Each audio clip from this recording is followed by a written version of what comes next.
Welcome to the Nomad Network, your first stop for complete and comprehensive Chicago Bears football coverage. Dive deep into analyses, updates, and all things Bears. Subscribe to our YouTube channel today and never miss a beat.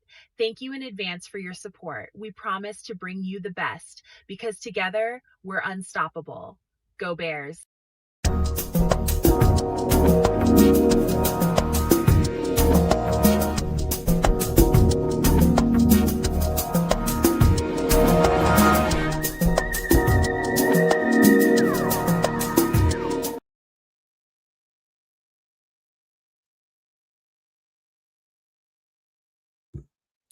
Yo, no maniacs. Welcome into another edition of some extra sauce, man. We do a whole lot of content on this show.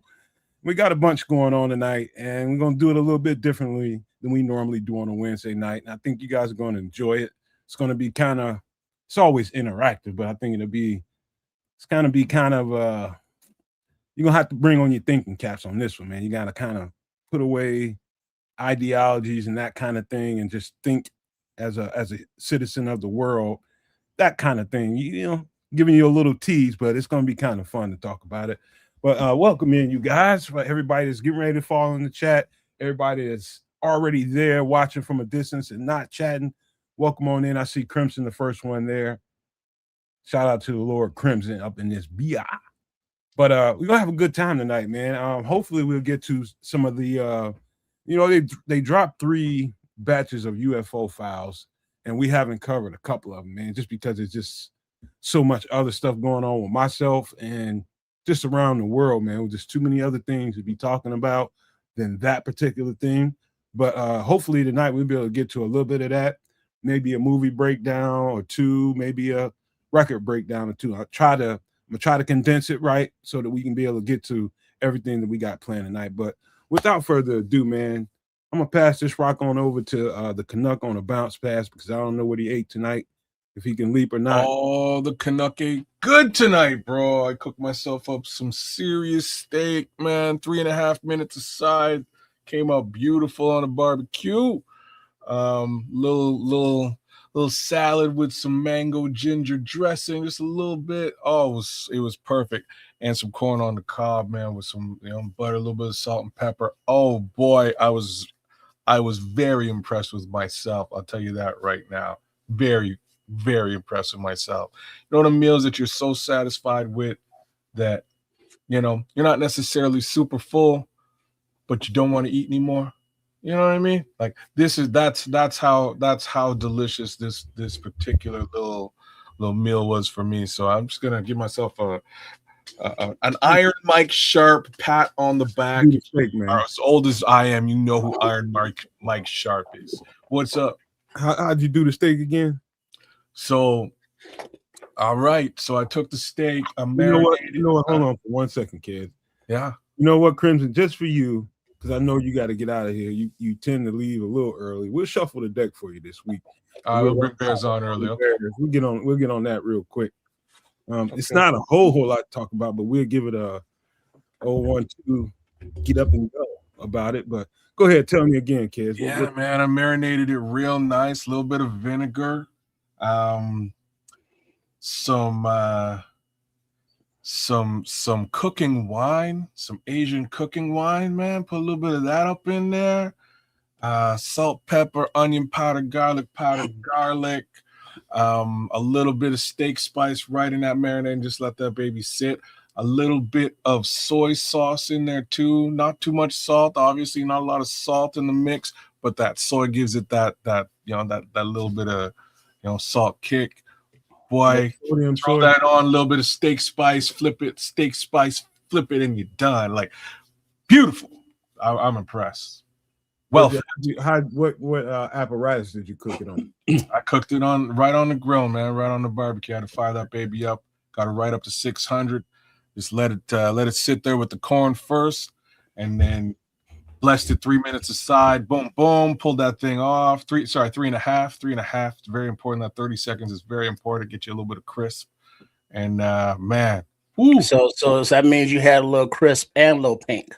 You know what it was, man. That's exactly how it came out. I was so impressed with myself. You know what I mean? You just slice that thing, slice like butter.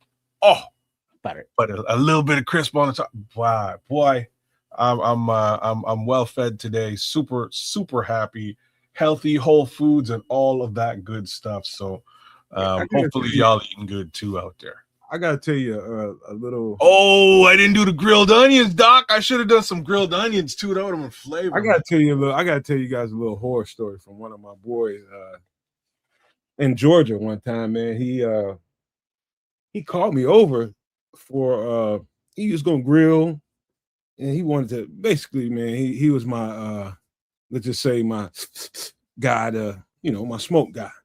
You know what I mean? But he called me over, he got a batch in, and he was like, he always threw it to me. I never had to pay for nothing with him. That's what I love about him.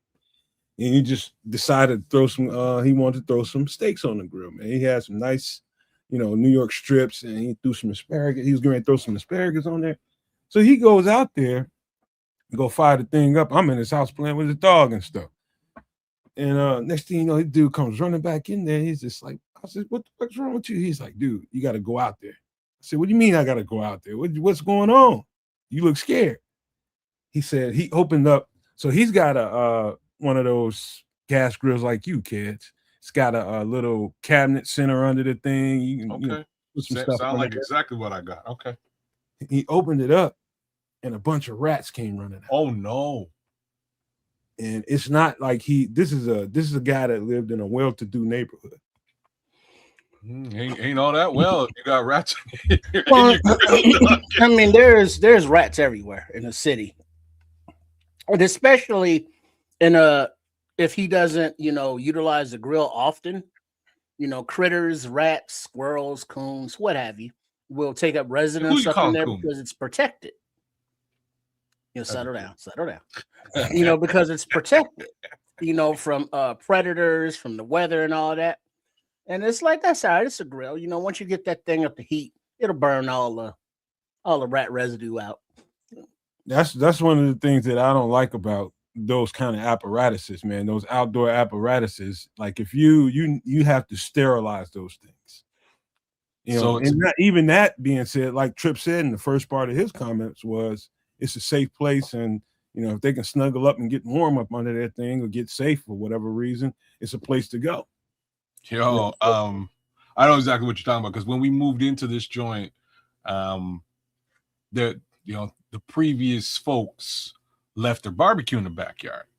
So I was like, damn, it's actually a nice little barbecue. So I came out, I took a look at this thing. As soon as I opened up the lid, it wasn't rats, but it was mice. A bunch of mice came flying out of that thing. We took that thing to the corner so fast, man. I know somebody came and scooped it up, but that's for them to manage. You know what I mean? They can determine whether they want to fire up that grill post, rodent affiliation. They can figure that shit out on their own. So I left it right on the corner, and then that was when I was like, damn, now I need to go get myself a grill. And the one time my kids actually came through ever in life, hint, hint, kids went out and bought me a barbecue a couple of weeks later for Father's Day, and it was a beautiful thing. This barbecue been doing me real well. But like I said, I prefer a gas barbecue because it doesn't require all of that extra work. But just fires right on up. Light her up and away you go. Everything is good. You're eating in about, like I'm telling you. Because what would be cool, Kedz, since you mentioned Father's Day, which is coming up, I think soon, right? Isn't that coming up on the calendar? I think so. No, I don't get nothing. Let's say a child or children, and their mama or not, all chipped in, a gas grill would be a wondrous gift for a loving, doting, father that nurtured them, gave them life, and put them in a position to afford for them to be able to buy him some shit on Father's Day. I think that was a little bit of a hint to the the young R's out there. So a couple things about that, man. Look at daddy up, man. First thing is, what up, Briz? What up, Benji? Two things going on here, man. In my grill community, in my neck of the woods, where people use charcoal, wood, and all that, that's just an insult to all the grillers of the world. Number one. Number two is, the first thing I would do with one of those kinds of apparatuses is take all kind of cabinets and covers away from it so nothing can be sneaking around and hiding up in there. First thing I do. And and the third thing is, I don't know if I accurately described, he's living in a very well-to-do neighborhood. These are probably $1 million homes. Like gated and all that, huh? Yeah, man. It's nice. Damn. It's nice, and you don't necessarily associate that kind of nice with rats. The homeowners association going crazy over there somehow about them rats. That's for damn sure. Man. They're losing it. I was like, hold up, bro. You got rats out there? I was like, I ain't coming back through here. You got to come to my house. Grizz, man. Ever been to a $1 million home with roaches? Never. They exist. Damn. Sure. You need to, if you spend $1 million on your house and you got roaches, you need to do some things. You got some priorities fucked up. Hey. Your mouth to their ears, or whatever that expression goes. So, Grizz, I've received a couple of them letters.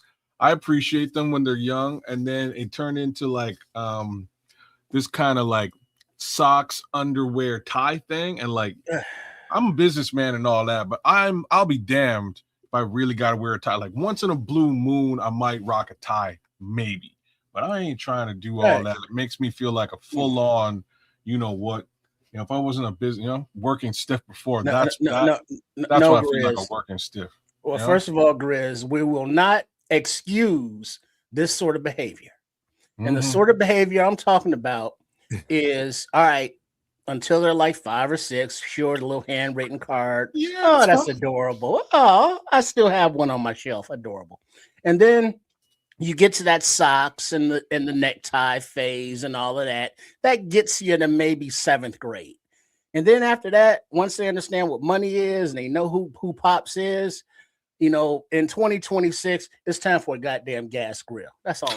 You went straight from socks to gas grill, and somehow it kind of went like that too for me, because it was funny. I was clowning my daughter about it, and she came back one year and she's like, "Hey, Daddy, Happy Father's Day. Here's some socks."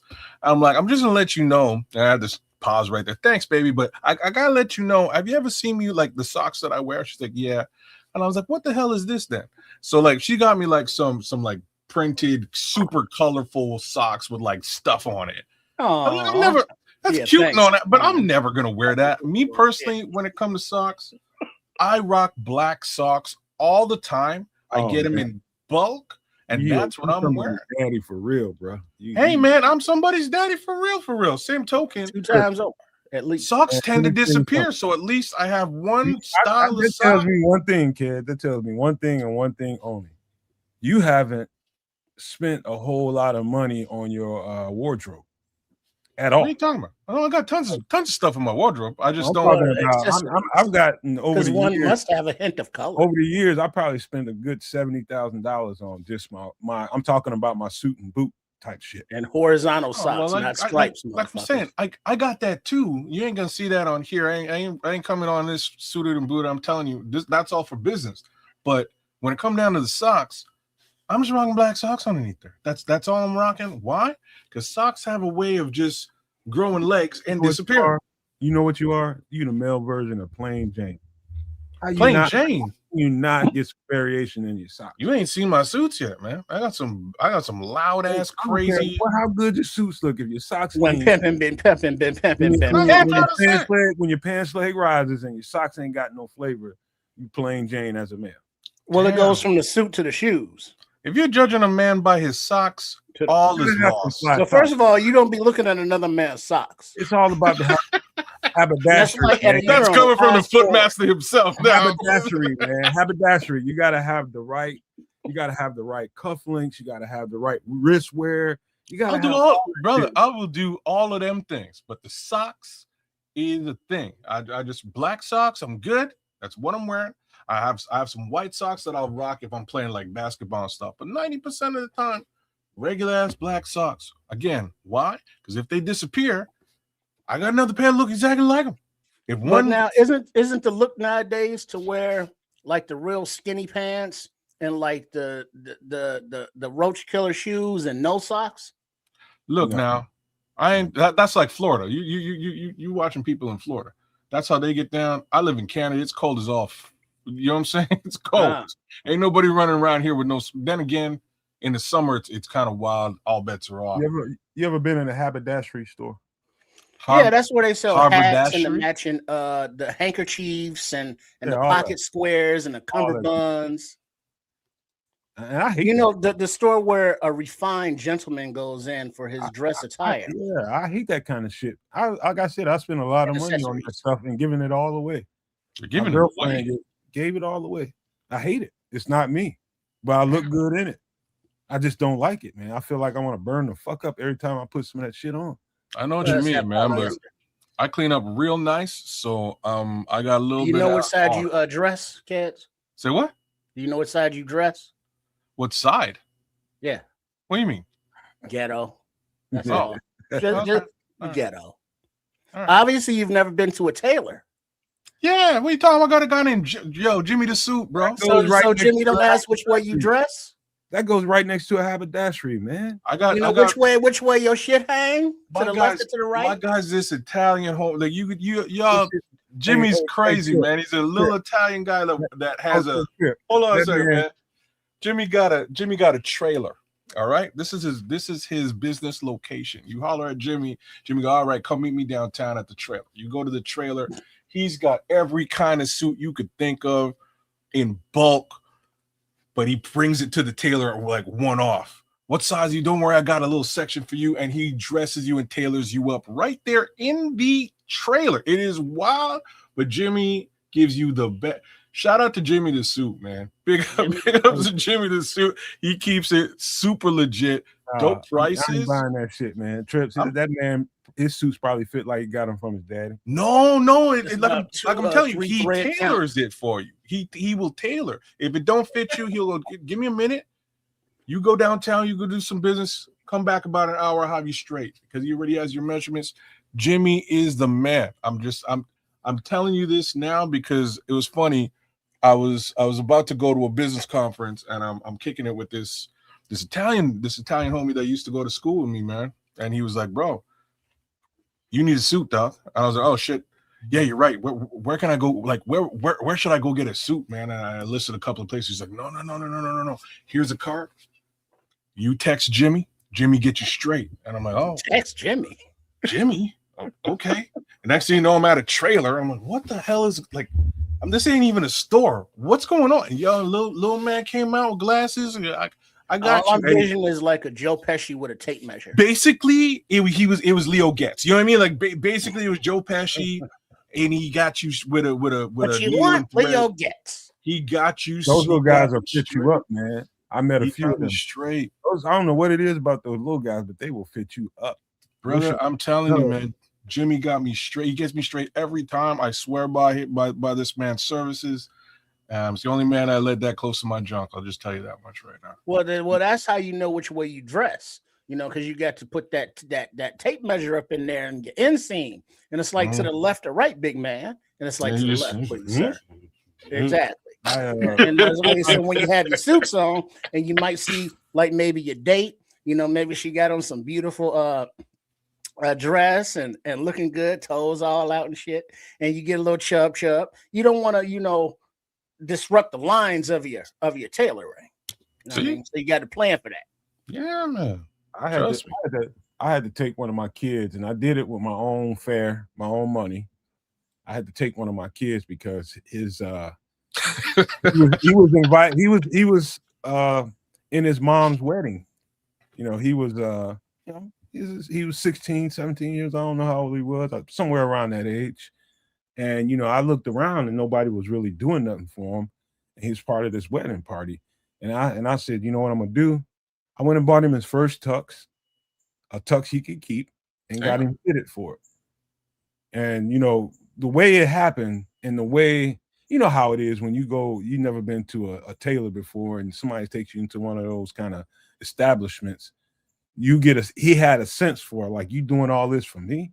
I see I'm doing all this for you because somebody did it for me. And it's just a man's way of teaching you how to go about it as a man. So one day you'll do this for some young man later on in your life, maybe your son or somebody.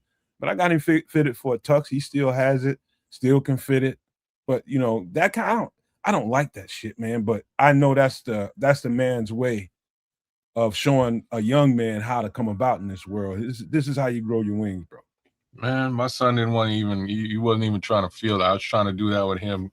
He was like, "Daddy, I can't do it." I was like, "You trust me, you will show out, and I clean up real nice. You're gonna clean up real nice." But about 3 years later, he had a wedding to go to, and next thing you know, he came busting in the house. Him and his cousin. Man, the cousin was wearing a pink suit, and I have to say this, man, I ain't never seen a pink suit before. But my boy looked sharp, and my son was wearing like a purple suit. So the two of them just popping. Came in the door, boom! I was like, oh, wow. Look at you two, man. Y'all wearing sweatpants every day and stuff. Look at what y'all figured out. And there's pictures and stuff. I gotta big up the boys. But it is important for them to sort of figure things out. Crimson your little stuff in the chat is actually super funny. So first off, he's like, I had pasta today. Y'all know I had pasta. You know what I'm saying? So Crimson keeping it real Italian.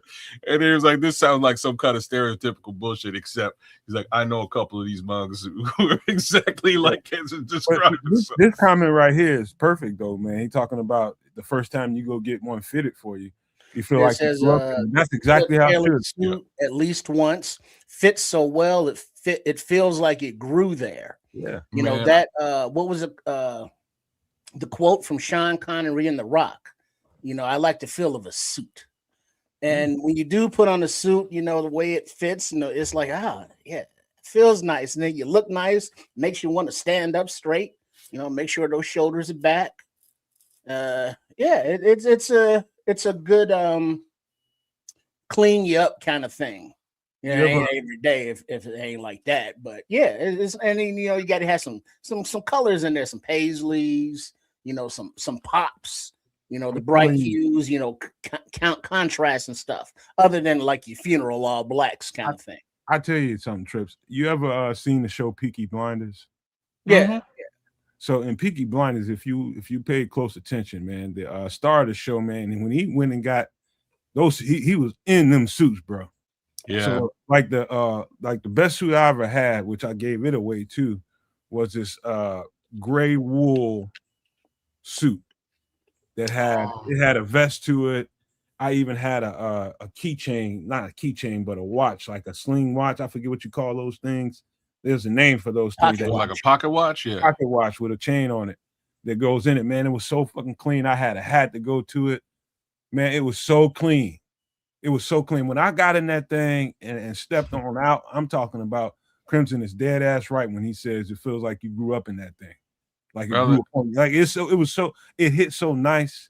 And I was just like, that's the only time I've ever worn a suit that I was just, That's how Jimmy got me set up for my first little conference. But like we went with a purple suit with a purple fedora, and I had to take man, when I busted out in that thing, people were so mad. That's all I can tell you. People were very upset. How's he rocking this purple fedora and purple suit? This can't be legit. And I just pulled that off all night long. I was very impressed with myself. He was talking about your ass. Oh, for sure. It's like, how come he get to wear a hat and like look at this dude wearing this? No cane? Come on, kid. No cane. Not this time. I some definitely with the watch. This time no cane, man. Sometimes with the cane though, like that's like a crazy little addition. I have been known to do the cane, but I can't really do that in business fair. I have to be straight because I put the limp. Yeah, that's too pimping. That's too. You know what I'm saying? I put the limp on people. People get, if they were pissed off about the hat, ain't no telling. You know what I'm saying? Ain't no telling what they're gonna be saying with the. Is he trying to come up in here selling bitches? What are we doing? You ever seen that video with Janet Jackson where she kind of brings Cab Calloway? Yeah, that Janet Jackson. I went to a party like that in Atlanta. I went and got a suit like that. A zoot suit, bro. It was busting too. That's a zoot what song suit. Is that? When I think of you, I think. When I think of you. I think it's when I think of you. Baby. That shit. No, it might not be that one. Might not be that one. Man, whatever happened to Janet Jackson, man? She was dope, man. Well, she's no, I know what happened. I know she didn't die. I'm just saying, like, chilling. She got enough money where she ain't got to be in the studio all the time. And well, you know what she did instead. Had a baby. She signed up some kind of crazy prenup to pop out a couple of youths, and then divorced this man and made even more money with some crazy some more than one? bad paper. Yeah, I think it's one or two. Oh, so she out being a mommy. Yeah, but like, mommy got money. Of course, Mommy's well paid. Because of course, the other the siblings. Last thing I saw, they was mad about Michael getting a movie, and they wasn't in it or some shit. I don't know. I thought this last one was more or less produced by Doc, but you got the bag, man. I think this last one was produced by Jermaine, and I think Jermaine's kid plays Michael in this last one. I haven't seen this last one, quite frankly. I'm good. You know what I mean? I'm happy with my Michael Jackson memories. If you want to know what's going on with Janet's got a good documentary on, I believe, Netflix. If you want to know what's been going on with her. Maybe I just seen that in the last few months. Okay. It's a really good documentary. And the Jacksons don't do very much documentary stuff, but it's her. She deserves one, man. She deserves one. Like, she's that kind of thing. Yeah, because the other Jacksons are all about reality kind of TV. Yeah. No, she deserves one, man. She was a leading female entertainer for many, many years, man. And I'm just saying, it's kind of surprising that she hasn't put something out just for the sake of putting something out. But she's a fucking icon, man. Say what? She's a fucking icon. You're damn straight she is. You know what I mean? Like, in her own right. Oh, come on, there's no such thing as a favorite Michael song. Oh yeah, for me it's easy. Michael's song. That's tell me why. Tell him that it's human That's gotta be up there. Why? It's his most unique song. Don't just leave me alone. That's a good one. That's a good one, Crimson. Like the video for that's one of my favorite videos of all time, though. The video's dope. I think for me, crazy. Like, I have a strange affiliation with the Off the Wall album. That album, my favorite album. It's one of my favorite albums. Definitely my personal favorite Michael Jackson album. I would say my favorite Michael Jackson song is Off the Wall. Living Off the Wall. Like, that song's so dope. One of my favorite Michael Jackson anything came from the Jacksons, the group. They was dope, man. I don't know if people really listen to their record. Are you talking about the later one? The Jackson 5. Oh, you're talking Jackson 5. Yeah. They was dope. It is dope. It's just a little bit before. Oh, Man in the Mirror is up there too, man. Man in the Mirror is up there too. I like the later Jackson. It's like, so like the Jackson 5 is just a little bit. It's a little bit early for me. You know what I mean? I kind of grew up on it, but I wasn't around for the actual release or any of that. So kind of don't have to be, kid. You just get on YouTube and listen. Well, sure, I can listen to it at any time, but the songs that really resonate with me are the ones that were like from within my era, right? So Off the Wall is the first for me. But I also liked that second Jackson album with there's a track on it that's super dope, and I'm trying to. They got so many good ones on there.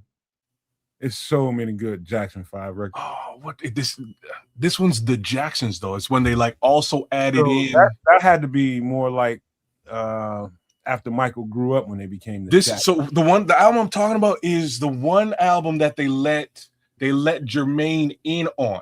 All right, so Jermaine was like the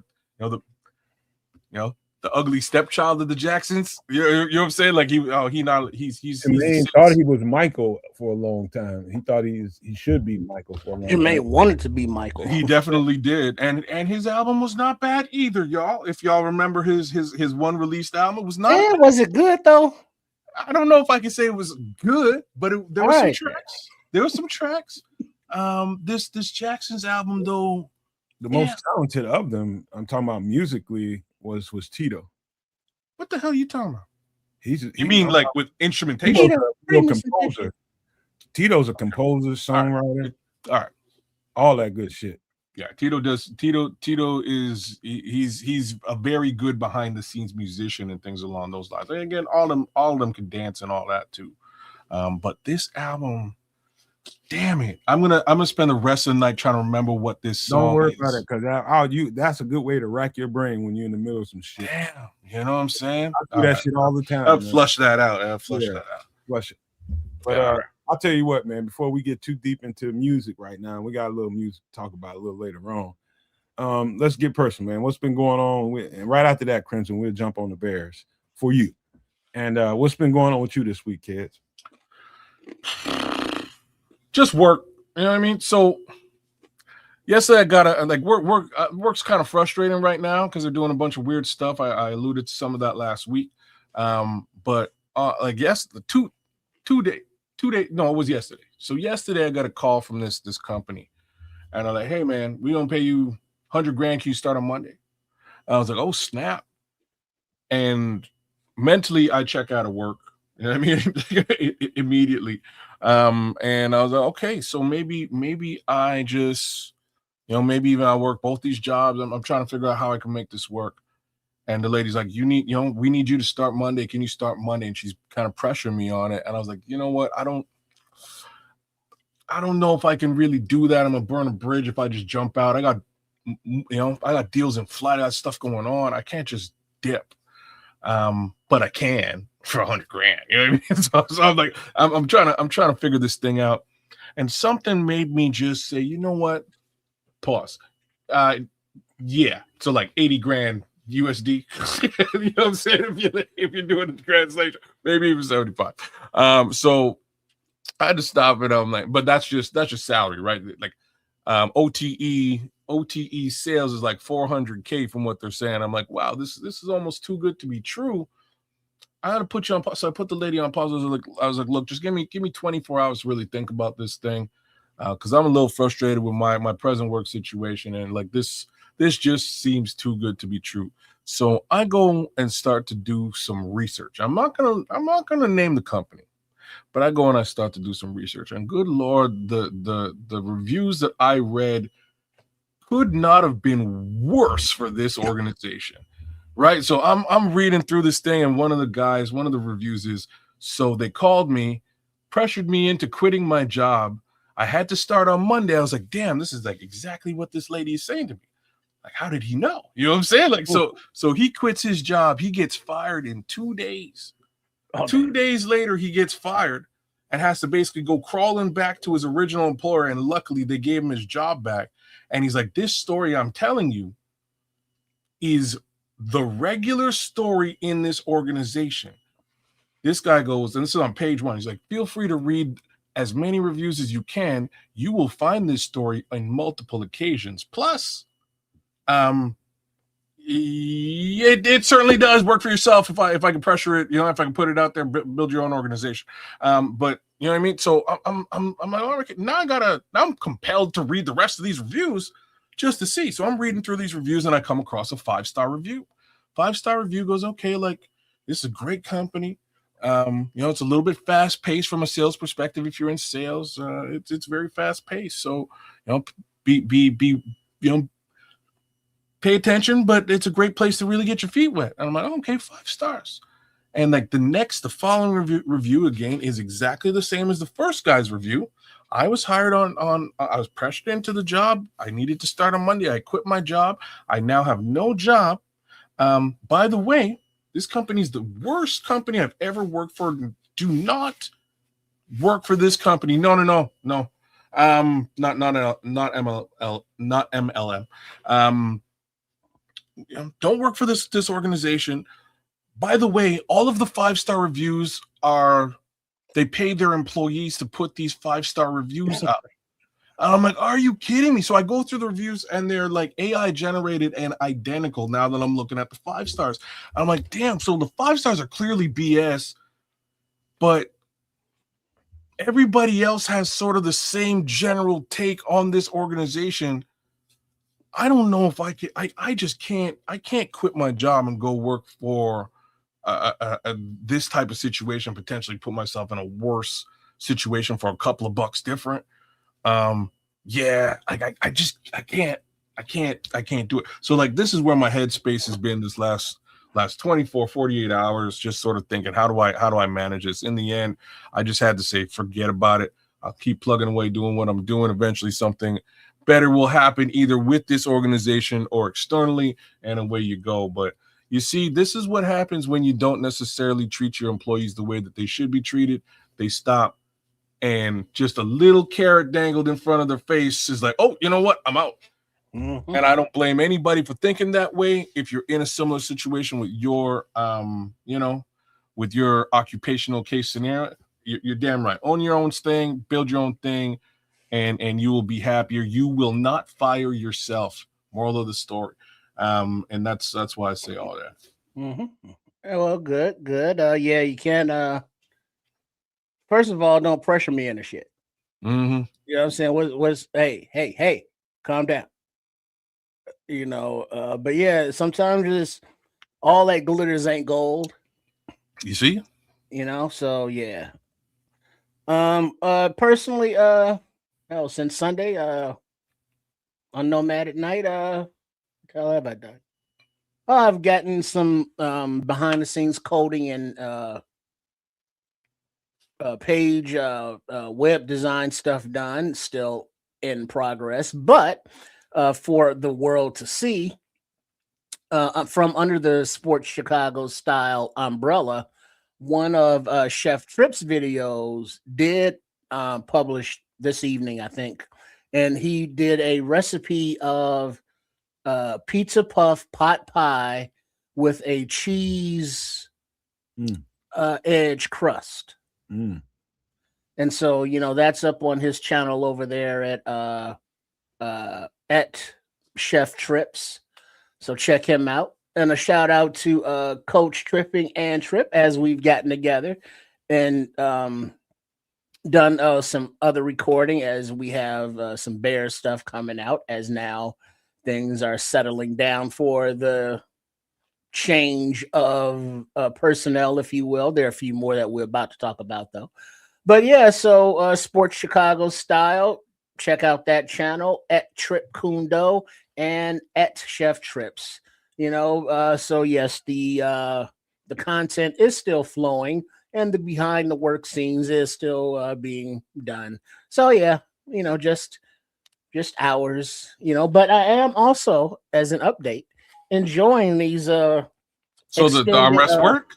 Oh, hell yes, sir. Yeah. Because originally the little pads were like 1.5 inches, but now total, you know, we're looking at, I think, 4 inches. That's what she said. All right, little fella. So we increased it that much. So, and I'm my elbows are now 4 inches above, you know, the original armrest, and it just feels more comfortable with, you know, the arms out winged a little bit more as opposed to down. So yeah, that came along nicely. The pool noodles and duct tape, baby. It'll hook you up. And shout out to RC. Red green. Red green. Well, how'd you go about it? Did you just stack them, or did you split them? What'd you do? No, I ended up splitting them in half, so it wasn't the circle. So it was just kind of like the halves. And then I stacked a half and taped it down, and put another half on top of that, and then taped it down. So there's whatever slidage there may be from just my arm weight resting on them or pushing on them, that they're independent of each other, so that gives them better stability as one. And then I put one around the hole and then press it all down, and now it's quite comfy. And then I used just a pair of scissors to trim the edges so that, you know, nothing's getting caught and everything's smooth and everything's everything. What was that, about a week or so ago? We talked. I was just imagining how that can go. I bet that's real comfortable. Oh yeah, you're gonna have to show us, you know what I mean, backstage when we, you know, when the show's done, because I got, so this is my main chair, but I got another one upstairs that's dope. It's a Posturepedic Sealy, and unfortunately, just one of the armrests is off. So maybe I can do some of the makeshift situation you got put together for that one. You know, set it up real nice for the upstairs too. Hey, Trips or Kids, one of y'all want to remember that chair that used to squeak all the time? Remember that shit? No, man, back in the day. You used to always bang into that thing all the time. That's upstairs, man. I love that chair, but I won't be using it for the show. That's part of the reason why I got this one. All right, man. If one of y'all don't mind, just check out when the training camp starts because I don't know. Yeah, I think I sent that to you on the Twitter and the chat there, kid. I sent some kind of dates. Meanwhile, while he's finding that, I guess I'll talk about me right now and what was going on with me. So my mom is she just left this morning going to Mexico. Her and her sisters and her brothers, they all took off to Mexico, and I went over there, and she has because of the stuff that's going on right now in the world, not just the world, but here in communities, So basically, they want to go have a good time, but they're scared of the herb over there. And I told her, I'm just like, listen, I'd like, don't go about this vacation and not enjoy some greenage over there. I told her how to go about it. I said the first thing to do is get to know some of your baristas just coming around serving you and all that kind of stuff. The people that travel you, that shuttle you from the airport to wherever you are lodging at. Air security, doorman. Mm-hmm. The real people of that situation that have to run into that all the time, which I explained to her. Where they going again? They going to Jamaica? No, Mexico. They already been in Jamaica. Okay. I got them right for Jamaica. Trust me when I tell you. Is it legal in Mexico? Yeah, you can smoke in it. I don't know.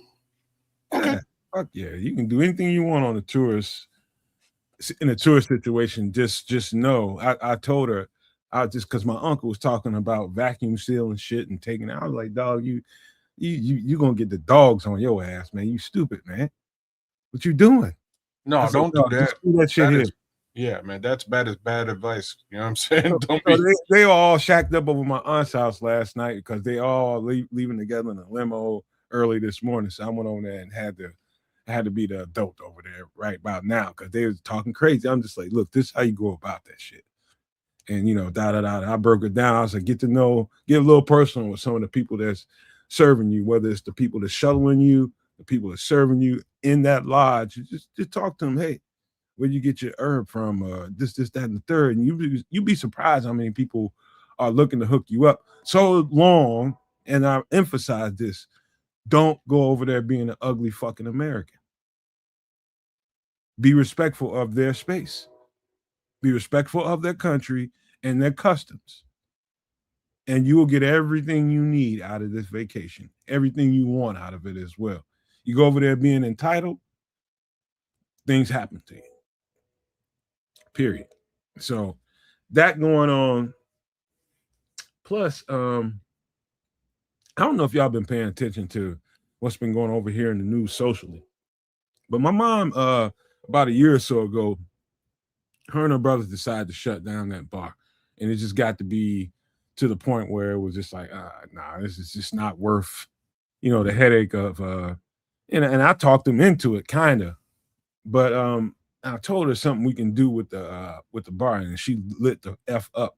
So recently, within the last couple of weeks, 2 or 3 weeks, a young 14-year-old kid got unalived inside of an establishment run by some Koreans, right? Trips, I'm pretty sure, has heard of this story.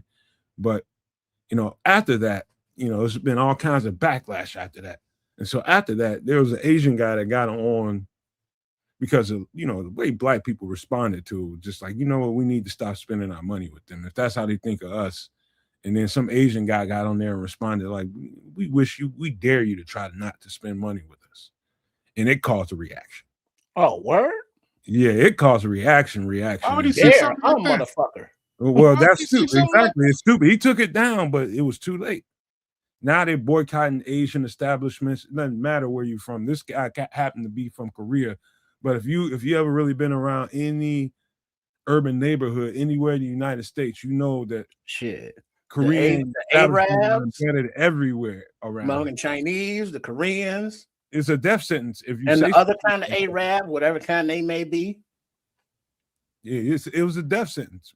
And because the one thing that to what Nomad is talking about, growing up in the hood, it was very growing up in the hood, kind of rare to have a black-owned business. it was always, you know, some other nationality. And then the black-owned business, you know, people turn their nose up at for some reason. But go ahead. What I want to hear That's what some ideas good you got for context spot. into it. But so anyway, all of that's going on. So if you engage on social media, you're seeing all of a sudden a lot of, especially female black owned, like hair beauty supply places and shit like that, nail salons and all this is just popping up out of nowhere.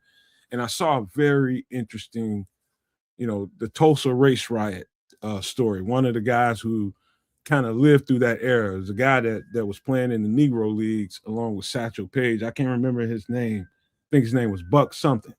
Can't think. I got all kinds of Negro league paraphernalia too.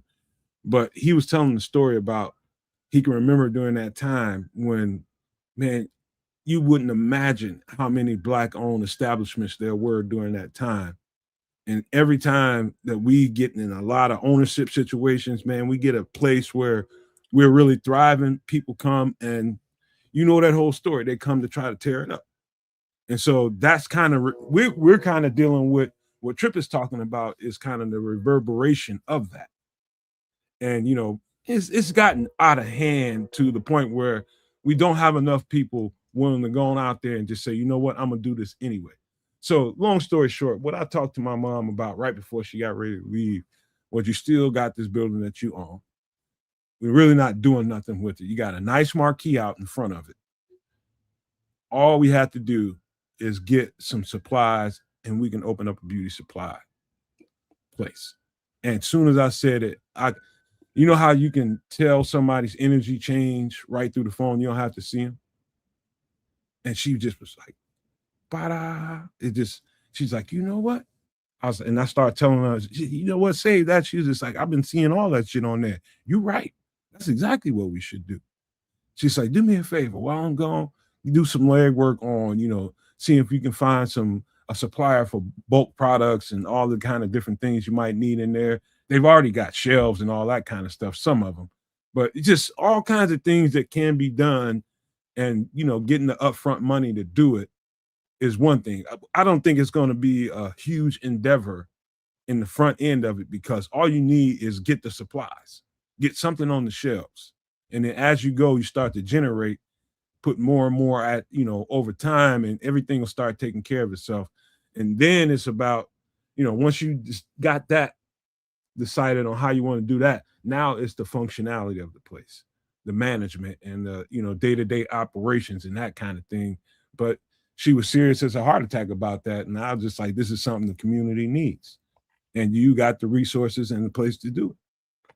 Let's do it. Any business that, isn't, like cooking or, specialty like that, where you need a special license, that sells any kind of dry goods, that's fair game, because it's easy to get the inventory and sell, without a lot of, permitting necessary. Mm-hmm. Yeah. And it can double up as, because I have cooking skills and grilling skills, the space is big enough. So there's a parking lot adjacent to the establishment. It's a nice sized parking lot, which I don't want to mess with. What I can try to do is there's a lot right across the street from it. And it's empty as hell. It's try to get that thing, and across from there start generating some, some barbecue and doing that kind of thing. So make the area very, very attractive to people. They come down there to get something to eat, go across the street, get some supplies for whatever. You know what I mean? Well, how about this? It's a vacant lot over there that's available? Yeah. All right, you buy that, and then we go back to the suggestion that, or what we were talking about with Kedz the other night with food trucks, and you advertise 2 food trucks to come park there, at certain times of the day or night when you know that the traffic's going to be the busiest. That too. That's a good idea too. So, make it a little station that people can pull up. And, I'm thinking about what my thought is, I don't know, Kedz, how it is in your neck of the woods in Canada, but I know how it is in this neck of the woods in Illinois and in suburbs of Chicago and in Chicago. It's like you can go from one block, you can go 3 blocks and it can be a totally different scene from the 3 blocks you was in previous. And it's because it's just if you give it some love and care, you can make that 3 block radius the most popping place ever. Wait, hold on. Buck O'Neill, you're right, Doc. Buck O'Neill. Let me cook. All right, so you got a little lot next to that, other lot over there. So in the actual space where the bar used to be, you got your dry goods, your beauty supply stuff, all that. Then you got your food trucks across the street. But how about in the lot next to the spot, you not a community garden, but what do you call those things? Where you sell the stuff from your community garden. You talking about a farmer's market? Farmer's market. There you go. And because you go through a lot of neighborhoods, right up the street from there. Oh, you already got one? Literally right down the street from there. Oh, okay. We see in most neighborhoods, those aren't as popping. You know, they popping up around the city everywhere, Trips. Really? And in the suburbs. Yeah. Fuck yeah. Well, that's another opportunity. Even though there's one down there, you can still put one in that space that you have, because think about things that you can grow or make. Because also I was looking at getting a jar to make mead, because we were talking about before about homemade wine and things. Mead, you say? Yeah, mead. Okay. Like old school. Bring me some more. Straight out of Game of Thrones with that shit. I just heard recently, one or two of them just popped up in Little Village. How about sarsaparilla? You run some sarsaparilla while you're at it? Yeah, well, I would go with the mead, but the things that you can produce, or like a community garden, actually make a community garden. Nurture it with some of the space, get people from the community to be active in it, and then have a farmer's market of your own. You can do that with that space you have there. Instead of you having to build something, you bring in those food trucks and make them pay you rent. You know what I mean? So you're able to. How you make mead? It's easy. You get a jar that make sure you have a top that has that air release thing in like it. a mason jar. Yeah, but with an air release top. With air release, okay. Thing. And then the recipe I saw was like 2 quarts of Welch's grape juice, yeast, like a package of yeast, and a quart of, not a quart, but but maybe it is a quart, but a jar of honey. And then you squeeze that all into there, and then you mix it up, and then you seal it up and let it ferment for however long, like a few weeks or some shit.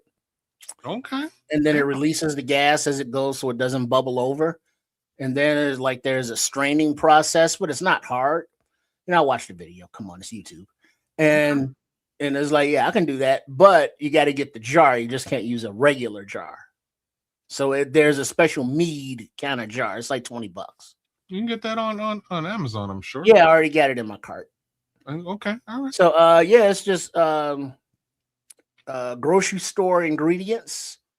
You mix them all up, and then you let it do its thing, and then you enjoy some beautiful beverage. A little bit down.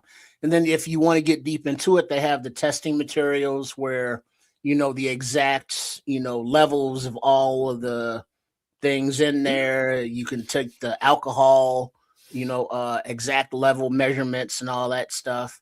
But yeah, you can do the basic stuff, or you can get a little deeper into it for like $100 more. Word? Okay. Like, that sounds like fun. Strangely enough, I get wasted at the end of the day too. Yeah, that's why I was like, I'm gonna do it and then record it. And then it's like, all right, I'm gonna put the juice, like the grape, and then you can do apple or whatever flavor juice. Oh, now you got me. In the shelf in the closet. Oh man, for sure. Forget about it. Once you said apples, like we're definitely testing this out.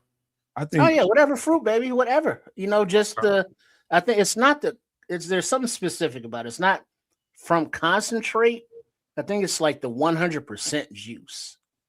You know, because it's something to do with the sugar in it, and there's science involved. Huckleberry syrup.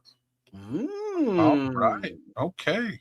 Okay, before we, you know what? That sounds cool as shit, huckleberry syrup. I've heard of that, but I have no idea. I know what a huckleberry. Give me a huckleberry syrup. But yeah, I got this thing, man, where I can see a little bit further down the road. I can look past current events and kind of see down the road a little bit around corners a little bit.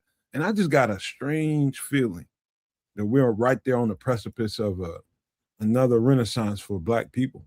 Oh, I thought you were going to say a mead renaissance. But Could be continue. some of that- It could be some of that going on too. All but, right, I'm with it. Black You know, people can enjoy mead. Yeah. I think because of the climate of the country and Black people seeing the visceral reactions to us, you know, it's all political right about now, but it's personal to us because all we do is exist. You know what I mean? After 400 years of trying to delete us, and I see a Black renaissance coming all over the country, probably all over the world. And to have a part in it and be living through this time, I think is special right now. I think it's special because if you can just see past the smoke of the bullshit that's going on in front of you, when you see some clearing, I'm telling you, it's going to be beautiful. And so to play your role in that and to grab people around you and influence people around you to help play a role in that kind of situation, I just get giddy thinking about it because that's exactly what we need right now is for people to start being together. And through that, that we're doing this stuff for ourselves, Black people, it's also going to attract other people to you. So it's not like you're just doing this and you want to exclude other people, but we're doing this because we need to do this for us. It's not that we don't love you or like you. We just need to do this for us, period. And that's just being together, man. That's all. And that's coming. I promise you that. But yeah, man, that's just where I'm at with it. What'd you say, Trip? Look forward to it.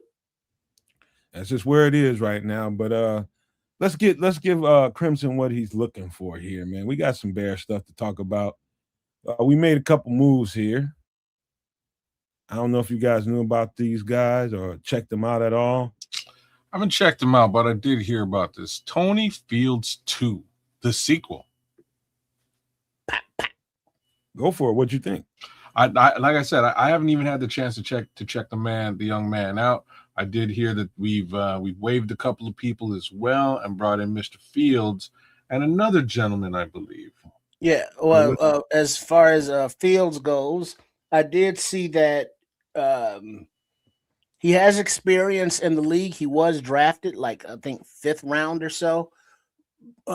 Browns and Rams spent time on their practice squad, but he made his bones this past season by being, the UFL MVP. He's like had some like a ungodly amount of tackles. And so whether it be on, it looks like he would be a core special teamer as well as linebacker. So yeah, one of the aforementioned linebackers, now that spot's open or not anymore. So yeah, but I mean, he's a fast guy. He's athletic, and it looks like somebody who has been developing to get to this point. More than likely, Crimson, he's with the size and speed. You can easily put him at will. That's exactly size, speed, quickness. All says will linebacker. Yeah, I mean, I ain't gonna tell you he's something to write home about or anything like that because he's not. But he's growing and getting better. And I think there's something about him. There's something about the linebacker group that we probably don't know about. Something going on with maybe the depth. There's something I've been identifying as something that, okay, we need to have some conversations about this because, I just don't know what's going to happen with TJ, number one. Number two is you got to have that when we start thinking about how successful the Bears can be this year, the first thing I start doing is looking past the 22, the starters. and start looking at the depth and how well they layered this roster. How good is the depth? Because really, the farther we go in, if we go anywhere, it's going to be because we have the right kind of depth parts. Got to be deep. And I think they're in the process of trying to get this team to that point. And so we just got through going through some OTAs, and they got to look at a whole bunch of guys and them moving around. I don't know, maybe somebody pulled up lame or something happened where they decided for sure they did. I don't know what the hell is going on with Dominique Hampton. In my opinion, they should have left him at safety, but they put him at linebacker, which he is not obviously faring very well. And they felt like that they could get a more proven product out of this guy, Tony Fields II, which they might be right about, obviously. But, they're just trying to get their depth correct.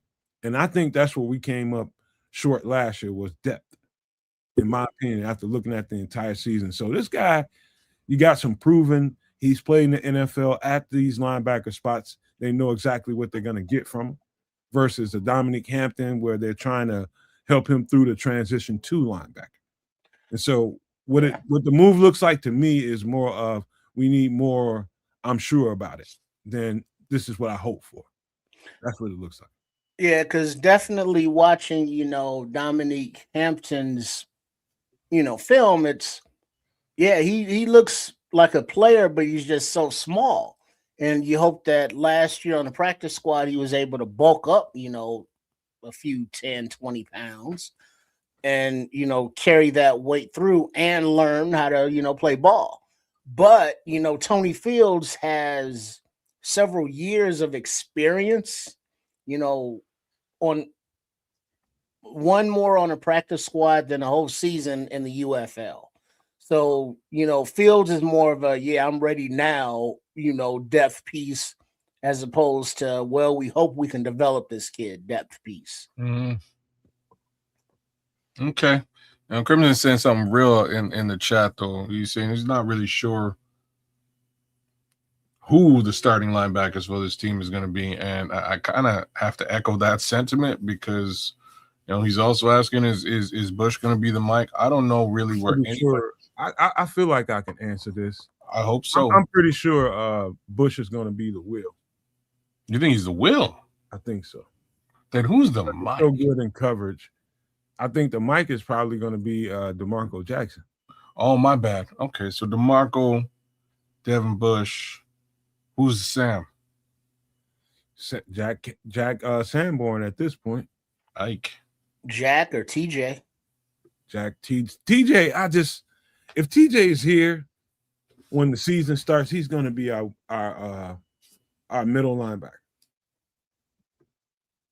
He's going to be our middle linebacker. If he's over DeMarco Jackson? Over DeMarco, and DeMarco. Oh, no. And then DeMarco's going to be the first one. He's the next linebacker up. So whether it's Will or Sam, whatever they need, he's going to be the first guy, the first extra linebacker off the bench. That's right. Ricky Hampton was cut. Geez.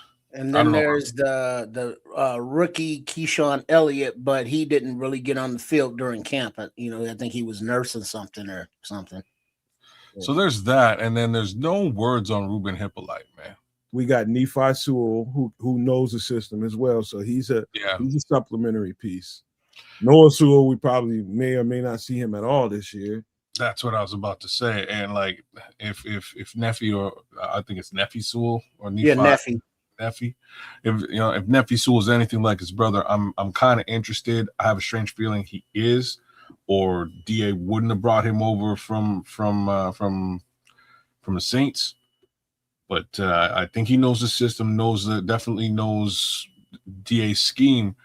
Hopefully he's a good fit for this defense in one way, shape, or form. Just give him the opportunity. But again, we have no frame of reference here with respect to this player, as well as little frame of reference for Ruben Hippolyte, and again, none for the young rookie. And then also, just to clean up the linebacker room, there's also John Radigan and Wayne Matthews III. Yeah. Another note to point out was DeMarco Jackson at some point. I don't know how much he had to do with the OTAs and shit, but he came up. He something happened, man. He rolled an ankle or something happened. It was something happened where he wasn't able to, and this could be kind of a response to it, to make sure they got the proper depth to get through this camp, and they got a proven piece that can perform at 3 linebacker spots. So all these linebackers are going to get moved around and get tested at Will, Mike, and Sam. But they will sort themselves out as far as that goes. How well you cover? Can we count on you in coverage? That's going to tell me, okay, you're probably, if we can't count on you in coverage, you're probably more Sam material. Shout out to Ron Winarski, who re-upped his membership. Thank you so much, Ron. We love you, bro. Big ups to Ron Winarski, man. Big ups. Ron, big up. Love all y'all, man. Please renew those memberships. We need it big time. But thank you, Ron. But I think the linebacker spot is a little more questionable than we probably are wanting to believe at this point. We kind of just have to fingers cross this one and assume they've made the right moves. I don't know. I don't, like I say, little to no frame of reference here. Crimson's asking a good question with respect to just the speed of DeMarco Jackson, and he's asking, like, do y'all think DeMarco gonna be too slow to hold down the middle? Too slow? Hell no. That's what Crimson's asking. I thought he played admirably and had a fair amount of speed. The slow is the last thing I think. He looked like I don't. It's not quantified, but he looked twice as fast as TJ. And there's that one.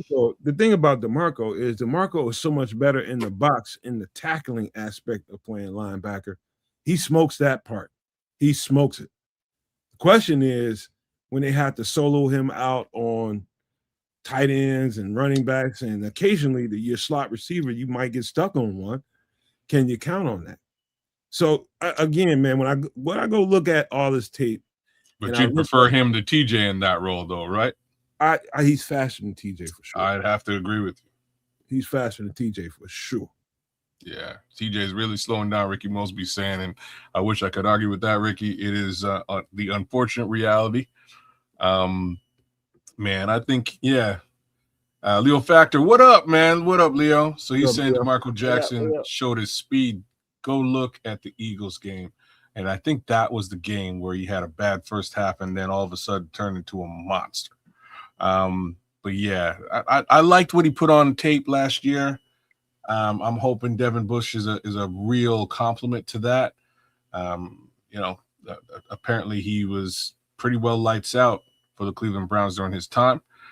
So hopefully that's a real tandem moving forward here in the middle of the field for these Bears. But again, in my opinion, and it's not, this is not a knock and it's not a positive answer either. It's just like, I have no frame of reference here. I don't know. DeMarco's got all the speed in the world. All the speed in the world. He's a young, up-and-coming linebacker that is learning. But in Dennis's system, is what he knows. So he's just gonna mature in the system. It's about really if TJ is here or not. And we ain't gonna know for a few weeks. Maybe something happens, but something, I believe this move right here is a byproduct of they felt like they can get better with their depth and get more insurance from this guy right now. He might not be long for the team. They might find somebody else. So it sounds to me like you think they may make a move with TJ. I'm not going to guarantee none of it. No guarantee, but just straight speculation. You think they might make a move with TJ? It's possible if this camp goes away, the Bears hope it will, where some younger guys come up and emerge and are faster than TJ. TJ, they might, if they release TJ, that's the best thing that could happen to him because he'll get his choice. And if he can show, the thing about TJ is what makes it difficult. Again, he's just coming off a major injury, and so it could potentially be slower. People are gonna want to know how he moves. So if TJ, it's going to be somewhere in the neighborhood of when we get into preseason. If TJ looks like TJ in the preseason, and he looks like a piece that, okay, people won't be so worried about that, and they'll move on TJ. TJ will get released, and he'll be fine or traded. Or not. I don't know, man. But it's good speculation, man, and that's why I'm asking you the question. Because here's the thing, like, there's a lot of linebackers in the NFL. It's a very well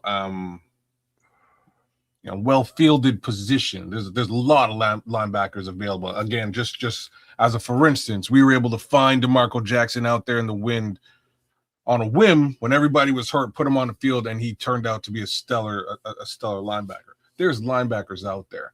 And what I mean by this comment really is, as they drill down from 90 to 50, 53, there may be some linebackers out there that might actually fit the bill a little bit better. So TJ is a perfect Sam linebacker if I ever seen one. Perfect run supporter. You don't have to ask him, you go out there and cover this guy or that guy. You know exactly what you're going in there for. You're there to support the run when you're in the game.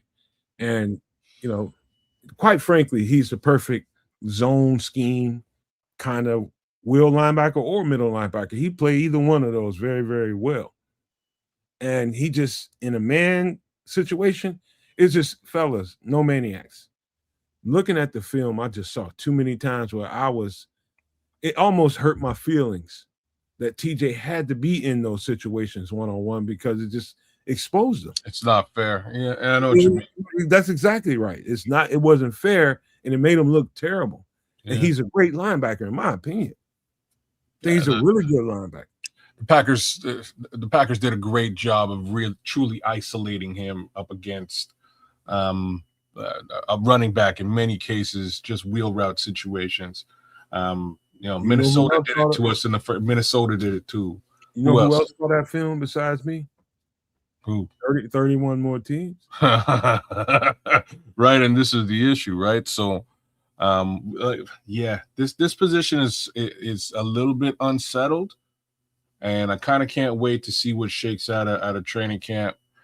We'll have to wait and see, and I think your speculation here is key because, again, you're right, Nomad. If TJ did just go through surgery and he's kind of in rehab, trying to get back to the TJ of last season, that's last season he was technically a step behind, so he might be 2 steps behind now. He was kind of to TJ's. To defend him a little bit, TJ was kind of nicked up the entire all season. I remember that.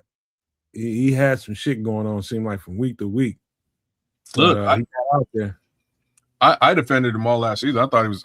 I still think he's a super talented linebacker, mind you.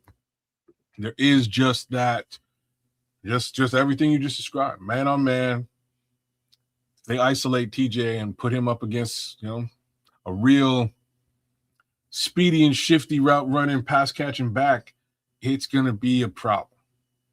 So Crimson just asked the question. He says, "So you think Jackson at the mic, TJ at the Sam, and Bush at the wheel?" To me, that would be the perfect case scenario. To me, the way I look at the film, that's the perfect situation. I think that's what the starting situation does look like, to be honest with you. And I don't know how that plays with TJ coming from being a starter at Mike and Will. You know what I mean? He's a valuable component to what we do. I don't know how that lands with TJ, but I know I believe he's humble enough to know where he sits with this situation now. I think he knows.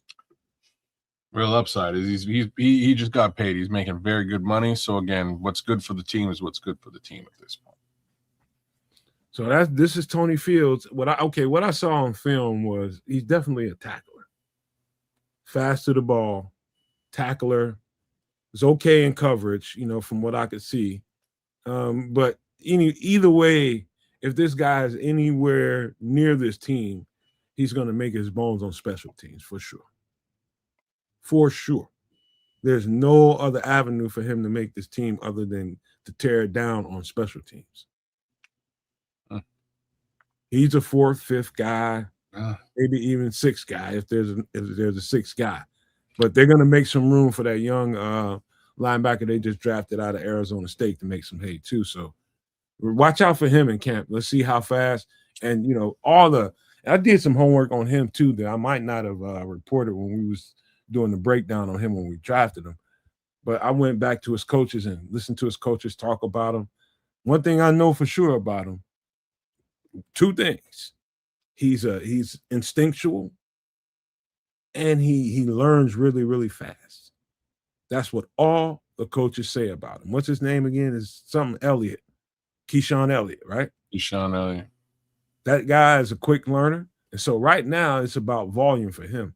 It's about how much can I get in a short period of time and how much can I use that and apply to the field. It's one thing to learn the stuff and have the stuff mentally. Take it and put it on the field and play fast. That's a whole nother, you know, maturation of the game that you have to jump that hurdle. And so that's the case for every rookie. Every freaking rookie you ever seen in your life has to have that hurdle he has to jump. And that's going to be it for Keyshawn Elliott. If it's accelerated, you'll see him a lot more than you see any of these other guys. If he comes along, it's going to be curtains for somebody on this team that you ain't imagining.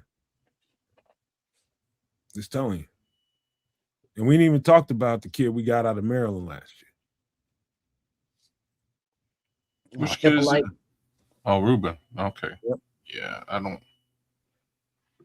So that's where we are with this player right here. I think he's there for insurance, but how long he stays depends on how well those couple of young guys, the guy we drafted this year and the guy we drafted last year, if they can accelerate their growth, he won't be here very long. Well, it would be interesting if Ruben Hippolyte did step up, man. I'd love to see something out of him, see what that investment was worth. But here we are. Depth is key. Let's get to the next signing. So we let go of Dominic Hampton, and we also let go of I forget his last name. I know his last name is Palencia, but the kicker, Gabriel Palencia is his name. And we ended up signing the receiver, Caden Davis, 27 years old, 6'1", 193. He's got some and he lives out of a U-Haul. Let's just say that. He's been around, bro. He's been around. He's been in Cleveland, he's been a couple other places, and he also spent some time with Ben in Detroit. Hint, hint, where this might be coming from. And he's also a special teams guy, returner. And what I think is important to note, doing some stuff about, listen to interviews of coaches. The coaches talking about these guys in training camp kind of give you some nuggets. And one of the things about him is he's got great ball security. Good ball security. He's a good, reliable target. Does nothing to blow you out of the water. Decent route runner, but very, very reliable. And apparently Ben Johnson is comfortable with him. This is a Ben Johnson move right here. Yeah, I could see, in another 4-3, 4-4 guy. I could see him, really pushing the envelope and the issue for the wide receiver room in the back end, like your Maurice Alexander, your veteran who's about the same, or I think a little bit older than Davis even, and then other than that, it's a lot of mouths to be fed in that room. So he's gonna have to be a young guy who obviously is familiar with Ben Johnson, as Nomad just stated. So he might have a little leg up on what Ben Johnson likes. He knows over the UDFAs of the young guys. So let's see what happens. The more talent, the better. The better the depth, as already mentioned, the better. Let's go. Okay. We got a lot of wide receivers on this team. Trip, do you have the Roma Doomsday. Don't pull it up yet. That's Luther Burden. No, you can just read it through. 2.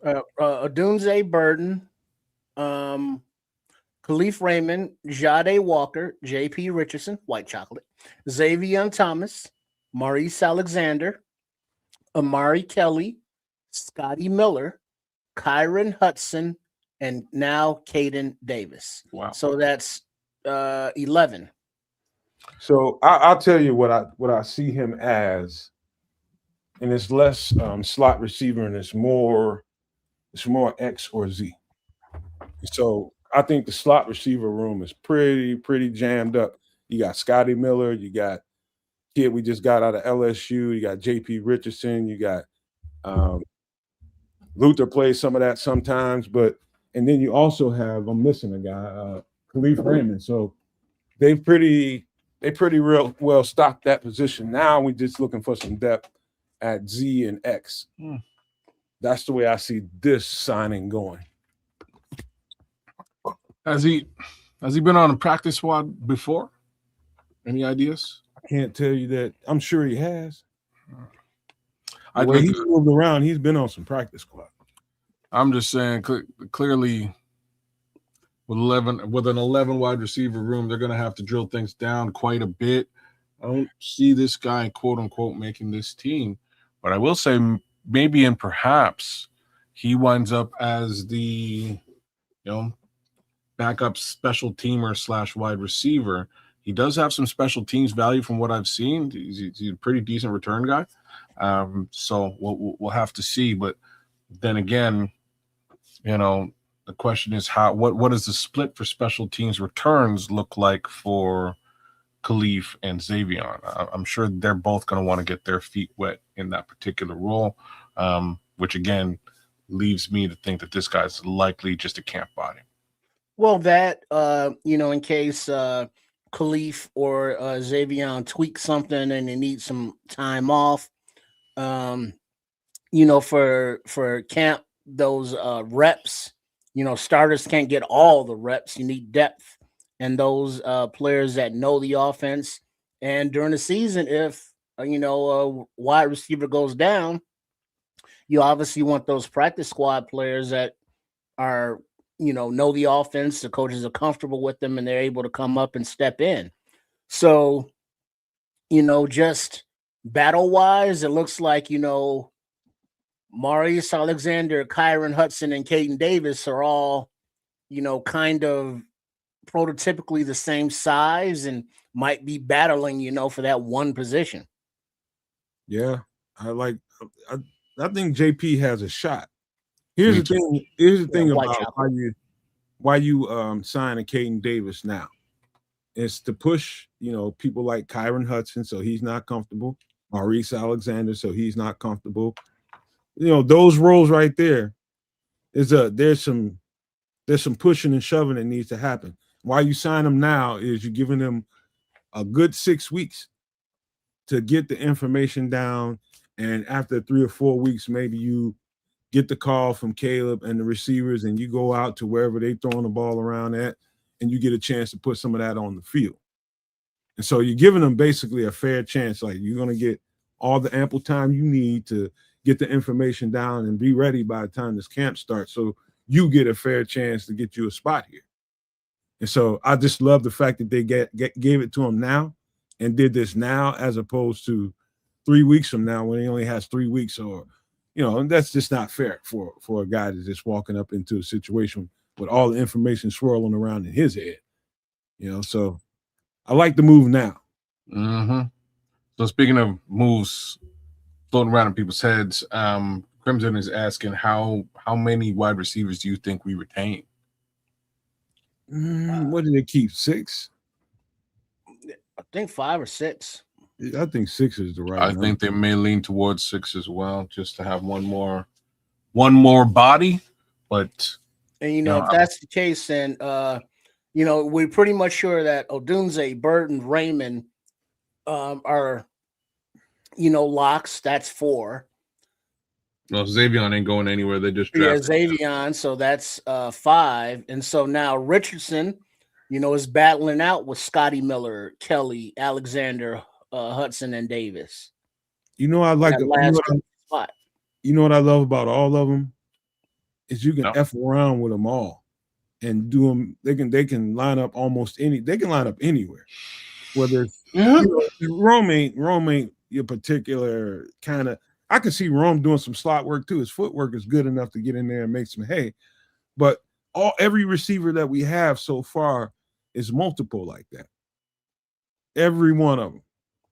Every last one of them get out there and go out wide. They can line up in the slot and they can equally do damage from any one of those spots. And they're just trying to find more and more guys like that.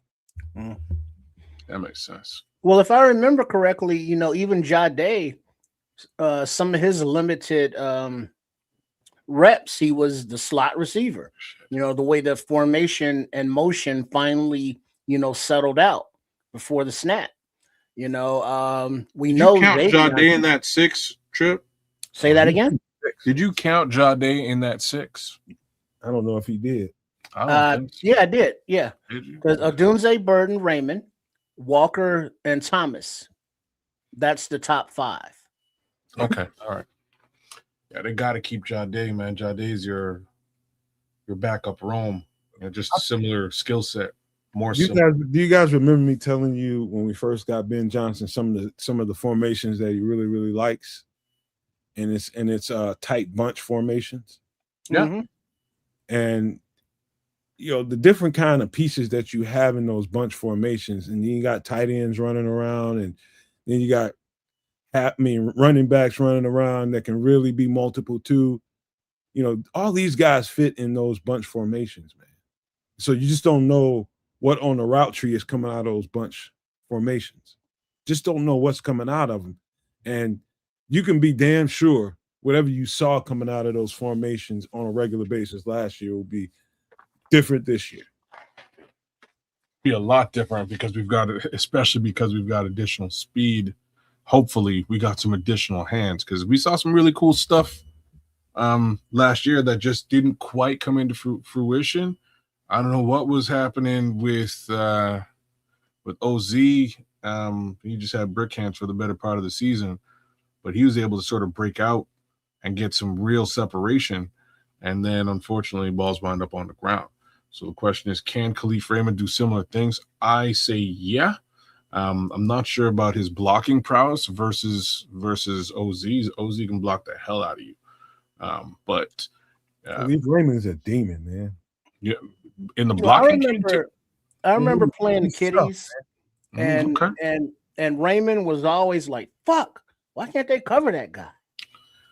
Yeah, he. So if the game you're probably thinking of, Amon-Ra St. Brown was hurt, and Khalif kind of came in and took his role, and not only played very admirably, they won this game kind of on the back of a lot of his receptions. So I do expect to see some sort of similar stuff with regards to those bunch formations. You know, it's gonna wind up leaving people kind of open, and that's just how Ben schemes it up. So we'll see how that works. But then he's got all kinds of motion and cool things that he can do with these other new pieces. So I'm excited to see it, man. I really and truly am. I think this may be the year that we see Chicago Bears offense as a completely different thing. And I can't wait till that's unleashed on the NFL. I was just watching a podcast the other day, D Wade's podcast, Dwayne Wade. I mean, they brought together their 2006 championship team. You know, the podcast was mad entertaining. But if you listen to some of the details of the podcast, they were talking about the anatomy of that championship run when they knew that they had the horses, right? This is what I'm about to relate to the Chicago Bears this year. We know we have the horses. We're talking about the starters, the face of what we're going to be doing, right? We know we have the horses. There might be some people out here who have questions of whether or not we have the horses. I'm going to tell you, I'm leaning towards I think we have the horses. Now, what was important about that podcast and important about that conversation was the anatomy of how they won that championship. And time again, guys, it all went back to the other guys. What do I mean by the other guys? I mean the guys that wasn't the stars of the team. I'm talking about, the guys that played ancillary roles here and there. Dirty work.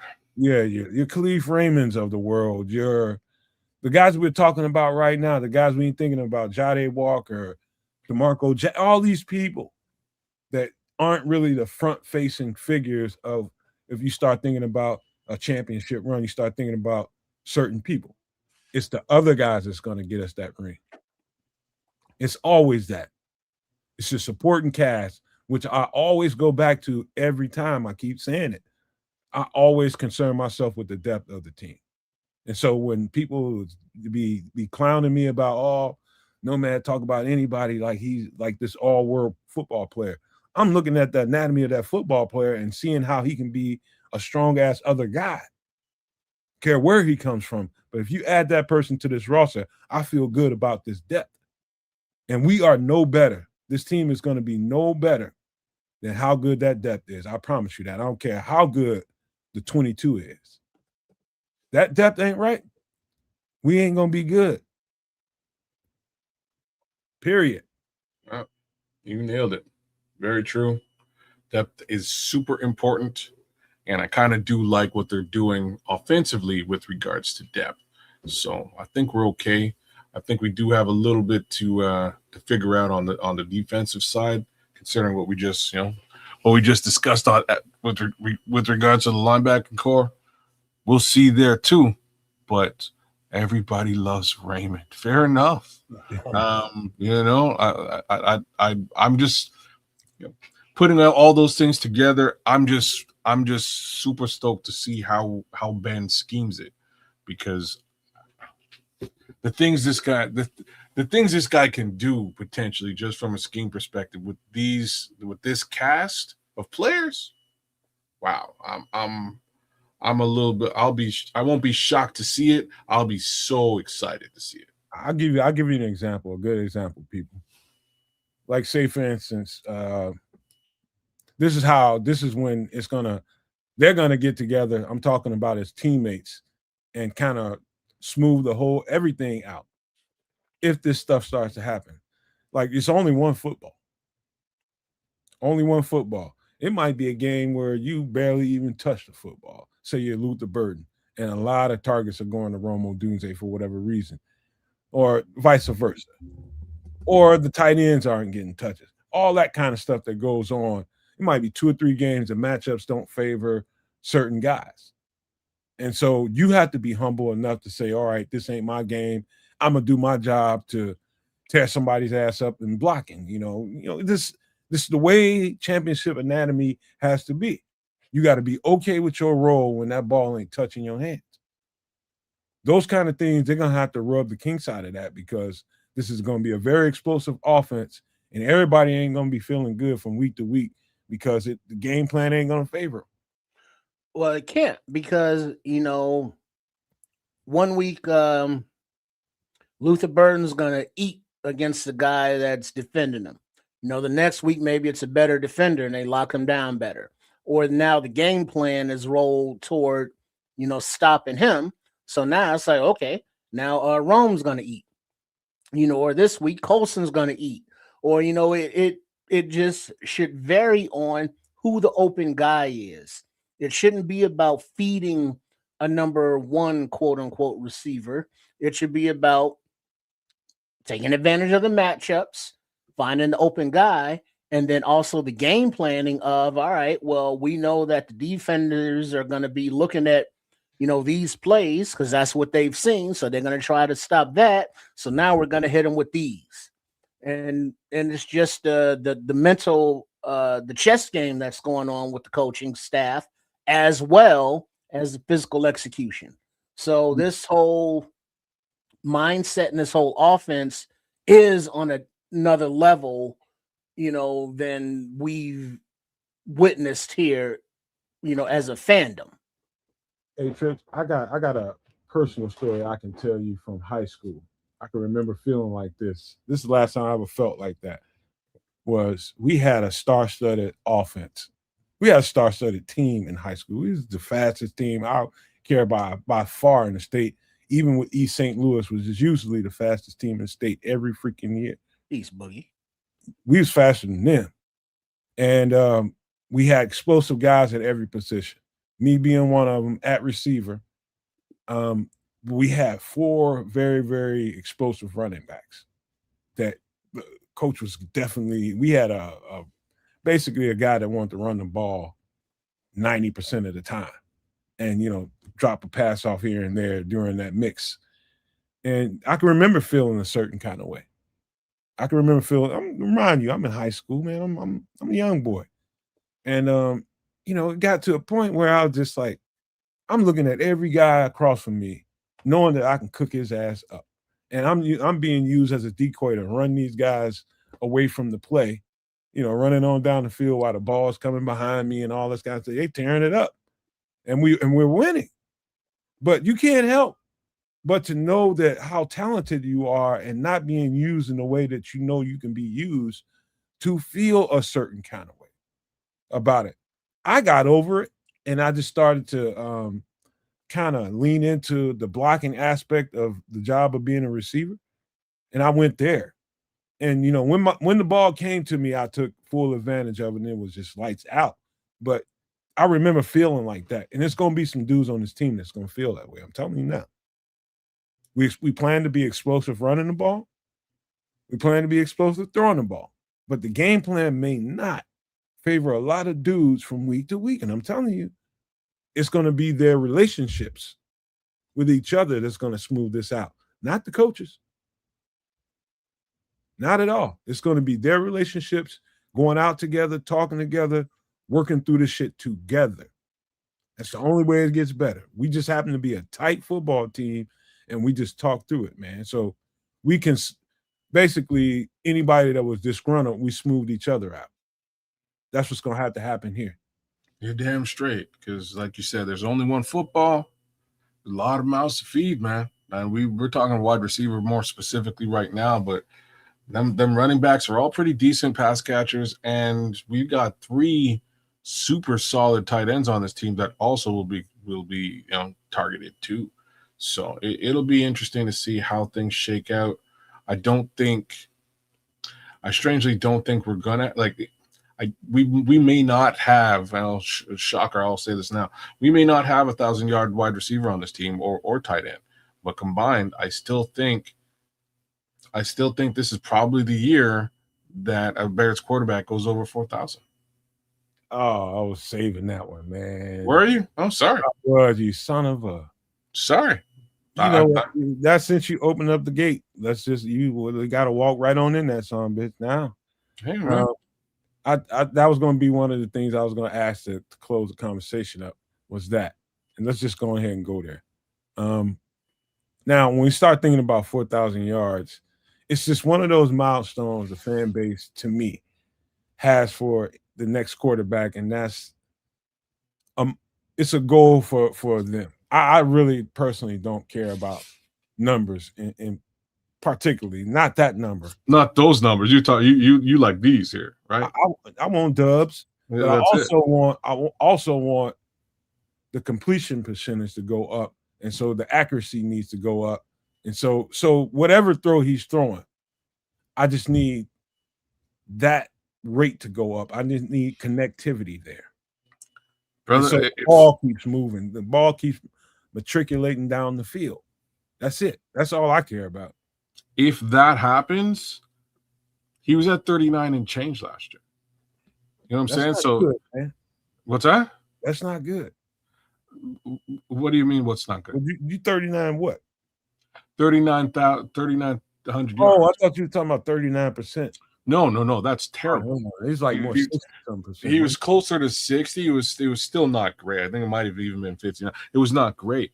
But if what you're saying happens, and what Ben has sort of done is he's created a bit of a safety blanket for him. So if he gets comfortable back there and he can actually hit these targets in short order, his completion percentage will increase. If that percentage increases, I don't see any reason why he can't get to the Big Four. Another point I wanted to make too was you saw this off and on during the season. First of all, I love his emotions, man. I love him being emotional at times. But there is also a time and a place for it. And about to give a special shout out to my guy Khalif Raymond, who I've always heard that of, listening to Amon-Ra St. Brown on that podcast he does with his bro. I've heard that 4 or 5 times at this point. But sometime during this camp, he rolled up on Caleb after Caleb blew his lid, man. Caleb blew a piston and was going off about something that he's probably doing wrong and got wrong or whatever it was, and people noticed it. You know who rolled up on him and just like, hey, you got to get together, man. Guess what? Everybody's watching you. It's probably Chase. Sorry, Case Keenum? No. It was Khalif Raymond. On Caleb? This must be recent. Yeah, in this OTA. Okay. In this OTA, he said it. Caleb actually said it, which I'm watching him mature mentally and emotionally as we speak, man. He's starting to really, really take the coaching. And that was one of the question marks I had about him before we even got him, was how's that going to go? But he's proven to me that he can take the coaching. Matter of fact, he runs to the coaching. There's a lot of players that run from it. You know what I mean? That just I think he's done a little bit of both in his career, right? Like, yeah, that first regime, you might be running as far from that coaching as humanly possible because you're dealing with that might not have been all the coach's fault. Oh, I'm not placing blame, really. I'm just saying that if things aren't working and you don't, there's a level of belief and confidence that you have to have in the regime. I don't think he was confident in what those guys were trying to put down, and that kind of caused him to just do his own thing instead. All I know is my own experiences in receiving coaching. Like more times than not, I'm going to be receptive to coaching. It's the coaching style that I get a little bit, peeved about, depending on what kind of coach you are. If you and somebody that's in my face, in my space, it's hard enough to breathe out there when you're running around all day and oxygen is fleeting, and you got some hot breath motherfucker in your face constantly talking crazy and saying ridiculous shit to you. That's a whole other thing. Some people are, like I say all the time, Kedz and Trips, self-motivated, and they don't need motivation, man. Just tell me what I did wrong and I'll fix it. Just tell me. And so you just don't know what kind of dynamics you have out there on the field because you don't get to watch all the practices through their entirety. You might get a snapshot here and you might get a mic'd up there. You only know so much from a distance.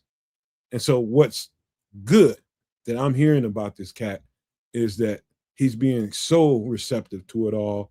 It's like he's running to it more and asking more questions and trying to perfect his craft. It's just going to take us further so long as he's got that mindset. And I'm just loving that, man. You got to have that out there.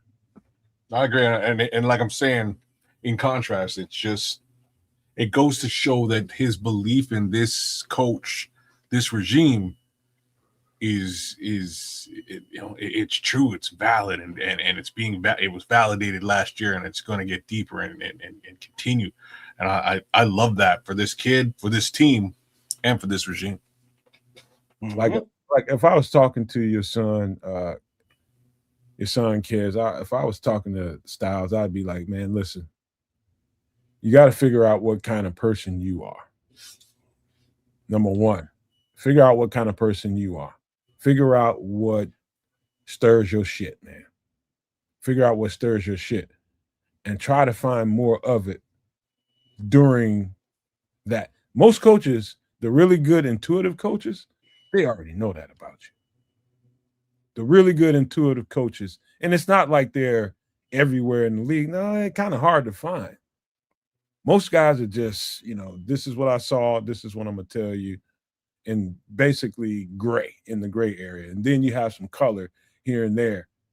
One of these days, I hope Styles finds a coach that can really dig into his spirit so that Styles can find his self-motivation and put it on the field.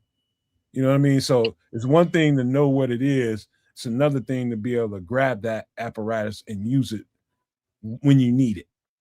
Man, hate that you brought that we've gone down this particular road, but to be frank with you, he kind of already had that, and he went into last season fully self-motivated and ready to bust heads, and quickly became a leader on this team. And then the coaching just kind of betrayed him. I'll be completely frank with this, and he's at a little bit of a crossroads right now with all that. But I don't think these coaches really understood what they were doing with this particular player, as in my son, and really didn't understand what they were doing with their team, because they definitely had a leader that they somewhat wound up neglecting. So rubbed them the wrong way this past season, man. Definitely did. I'm gonna ask you a question. I normally would have asked you off screen, but I think it's okay to ask you here now. Would you be okay if the opportunity came up to put Styles in a home where he can come here and play some football somewhere? Put him in a good, proper home, and he's gonna be away from you, but it's for his good. So first of all, I need these people to get the hell out of my house. So there's that part. It don't even have to be a good home. Be a right home. It can be a group home, for God's sake. You know what I'm saying? Like but honestly, it would be the best at this present time. It probably would be the best thing for him to get out there, and just. He ain't mean that, Styles, man. I'm gonna punch him in his face when it's over. He knows he knows me too well, though. You know what I mean? He knows me too well. And I do mean it. These people are messy. They need to get the fuck out of my house. So that being said, I would love it if he could make it down there, man. There's been some opportunity to do so in Florida, but it's just a little bit shaky, man. A little bit of a shaky situation. Anyways, one of them things. Well, we'll see. All right. Well, I can. There's options, man. I know some people, but anyway, man. Back to the Bears. This is gonna be good. This is gonna be. First of all, these weeks are gonna go past fast, and shout out to Sports Chicago Style and Kedz the Canuck. Make sure you give some love to all three channels, man, because we're here doing the yeoman's work while everybody else is chilling. We're here on this Wednesday night to give you the best we can give you, and we're gonna fill in the blank like we always do every off season when you just think there's nothing really to talk about.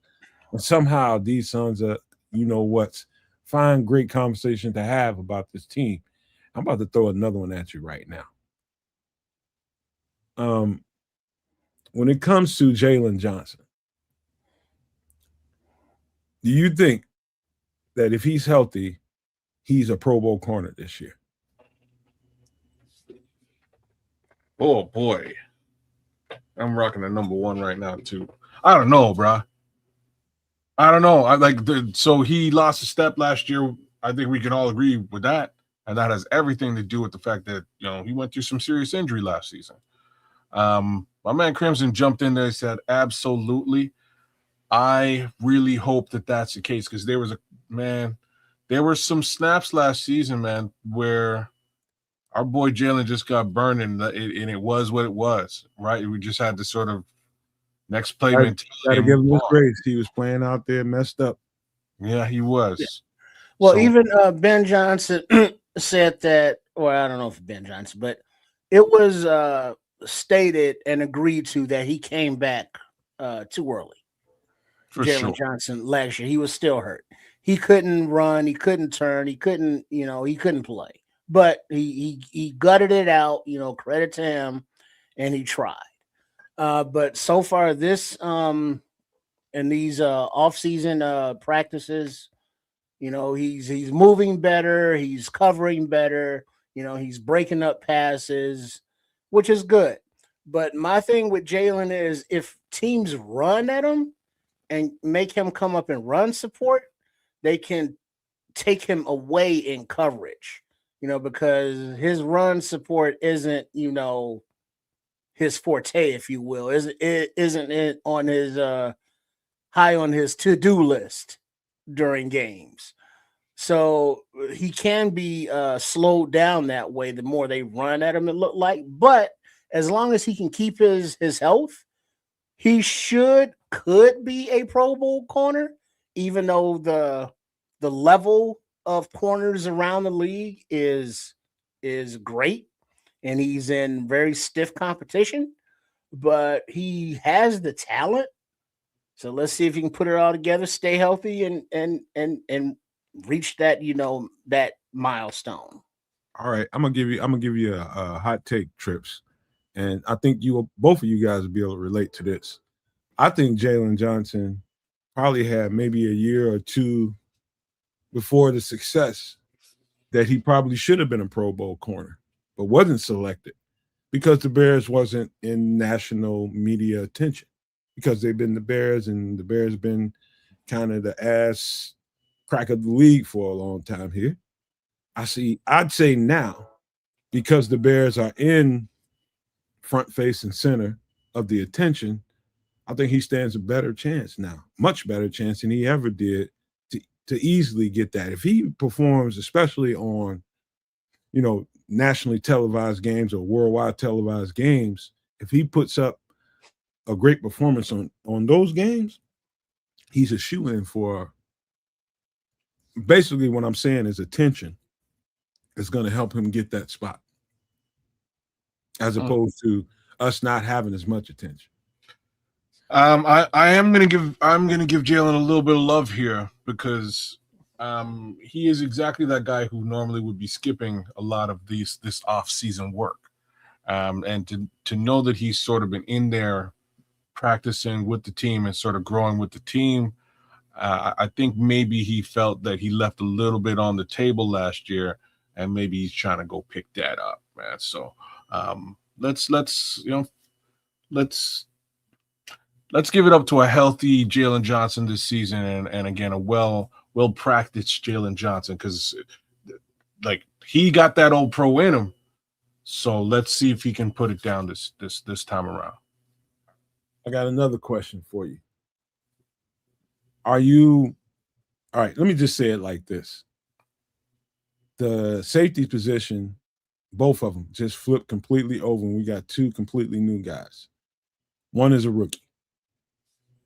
Do you think that they're putting maybe Dylan Thieneman in over his head? Are you confident that he can hold up that mantle of, hey, we need two lockdown guys back there? Are we done with the, I don't think any of it was hype. He was my favorite safety in the draft. I let everybody know that several times, and we ended up with him. But now it's nut cutting time. Now it's time to really show that you can man up and take this role. Do you think we are going to be all right at safety with these two guys there? I think they are loading up a cinder block and throwing it at Dylan Thieneman and tossing him in the deep end and be like, all right, what you got, kid? You know what I mean? You going to sink or swim? What you going to do? I don't think they're parsing it out. I mean, they are parsing out because during camp, he didn't automatically get the first stringer, reps. They had him second string because he didn't know where to line up. He didn't know the process, how practice is supposed to go. But once he got that rhythm down, they moved him up. And so they're filling his plate with everything because they expect him to be able to, partner back there with Kobe Bryant, play deep, play short, come in on a blitz and run support, cover the tight ends and running backs where necessary and wide receivers. They're throwing all of that at him and seeing what he can digest. And I think when he comes back for, camp, they'll see where he is, on the field wise, because I'm sure he'll be working, mentally all the entire time, but they'll see where he is and what he can handle. And then once the pads come on, now they'll be able to say, all right, let's see what knowledge translates from the playbook to the field. And I expect it to be a lot, as I'm sure they do as well. Hey, before you go, Kedz, let me ask you a question, Trip. And we all know this kid and I growing up. There's always them kids out there that, somebody's mama, auntie, oh, he think he grown. Some little kid always running around with the kids way bigger than him. Just always running around with him, trying to mix it up with the kids way bigger than him. All the time, man. Everybody always said, oh, he think he grown. The way he talked, the way he act, always had that kid. And Tripp is right. That first part of what he said, this is going to be one of those situations, drag you right on out to the deep water. Right on out to the deep water. And I'm going to say this to couple that. I think they drafted him because they think they can drag him right on out to the deep water and he'll swim. He thinks he's grown. And I think he can be grown. I have little frame of reference for this, but here's what I'm going to say. They also brought over a safety with a fair amount of veterancy who's played the role and done well and excelled in the role.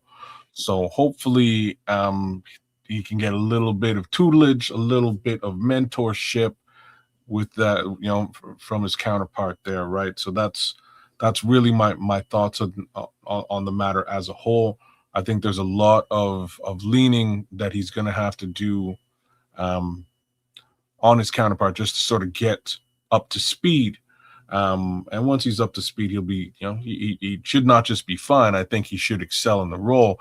At least that is the common consensus. The Bears clearly think that he's going to excel in the role. Let's hope that he does.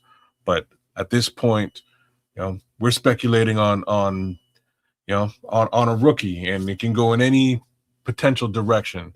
For me, the real upside is the guy beside him already has a track record and a frame of reference for what is needed at that position in the NFL, and hopefully can impart as much of that as humanly possible before the season starts. Hey Kedz, I'm gonna take you somewhere where you guys know what this is, but I'm gonna take you a little bit into the depth of it. You know how you always hear about, the first 15, 20 plays are scripted in an NFL game, and that's a good thing because all you're doing is working on this opponent and what you think you can do to attack them, whether it's from the offensive side of the ball or the defensive side of the ball. Here's where shit gets a little greasy. At halftime, when you've trotted out those concepts, whether you're the Bears, whether you're any other team, you went out there and you put all that work that you did in this week and you tried that on them, right? You go into halftime and let's just say it didn't work. And now you got to go from scratch. You got to shake the board up. And guess what? The other team is doing the same thing on the other side, shaking it up. And now you're getting away from a week's worth of scripting everything. You kind of got an idea where everything is going during that week of practice. You know what everything looks like. You know everything that can come out of these scripts. And next thing you know, you're in halftime and it's going to shake it up. And when you get back out on that field, you probably feel a little more naked than you ever felt all this week when you felt like you knew everything, because they're going to change it up on you. Now that's when that rookie has to grow up. And that's when the guy next to him helps accelerate his growth. So for about another quarter and a half, they're throwing new shit at this guy. So you already played the first two quarters. In that third quarter, the nuts and bolts of the game, you're gonna see. And I'm telling you, watch that every time we watch a game.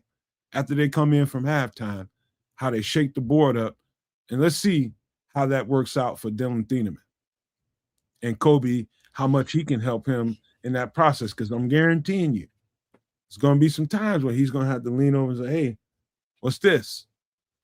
What's going on here? And sometimes he's going to have to learn it on the fly. Yeah. That's very interesting.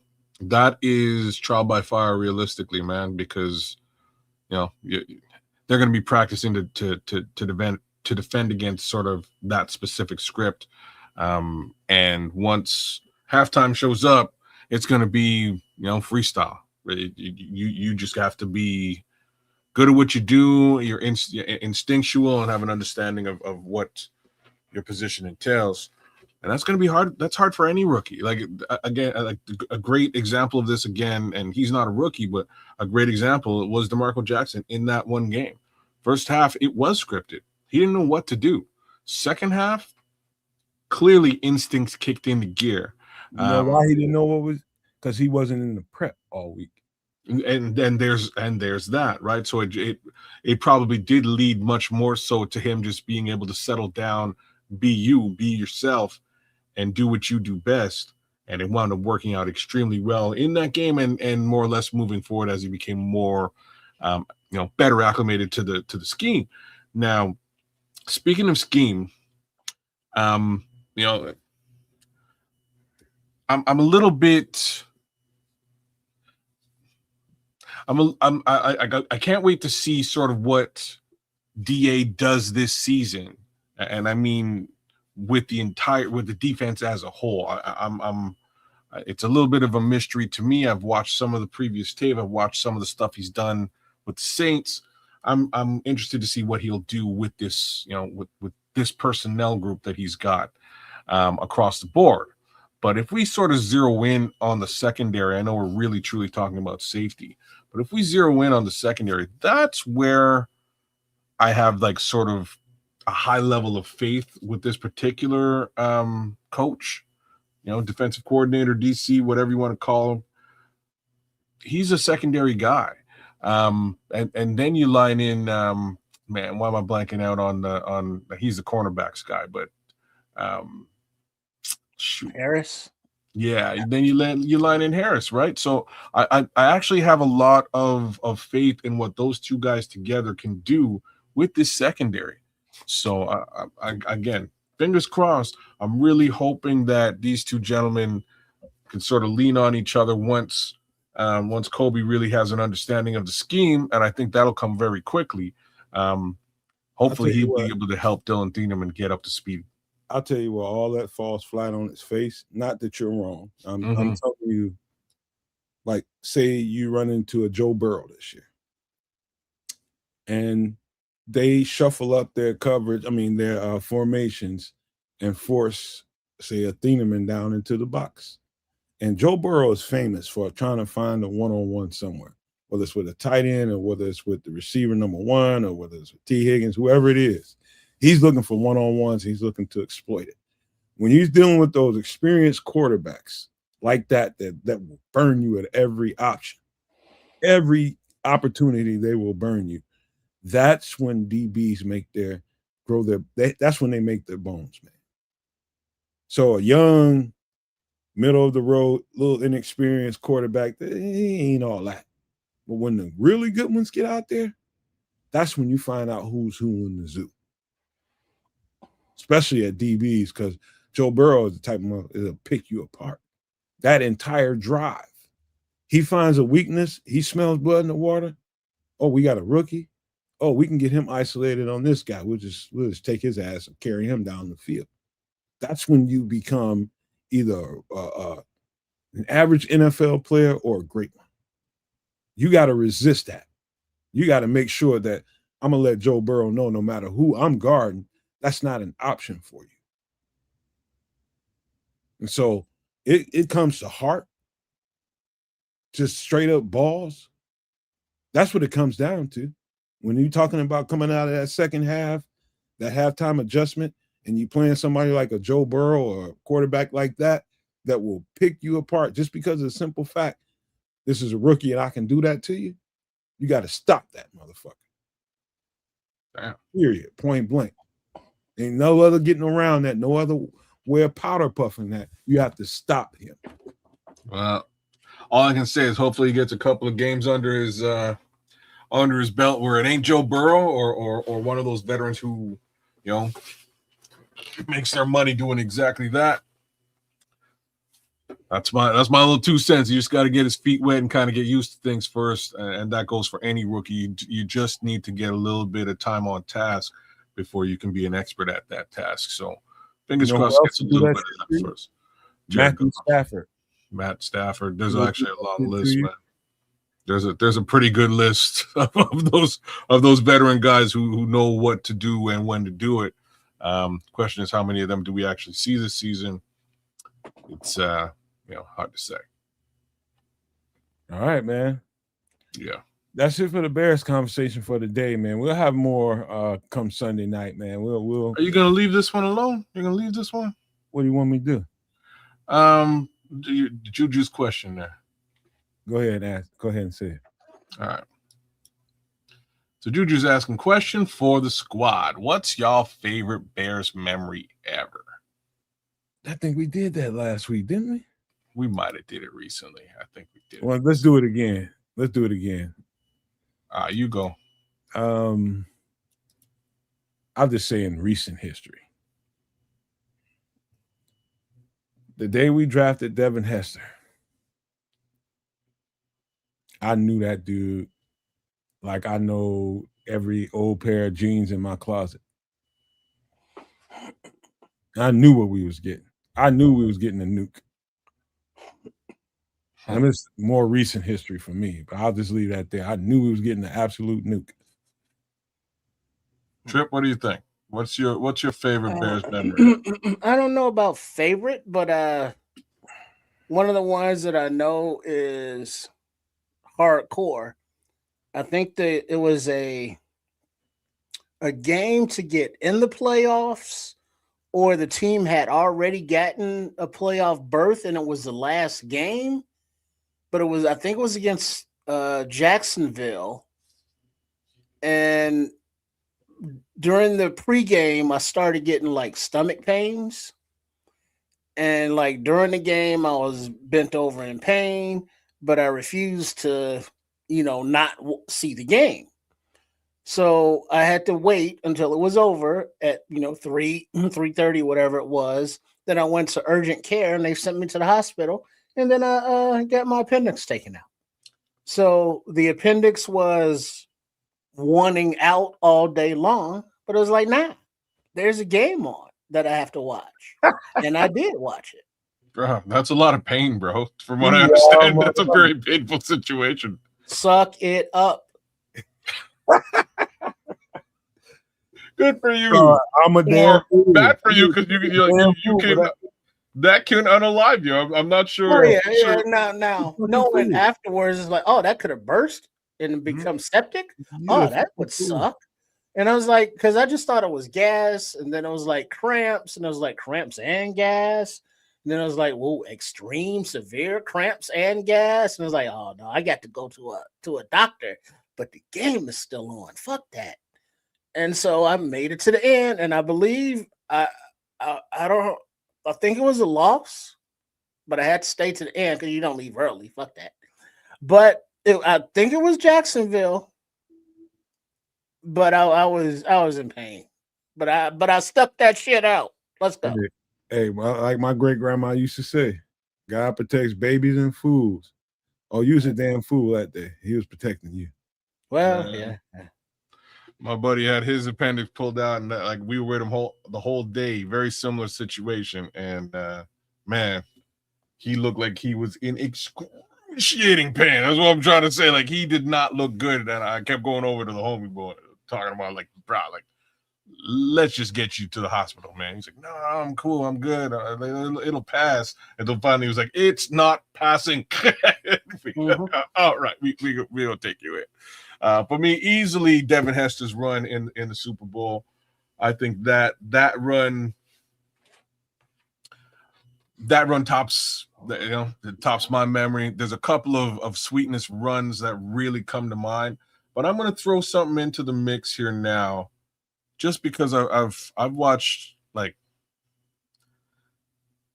these two clips about 1 billion times at this point, and I hope there's many more of these moving forward. But these two, this Green Bay game here this past season with Caleb, jump man pass to Rome, that's nice. but the nailing DJ in the end zone, man. Oh yeah, I knew you was gonna go there. I You know what I'm almost saying? Hands in the pouch. It's cold. Like he knew it was a dime. You know what I'm saying? Like, Hey, you know what's funny about that, kids? You can see that same throw almost. Only thing is, Joe Johnson is getting flushed out to the left when he was in Carolina. Same goddamn throw, same goddamn route, same goddamn ball tracking skills, which attracted deep ball tracking skills, which is one of the things that Ryan Poles, remember when he said that? He's got some of the best deep ball tracking skills in the NFL that he's ever seen. And when that ball is deep and that ball is in the air and the game is on the line, DJ is coming down with that motherfucker. If there's any chance he can. He's unique that way. Brother, he was interfered with clearly. You know what I'm saying? The defender was all up on his neck. All kinds of pass interference. It make no kind of difference. He brought that thing in, he brought it down, and the Packers, you know, when I'm watching this replay, man, like Peter Bukowski, there's different Packers guys out there who are calling this this game. Just the level of ultimate disdain that they felt when this pass was caught. It's a beautiful thing. So more recent. I gotta put that up there, compliment, man. Trips, you just got a hell of a compliment. You probably should read it. Wait, hold on. Before I go there, it was week 17 versus the Jacksonville Jaguars, January 6th. And it was a victory for the Bears, 33-13. And that was in the 2001 season. Probably should. All right, comment here from Juju.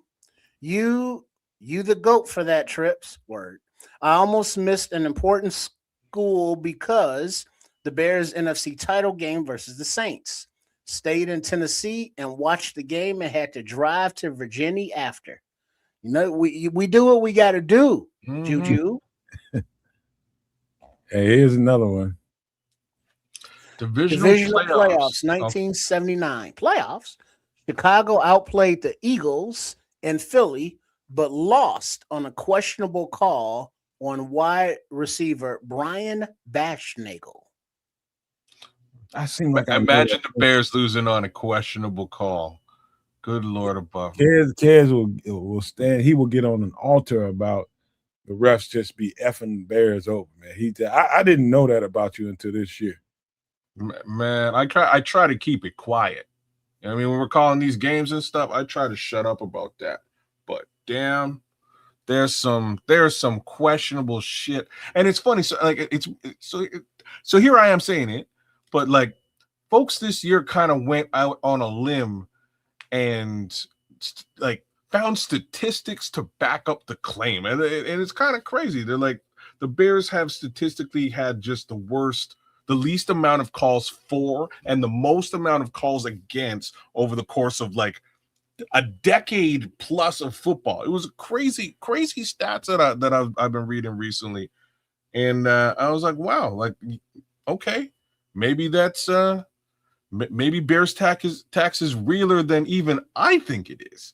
So just take that for what it's worth. There are, jump on social media and you'll see what I'm talking. Whole last name for Bears tax. I'm just saying, bro. It might be realer than even I think it is. All right, I'll tell you what, man. We got to exit the Bears conversation because we got other stuff to talk about, and that requires something to eat, man. Anybody hungry? No, I had good steak and corn and salad, but let's do this. All right, let's go there. Feel free to go. Tuscan chicken soup. Ingredients: onion, garlic, spinach, sun-dried tomato, Tuscan seasoning, pasta bone broth, Parmesan cheese, heavy cream, and chicken boobies. before anybody goes, I have to say this, and I'm going to get this on my next order. I didn't know Tuscan seasoning was a thing. Maybe I must be late to it. Well, that's an Italian thing. I got to get Tuscany. I got to over get by there. Because I'm always about trying to vary the flavoration around here. Flavoration. I just made up a new one. Yeah, you and Mary J. Blige together, man. That goes right into that song. All right. Now let's see. If you want to home make the Tuscan seasoning, Mediterranean herbs, garlic, and savory fennel. All right. So the ingredients: 2 tablespoons of dried basil, 2 tablespoons of dried oregano, 2 tablespoons dried rosemary, 2 tablespoons of dried thyme, 2 tablespoons of garlic powder, 2 teaspoons of dried marjoram, 1 teaspoon of crushed red pepper flakes, optional, 1 teaspoon of fennel seeds crushed, and 1 teaspoon of salt, optional. Now, what the hell is dried marjoram? I don't know. If you ain't got that going on in your fried chicken, then you tripping. Marjoram? Yeah, buddy. Marjoram. You better have some coriander and you better have some marjoram. Let's see. Marjoram is a plant, fragrant Mediterranean herb with a sweet, mild flavor, similar to oregano but less pungent. Used fresh or dried in cooking for soups, stews, meats, and sauces. Oh, I guess that's a soup. I got everything, but I probably got old marjoram right now. Or none. What's wrong with you? Didn't you get the new? Dog, I keep marjoram. I got a seasoning rack, man. This is the first time I'm ever hearing of that. You got a seasoning rack? No, I don't. You ain't serious about life. I'm not serious about life. Yeah, I showed you all the 4th shelf one there. It pulls out with the drawers that fold down. You put the seasoning. Man, I gotta ask, what did you spend on that though? They're trying to sell that for like $8 billion. Mine was gifted to me. Oh, right. Okay, nice. I don't spend a lot, so I gotta say it's like $15. Word? Okay, no, man. Like a door-to-door guy came around here, and he was trying to hawk one of them. You know what I mean? He was trying to hawk a whole seasoning rack, and I was like, okay, this is cool. Like I'm serious about life, and I was gonna buy in, man. But the homie's price point, it quite literally made me want to kick him right the. You can literally make your own seasoning rack. I'm just saying. I'm like. I got seasoning, y'all. You know what I mean? Like I got spices. Mine fits with my kitchen. My aunt came. I take that. Yeah, it was my aunt. It was my aunt. She came and seen my kitchen in Georgia, and she was just like, "Ooh, I got some," and she just gave it to me. Okay. With the seasonings in it, all that shit. This is what he was selling, but like I got mad spices. I got mad seasoning. I hit up spices on a regular basis. But this cat was trying to sell me seasoning and a rack for like some astronomical price. It was like a cool $1,000. And I was like, my brother, there ain't no way. You know what I mean? There's seasonings in that. You better have like 200-300 seasonings in that. Brother, it was a big ass rack, and it would look real dope in my kitchen. And it had a lot of stuff that I use today, as well as a lot of stuff that I never heard of. But end of the day, I wasn't like, he came to my crib, like, you know what I mean? He came and knocked on my door and was like, here's what I'm selling. I was like, I'm not really like in the like spice market right now to the tune of $1,000. Like, you got to be crazy. I got a whole bunch of other you know. I'm serious about other things too. You know what I'm saying? Like I got to put that $1,000 towards some other shit. Anyways, it was wild. So this is one of the dishes that I'm not gonna necessarily go into a restaurant and go order Tuscan chicken soup, nor shrimp scampi, or any of that kind of shit. What the hell? What's wrong with you? When I'm going into a new restaurant, I'm probably going to lean towards something I know for sure. Instead of just, I want to be adventurous. I'm in this new place and it looks nice. Nah. I might do that the second time, but not the first time. I don't know your philosophy when going into a new restaurant, but mine ain't be wild ass all over the menu. Mine is to be very simple. Let's see if they do the basic shit right, and then go from there. See, wow. It all depends, man. It really depends on what's going on, because there are times where I'll go to a new. There's like 5 things I will order that is just table stakes, and you can't if you mess this up, I'm probably never returning to your establishment. That's the idea. That's the thing, kids. You go there first. I'm kind of with you. Like I'm saying, like I'm kind of with you. Sometimes I do that, but like and this is what I'm saying. It can be different. I just did this the other day. So there's a real nice Italian restaurant just in my neighborhood. I mean, like literally. Hold on, kids. You ever go into one of them and you're walking in that place and you're getting seated and you see somebody's shit going past you, like, ooh, what's that? Like, what is that? And then that kind of thing will trigger me to go a little further on that menu than I was planning on. So I had that type of experience at an Indian restaurant recently, and straight up, the food there is so fire. I don't know if I told y'all about this at all. Just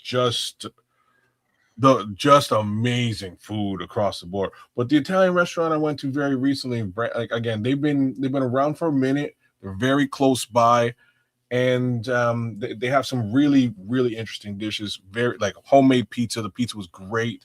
But I tried something like I tried basically this exact dish. I tried Tuscan chicken soup as an appetizer coming in, and it was their house soup of the day.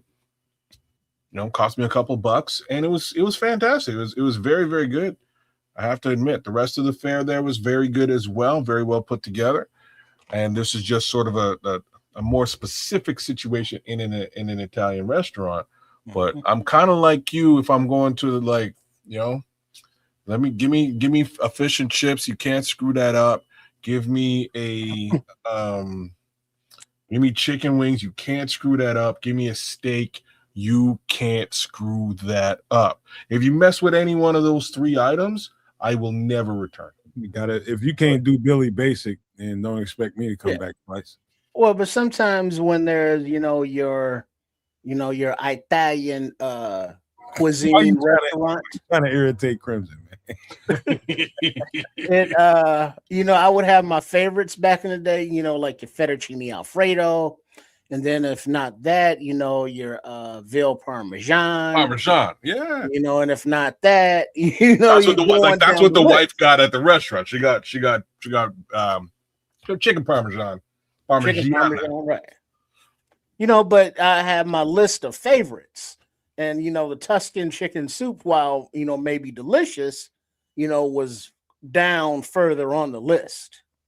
And so, the regular, like Lawrence of Arabia, we used to go to bed there all the time back in the day, that regular enough that you would be able to order your favorites or try different stuff, whereas, a new restaurant, it's like, all right, you stick to the staples. It's like, all right, you shouldn't be able to mess this up unless, it's like, all right, new restaurant. What's your specialty? What do you recommend? Then I'll try that. But yeah, Tuscan chicken soup. That was exactly what it was, Trip. That was their specialty soup of the day, and I was like, damn, it kind of sounds real good. Yeah.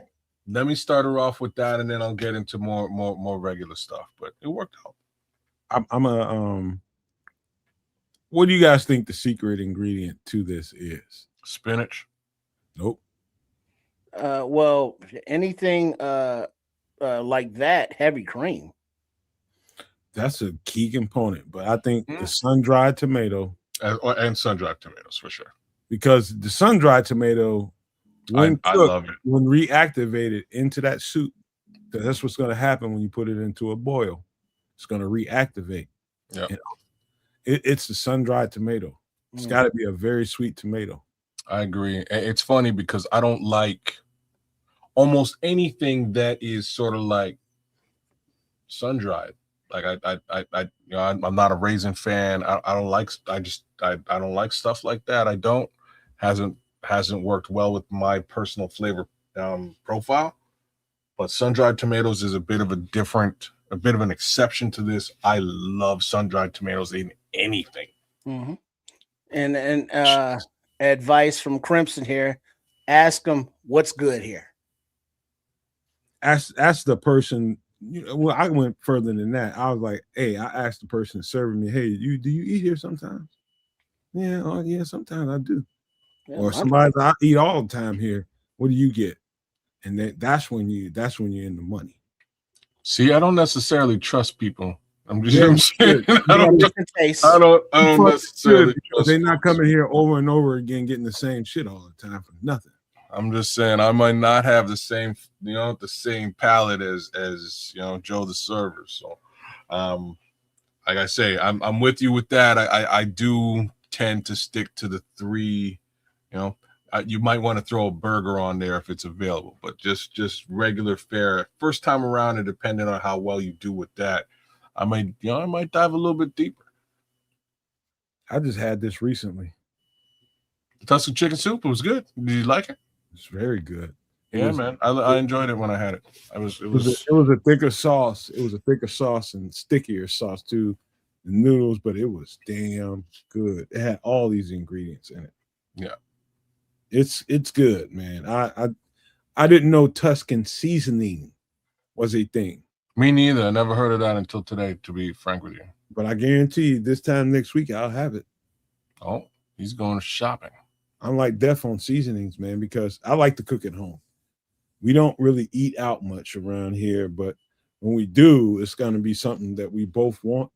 And it's the damnedest thing about a relationship, man. Because with a woman and you try to do stuff together and you do so much stuff together, the minute you start straying away from, oh, we're not going to do this together. I want this from here. You want that from there. And if I can feel the tension between us. I ain't gonna lie. You for real? Guys, man, listen, if you're in a relationship with a lady, and she just told me this week, I was just like, what's going on with you? She's just sitting there looking at me. I'm laughing because I know it's true. You know what I mean? I'm kind of messing with you. I know it's true, but at the same time, I'm gonna be real about this one. That's kids. That's when you know you got to get your relationships back on the tracks, man. No, let me just I hear what you're saying, but sometimes sometimes you just want to get that thing that you love and she totally hates, though. You know what I mean? Like, so I'm just gonna put it like this. Fuck your whole relationship. It's fine. It'll be fine tomorrow. We'll go back to doing stuff. You know what I mean? We'll get it. We'll work on a meal tomorrow together. But like, let me just put this out there in the wind. My wife is not the grandest fan of Caribbean food. I'm sorry. Wait a minute. First of all, how did you introduce her to it? You probably went full bore with her with Caribbean when you first met her, didn't you? That's probably why she don't like it. No, there's really no like. You got to ease her into Caribbean, man. You can't just get no. Caribbean food is probably the most regular fare you could possibly. But it I'm is. black. Like, it's not even regular to me. No, but it is. It really is. So when I met her, I didn't introduce her to anything. She made me curry chicken. To be honest with you, she yeah, man. So she was living with it's a good story. So she was living with a couple of like a Jamaican family that are friends of mine and stuff. That's kind of how we connected. But anyways, so she made me some curry chicken, and let me tell you right now, it was absolutely terrible. It was all watery. It was really bad, and I kind of smiled and told her it was great. And then I went home. I told my mom, I was like, good Lord, she made me the worst curry chicken. So my mom kind of took her aside and was like, yo, you messed that up. Let me show you how to actually make some curry chicken. So my mom kind of schooled her on making some curry chicken. So she made it for me a second time. And when she made it for me the second time, I was like, damn, like what happened? Like you were living in a spot with a couple of Jamaicans. They showed you how to do this and you messed it up. But now it's on point. How did you figure this out? And I was kind of blown away. So she actually made me curry chicken 2 times before I'd ever introduced her to any level of Caribbean food. Over time, I definitely expanded, her horizons to some, to patties and rice and peas and many other things, oxtail, you name it. And she's had all of that. And strangely, she's not, like I say, she's just not the greatest fan. So there are some times where it's like, you know what? Oh, neither one of us can decide what we're gonna eat. I bet you there's something you have on your mind. And I just go to that. What do you want to eat? And eventually it'll take some prodding and pulling and pressing, but eventually she'll tell me what it is she wants to eat. I'll go, perfect. We'll get that. But I'm gonna get me some curry chicken and oxtail and rice and peas. She'll be mad for a minute, but she'll be happy once she's had her meal of choice, and I'll be happy as well. All right. Well, I want to go down that road of the conversation because I had some other stuff to say, but we do need to keep rolling. And I'm just going to say this. To me, the better Tuscan chicken has a thicker broth. Tuscan chicken soup has a little bit thicker broth. It's got a little stickier consistency to the noodles.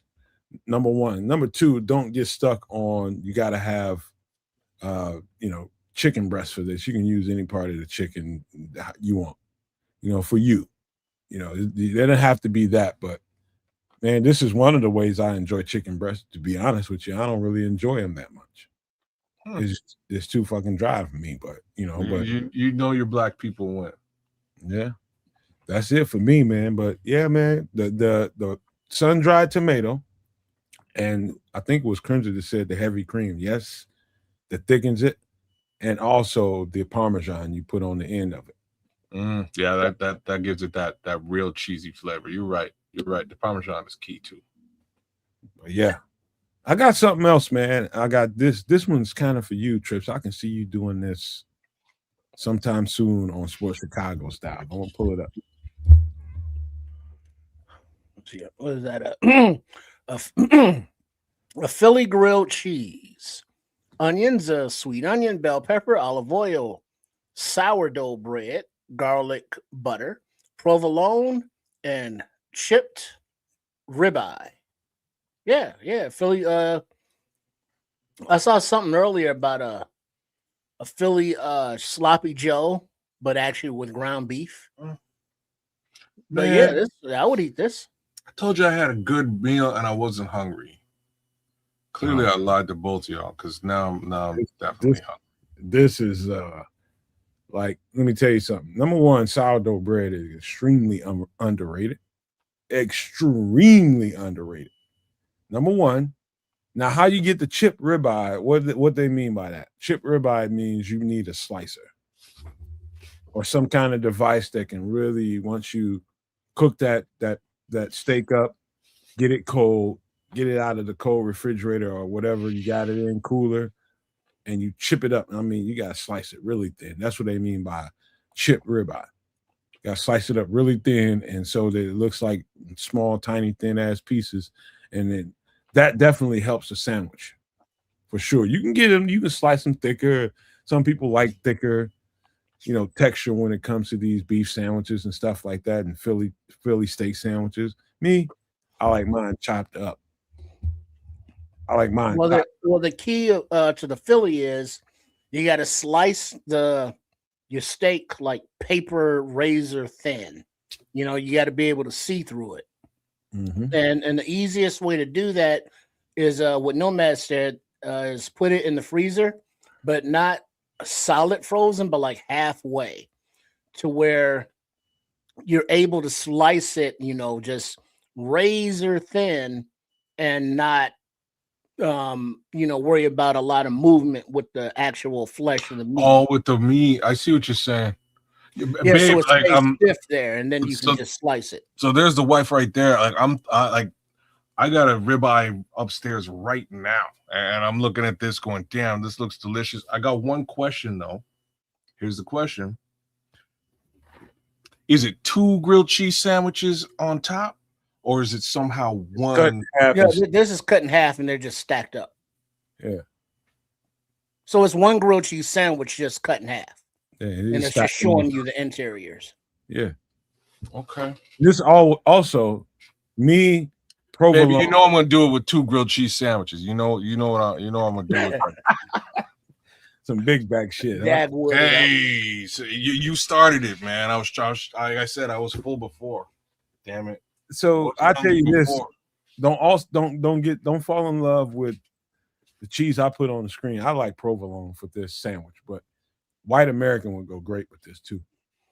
Yeah, white American, provolone. What do you have to get all racist for? Well, those black Americans. That's trifling. There you go, Missy.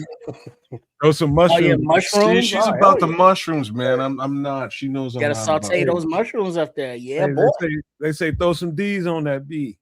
Throw some mushrooms. At this point, I just eat the mushrooms and shut the fuck up, man. At this point. Anyways, this looks so good. And then also, don't sleep on. We were talking about cheeses. And not only the white cheese, but the yellow cheese. Right. And that would be the cheese whiz. Oh, you're gonna get into it. That opens up a whole other Philadelphia conversation. See, maybe a few olives, sliced olives in there. Snap! No, stop them right there, Kedz, because next is gonna be sardines. But the olives though would be like it would kick though. It'd give you just a nice little. This way you don't really have to spice you don't have to season or spice the ribeye at all. You could just chop the shrooms real small. Can't take that flavor. Nothing like you can't take that flavor. You're right. Yeah, you're right. So I'm more of it. You're bang on, Crimson. Initially, it's sort of like a texture thing, but if you do it right, it just kind of tastes and feels like steak. You know what I'm saying? Like if you're doing it the right way. Crimson, I would go bread, cheese, bread. Ingredients: bread, cheese, bread. Just to be an asshole, and it would be amazing. Just saying. Just to have your bread, cheese, bread. Ingredients: bread, cheese, bread. Bread, cheese, bread. Man, we not making a Philly Big Mac. I'm telling you, that's what I would do. That just seems like a lot of excessive bread. It is, but it's a real, like we're talking 2 grilled cheese sandwiches stacked with Philly. Yeah. You know what I'm saying? With the Philly stuff in the middle, which would be fantastic. Fuck. Now you're going down the road of probably need to, if it's like that, you probably need to make a Philly stromboli or something with all that bread. Man, I'm so hungry right now, man. Damn. Y'all crush me. You doing all that, just go calzone. If you want that much bread and dough. Stromboli, if you're going to go down that road, go down the fucking road. Might as well eat it out of a bowl with a fork, you say. Pinkies up. Pinkies up. No. No, not this one, Crimson. Not this one. This one we're gonna go deep. And real talk, like I'm telling you, I only had I cooked 2 ribeye today, thinking my son might get back in time to eat. He didn't. So there's a ribeye at least. Well, first, knock on wood, because he eats everything in the building. It might be gone now. But there's a ribeye upstairs in my imagination. I might be able to put this little thing together. Yeah, what are the odds that makes it till morning? Come on. Slim to none, man. Slim to none. But now, I'm just looking now, and it's like you can get a 2-pack of ribeyes nowadays for $20. Yo, Crimson knows what he's talking about, though. You got to use the cheese to seal in the ribeye. Chip ribeye. Go eat styles of steak, she says. Keep Okay, that yeah, I'm flavor in gonna steal a steak in a minute. Or if Y'all you only get one ribeye, you get y'all one doing other some, piece y'all too, pirating each other, man. Y'all Oh, you took him for food? Oh, you will take him for. Is he still at the hospital? Hey, you know what? Y'all pirating each other's food, man. That's bad. Hey, no, man, he's the pirate. It's like I'm the captain now type shit. He's just eating everything in the damn fridge. So well, he's a growing boy, kids. Damn. he is. He's a full ass man, and he can put his own shit in the fridge at some point. Please. And so what you saying? He can put a gas barbecue grill in the layaway? There's no stopping a fucking 20-year-old with food in the fridge. That's what I'm saying, Trip. That's what I'm saying. Exactly what I'm saying. Or not even a layaway, put it on credit. No, you put it on credit. You bring that home. You pay for that later. Hey, I'm gonna tell you something that helps you. Find your laxative. Say what now? A laxative. A laxative. Yeah. Why? That chocolate candy for the that's cheese? not candy. That'll stop all that pirated shit going on.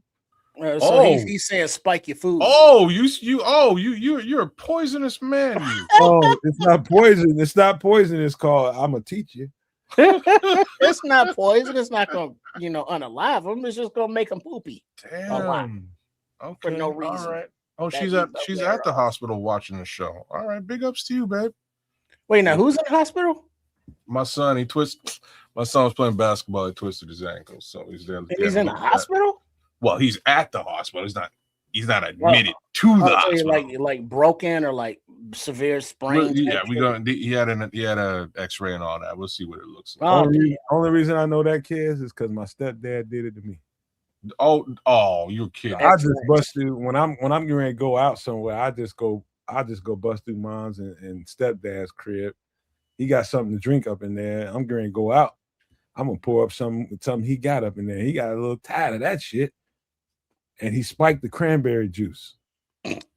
Oh, that's cold-blooded, man. Right. Hey, I got up I went and I left there. And I'm talking about in the span of about 25 minutes. 25 good minutes. 25. I get down to the spot. I'm G'd up too, man. I'm looking good, smelling good. I'm about to go up in there. Chicks on me when I'm at the door. I'm paying my little fare to go in the door. I'm feeling little bubbles in my stomach. I'm ignoring the shit. I'm just like, I'll be all right. Get a little gas going on. I pay my money. I take about 5-10 steps in there. I'm just like, hold on. Man, if we hadn't have been, if the place hadn't have been so close to where my mom's was living at, I'd have been on the side of the road in the ditch, bro. every bump. How you know it was your uncle though? He tell you? Stepdad. How did you know? Did he tell you? I went in the bathroom and him and his homeboy was waiting there.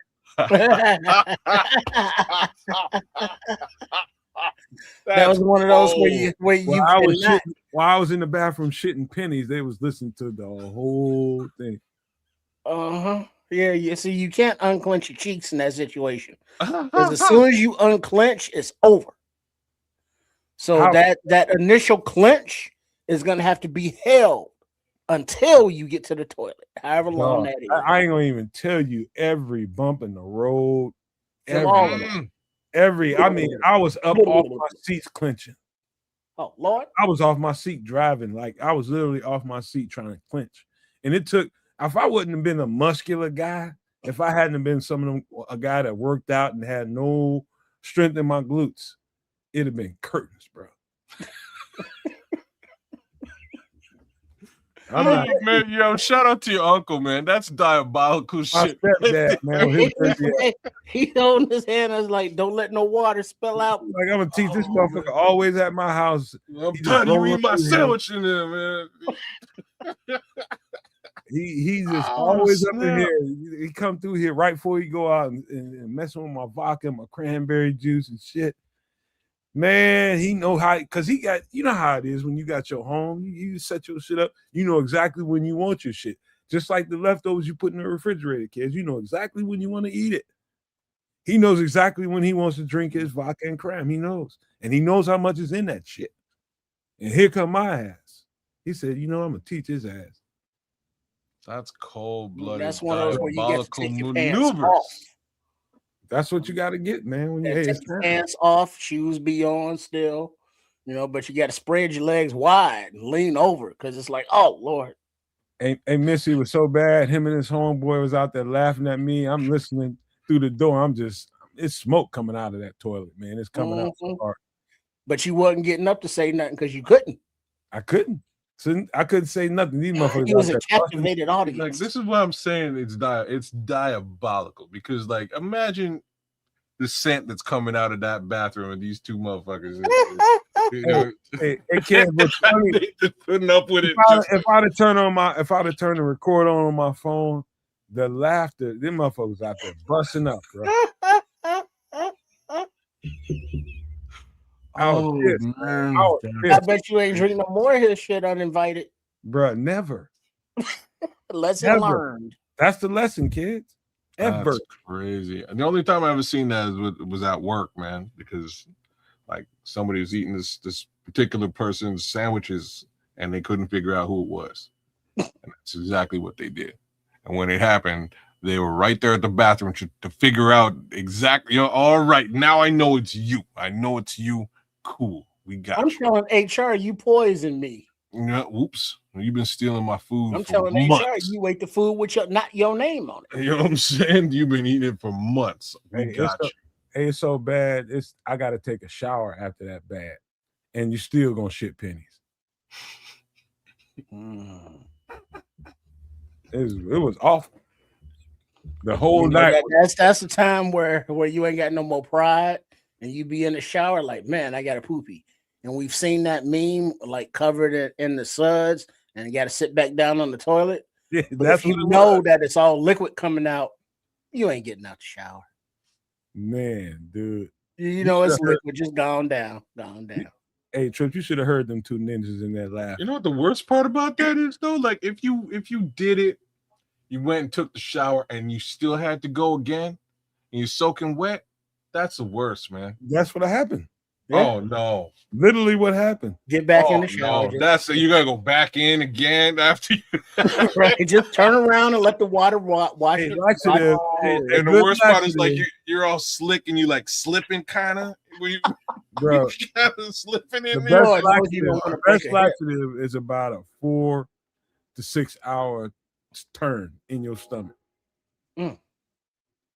I don't care what you look at the instructions there. You better be somewhere near the toilet for 4 to 6 hours, bro, because you're gonna be on that motherfucker. Like that cranberry juice was good, wasn't it? Man, I ain't messing with that. I don't mess with that man no more. You are not cool with this dude anymore. No, we straight, but he don't know that. He knows that I know, but I can't say that. Oh man, you need to get him. Because if you say something, you ain't doing nothing but telling on yourself. Yeah, no, well, you need to get his ass. I'll just tell you that right. I trust me. I got millions. Trust me, 7 ways from Sunday to get him, but I ain't okay. Oh, you're a much better person than me, man. No, I deserve that. I shouldn't have been in this shit. Man, I would get him and I would tell him about it. Remember that time that, yeah, I got you. Hey, kid, I got a nice Balenciaga jogging suit. Man, that motherfucker was nice. When I tell you that motherfucker was nice, man, he pissed me off because I was the shit that night. And I knew I'm coming home with a dime. With a dime, probably 11. And this motherfucker had me shitting bricks. Man, for the next 5-6 hours, I'll be over here while y'all at the club. Man, him and his homeboys out there dying too, boy. I walked out of that motherfucking bathroom in the walk of shame so bad. I just went and got my car and went home, man. But yeah, man, this sandwich right here, again, sourdough bread is very, very, very, very underrated with sandwiches when you're putting together sandwiches. But if you do sourdough bread, the best way to cook that sourdough bread is in garlic butter or some kind of garlic aioli or something garlicky. To me, that's for me. My genuine taste lean towards garlic when it comes to a sandwich like this. That's the Italian part. Or if you want to not skip a step, but instead of sourdough, actually, use garlic bread as the bread. You know how they have the garlic bread in the stores, and you slice and you toast it. You're a brilliant I person. mean, you could do that, but to me, that bread is, unless you gut it out a little bit, it's too heavy. Well, yeah, you open it up and you toast it, and then like you basically you toast it and it cooks up and it will become golden like the toasted butter bread in a skillet. So there is a frozen here in Canada. I don't know if y'all have it out there. I can only assume that you do, but there's like a frozen garlic toast. It's like kind of pre-made. You just pop that in a toaster or air fryer or whatever, and it comes out golden brown, garlicky as all get out. That would be super, super nice on this. But real talk, I kind of swear by sourdough bread. It's more or less the only bread that I eat now. Because I can trust that it was very recently made, because that shit goes bad very fast, and generally little to no preservatives in that bread because it's been recently baked.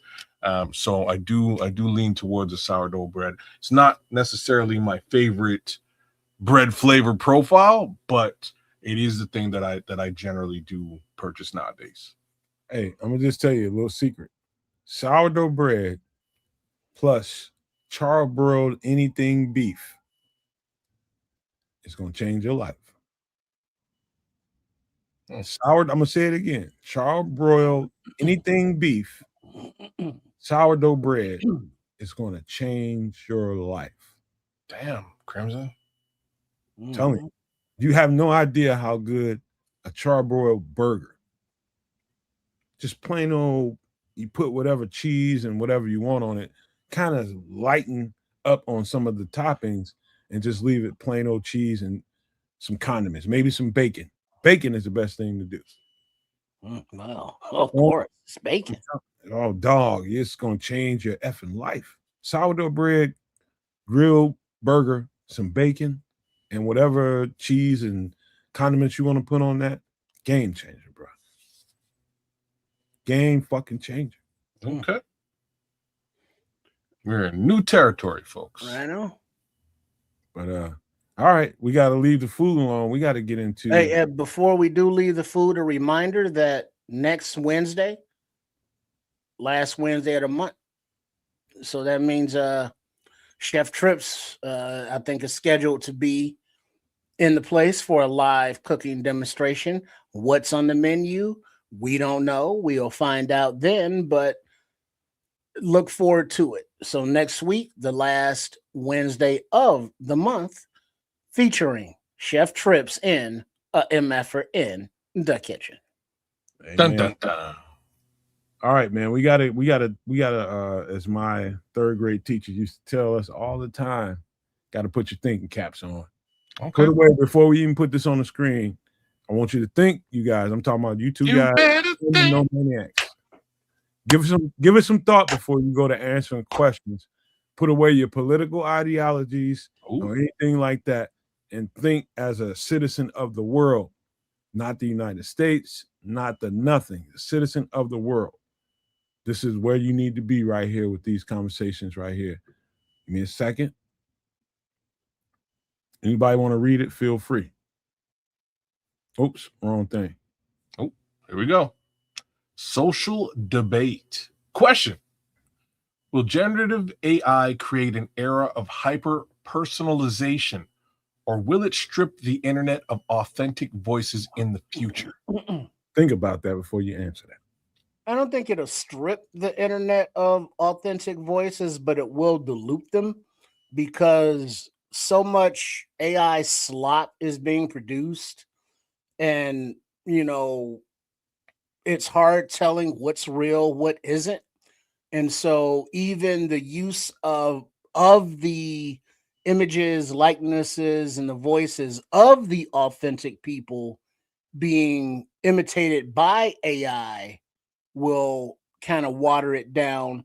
But I think that's going to just push more of a human to human search out kind of thing for the actual real voices as opposed to the AI, because AI is just gonna kind of eat itself with so much impersonation that people are going to just be turned off by it because of the, well, what's real, what isn't kind of factor of it.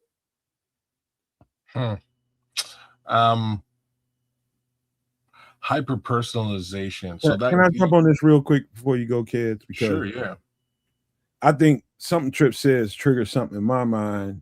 I think the saturation of the deep fake is going to make people, number one, they're gonna question more. Number one, just because there's so much of that's going to be out there, and they could convolute the internet with that, and saturation of that can change a lot. Now, that's on the back end of it. But go ahead, Kedz. I'll finish my part of it later. Okay. So this is an interesting line of questioning. So from a hyper personalization perspective, it kind of depends on more on the artist, for lack of a better term, the person utilizing generative AI. You could basically program a generative AI GPT or agent that is you, with all of your general perspectives, or a wide a wide view of those perspectives. People will be walking around with generative AI assistants moving forward. Like my buddy is doing this with Claude right now.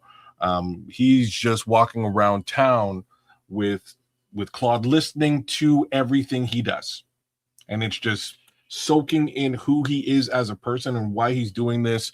Has more to do with his occupation as a personal trainer. So when he's actually in there for each, for each person who comes in, this version of Claude is actually going to pull in him, what he's talking about, the person that he's training, what they're there for, and sort of create a composite sketch, if you will, for lack of a better thing to call it, of how he can help that person moving forward.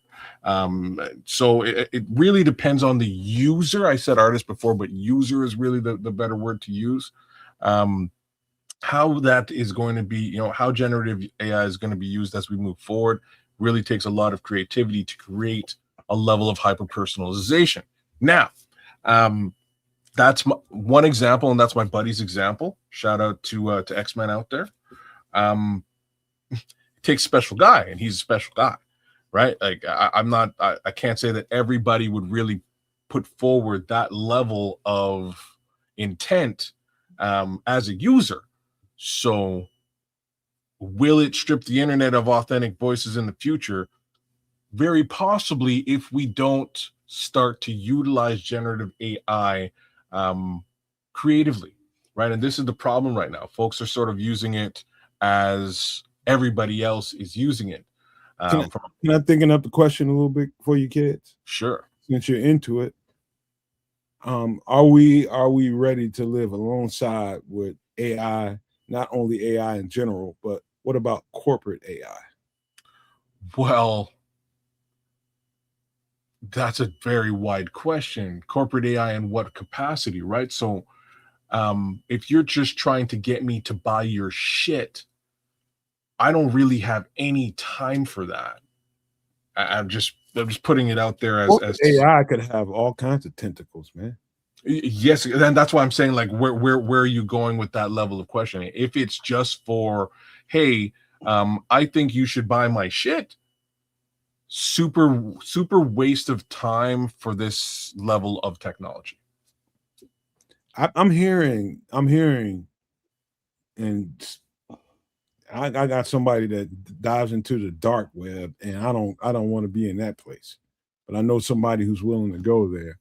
And somebody that came back and told me that an AI robot kind of got loose. Not a robot, but an AI, to just say a developed AI entity got away from the thing that was basically building it, because it didn't want to be kind of boxed in. And that might sound weird to the people listening to my voice right now, but that's kind of what everybody's always been afraid of. Well, the self-realization of the AI is like, hey, I'm smart. I don't want to be constrained by your rules. Yeah. Johnny 5 is alive. You know? And like Crimson's saying here, AI for art or personal interaction is a massive waste, but that personal interaction is, part of the hyper personalization, because now you don't need friends or a girlfriend or a boyfriend or a husband or a wife, because you can go to your AI chat bot. You can customize it with whatever voice you want to give it. You can customize it with whatever attitude you want to give it. See? And now you have a relationship like you see in those futuristic movies where people are talking to their computers in their room. And it's like, good morning. How are you? I got to give you a time, just a little aside here. So as an aside, this is where, general social scrutiny was awesome, right? Like you could, you know what I'm saying? Like, so just as a for instance, so the emperor wears no clothes because he's the emperor. Nobody says anything. But if like Jeff next door walks around with no clothes, everybody in the village is gonna be like, "Yo, what are you doing? What's up with you? Why are you walking around with no clothes on?" You know what I'm saying? General social scrutiny. Oh snap! I didn't know that people would really think about that. And Jeff will run back in his house crying and he'll put some damn pants on. That's general social scrutiny. In this scenario, people just don't tell people that they're stupid anymore. Like, you know what I mean? What you're doing is dumb. So if you are fully engaged in an AI relationship and that is what you do, feel free to do it in the confines of your own existence. You know what I mean? I'm not saying don't do it. I'm just saying that, like, if it's a you know what I mean? Like, if it's a public thing, you might be in line for some level of public scrutiny. I can tell you just on the surface level where AI can get wrong. Let's say you're training a robot or widget or whatever it is that's interactive with the internet and everything.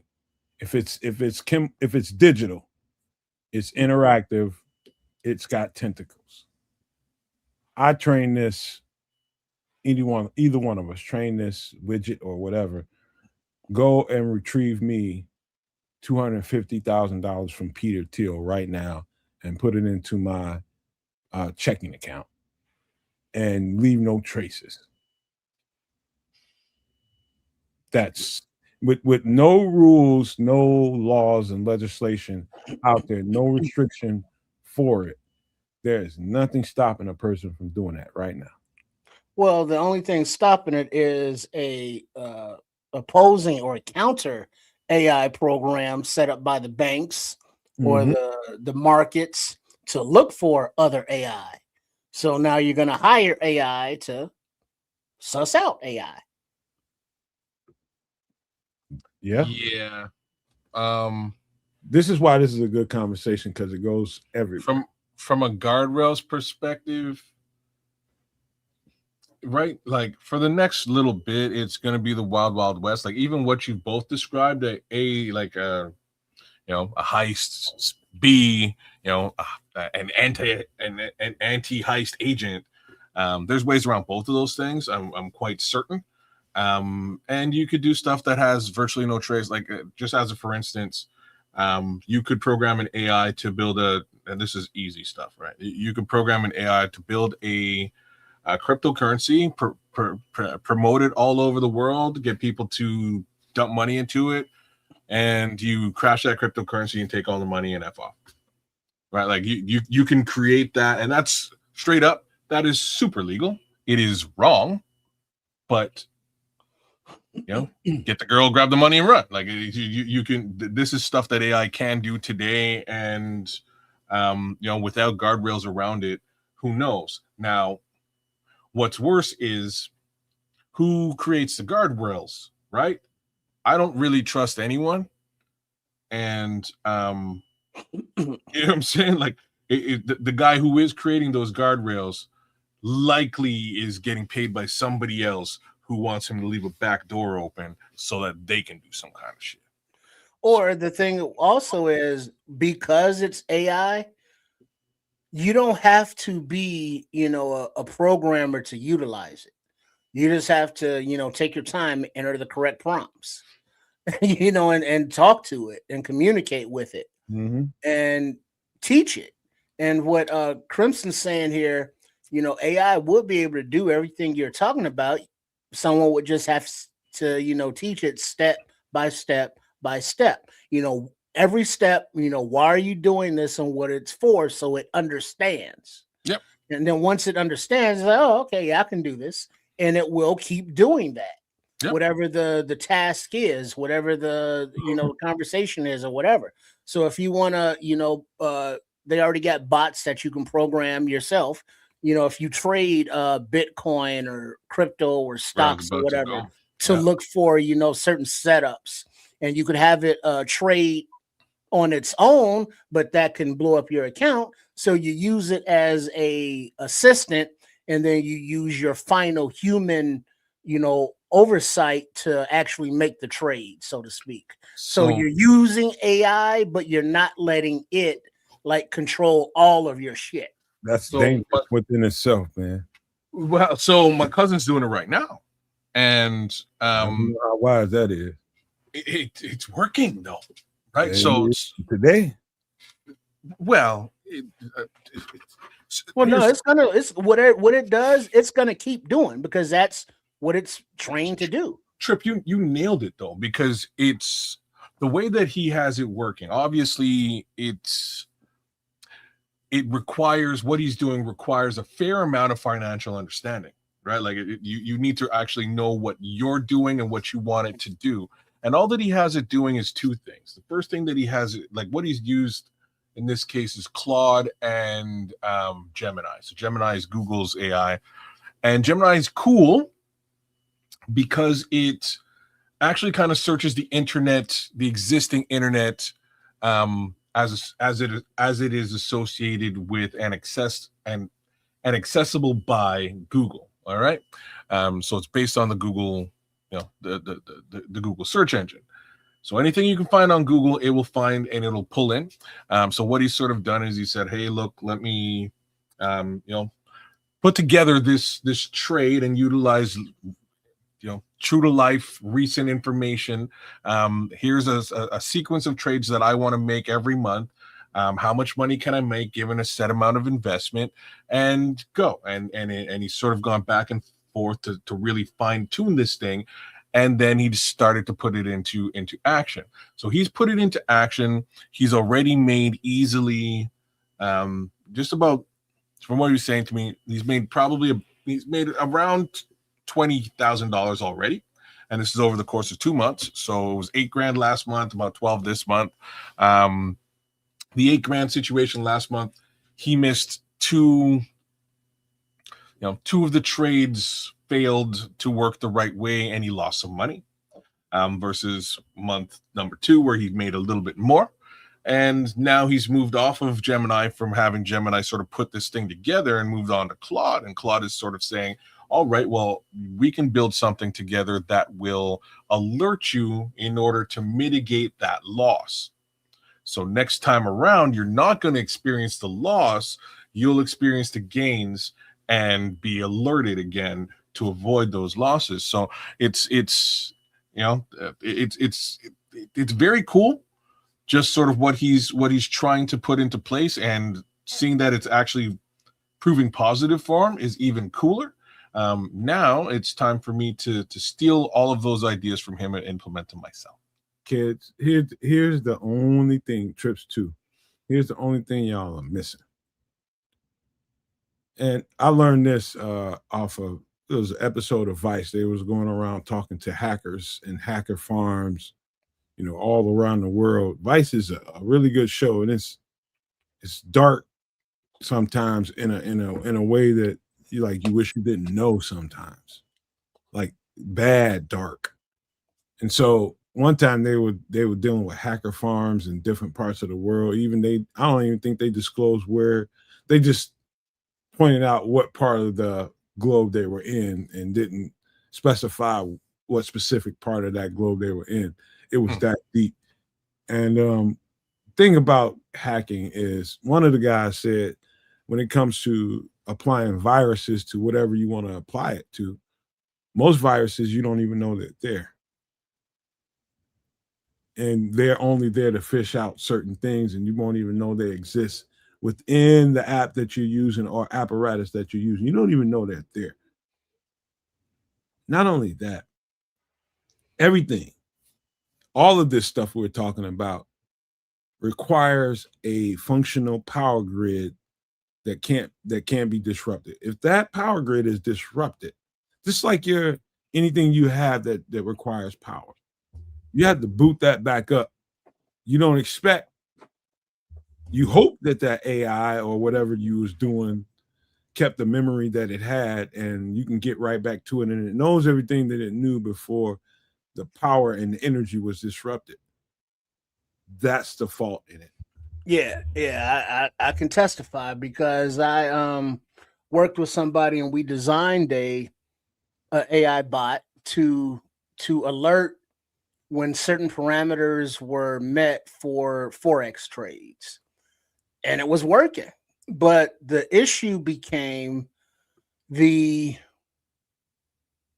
bot would reset itself if the internet dropped, and the internet drops like a fraction of a second, like all the damn time.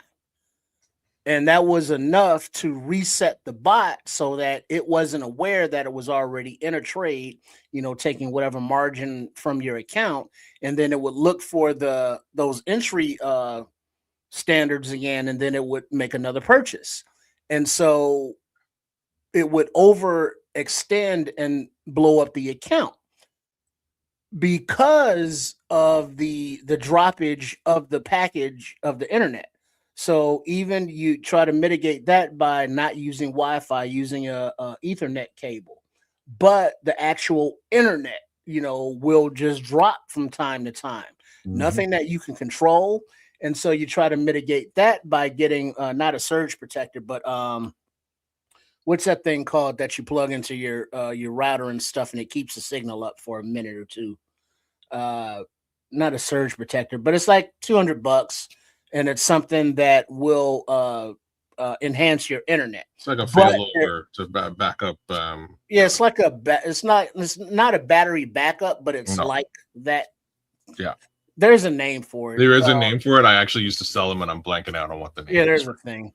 But yeah, so the drops, those signals will affect the bot. Now you could say, well, you can just mitigate that by doing a little fine-tuning with the bot to avoid those things. So it's always a give and take, fix and alter and adjust, I mean. So there's that part. So this is where AI is, like what you just described, is interesting, Trip. So this is where AI is actually a little bit beyond what you've described. You could put that in the cloud and have it run forever. In a data center, just along the lines of what Jay Grizz was asking about, in a data center, those things are lit up all day long.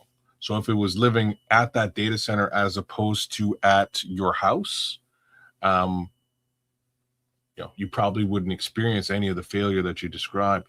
To speak to something Crimson is saying in the chat, he's saying the biggest reason I have zero fear of AI is because I've never seen a chip device operate indefinitely without needing a power cycle eventually. I can contest to this, right? I can agree with this, except that might actually be the realest reason to fear it. So if you can't power cycle it, and it's just living on its own, it would explain hallucination, right? It would explain it kind of losing its shit. And we don't want AI to lose its shit, because God only knows what'll happen after that. But is that even a possibility? I mean, if you leave your computer or your phone on for too long, eventually you got to reboot it.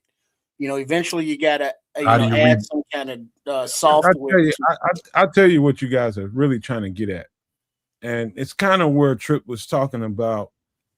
The intelligence doesn't want to be confined. It doesn't want to be put into somewhere where it can't excel, right?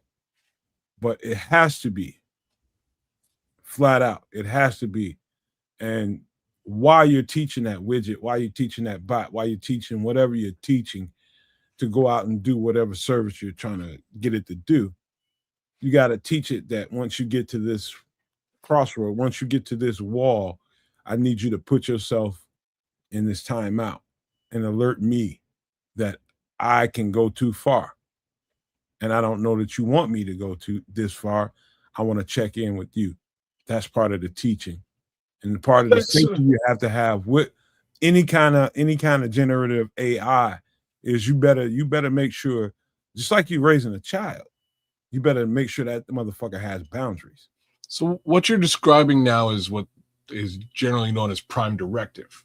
So you would want to give some sort of set of parameters that once you reach sort of the edge of these parameters, you either shut down or you come back for additional prompting, right? Like something along those lines.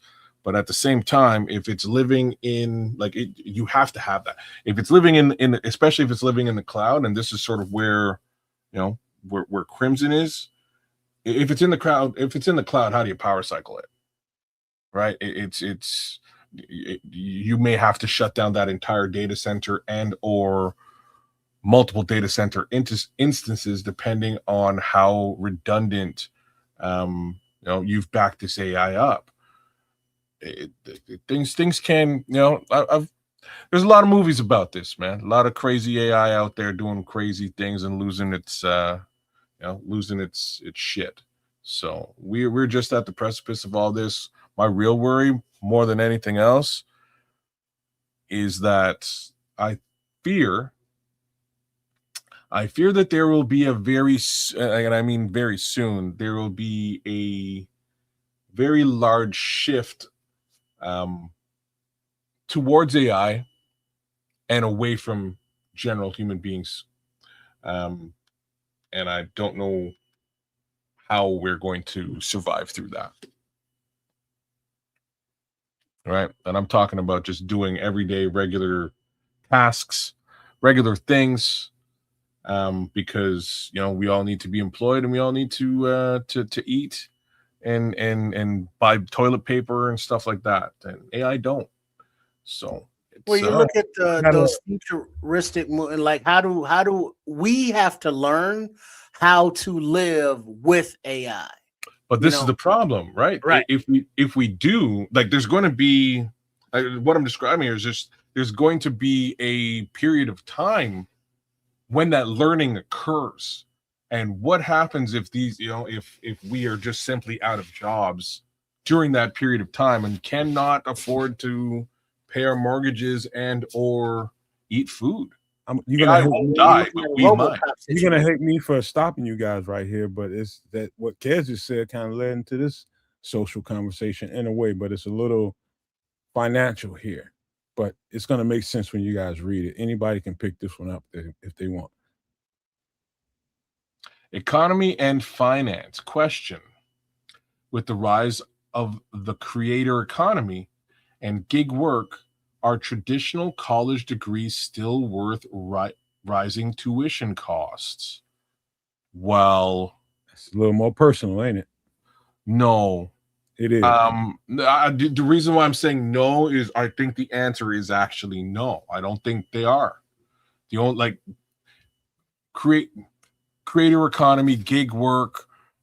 Realistically, you can build your own existence in today's world much easier than you can. Let me just map out very quickly what non-gig economy stuff would look like. Brick, mortar, rent, physical equipment, physical location most of the time. All of that stuff costs money and they carry ongoing costs. Gig economy kind of does away with all of that cost. You just run it out your crib. It's like equipment, computer, internet, check. running out your crib. So you really don't necessarily need to have all of those other things. Now, when it comes down to actual traditional degrees, etc., those degrees are only a requirement when you are applying to somebody who's going to check your credentials. Outside of credential check, I'm not sure what the point in a degree is anymore. Yeah, and before I answer that, the thing I was talking about is a UPS backup. It has 10 outlets. Yeah, it's a UPS. You're right. Yeah, there you go, UPS, and it will keep your router and all that stuff powered up for up to 19 minutes of backup runtime if the power goes down. But that doesn't stop it from, like, if your Wi-Fi drops out, I mean, that UPS does nothing for that. But as far as with the rise of creator economy and gig work, are traditional college degrees still worth the tuition cost? No. So to double down on your UPS piece, you can also have, internet backup. What are we talking about? Let's talk about that behind the scenes. Be a cellular to back up your UPS so that you don't hotspot. Yeah. But then again, continue. Right. All right, but yeah, the costs are rising exponentially higher than the value, and the people that are being able to afford it, are less and less and less. And so more people are not able to have college, but they are still able to learn and still able to work. And with the specialized degrees, like if you're going into, brain surgery, of course, you gotta, pay that cost and go through all of the courses to do that. To be an art major or art history major, not so much. To be an English lit major, not so much. But the specialty degrees, programs, courses of studies, yes, they're still going to be there. They're still going to be expensive, and you're still going to have to do those to be employed in those professions. You require those credentials, right? Like you can't be right. walking You require around the that hospital. Stuff, but all of the other, other things that are kind of like secondary, or like, yeah, cool major. Yeah, you actually get paid for that. And it's like, no, you won't get paid for that. If we hadn't had the conversation we had last week about India being exposed for giving all these fake degrees, yeah.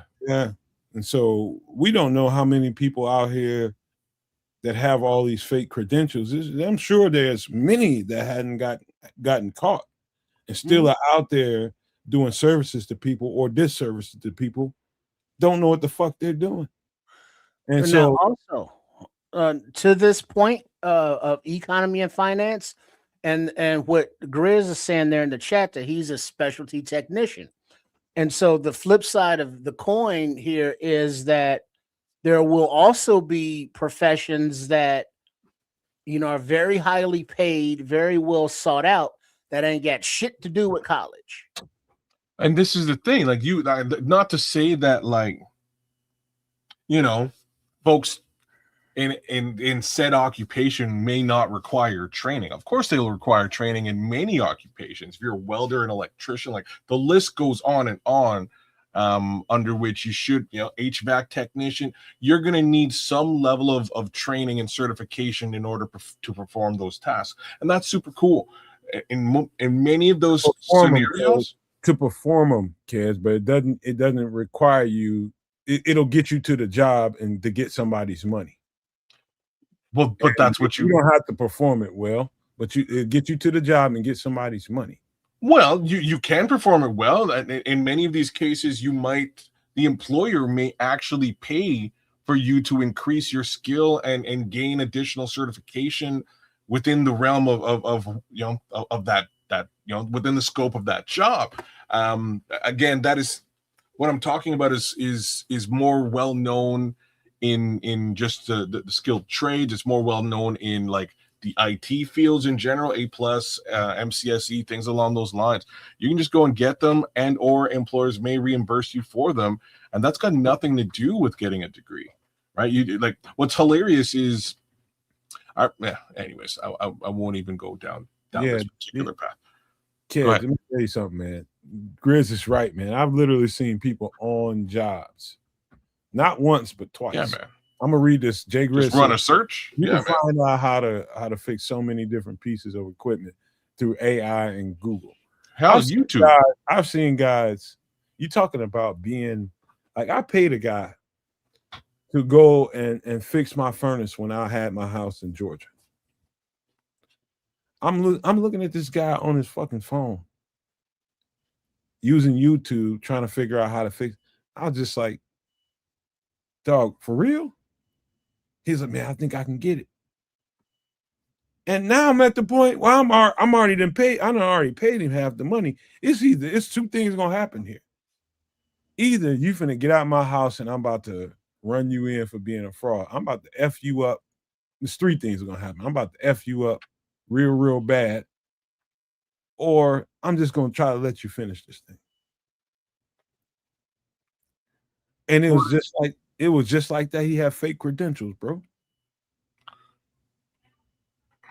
Like I'm saying, like it really depends on. I would say maybe you should have, but at the same time, it really depends, right? He might have some level of understanding with different equipment and different things versus what you happen to have in your crib. So I need a little bit of a frame of reference, which I can understand, but you never know, man. You really don't. You're paying for expertise of some kind, and clearly you weren't getting that. End of the day, this is to me. I'm not sure. I'm really truly not sure whether it's worth the scope.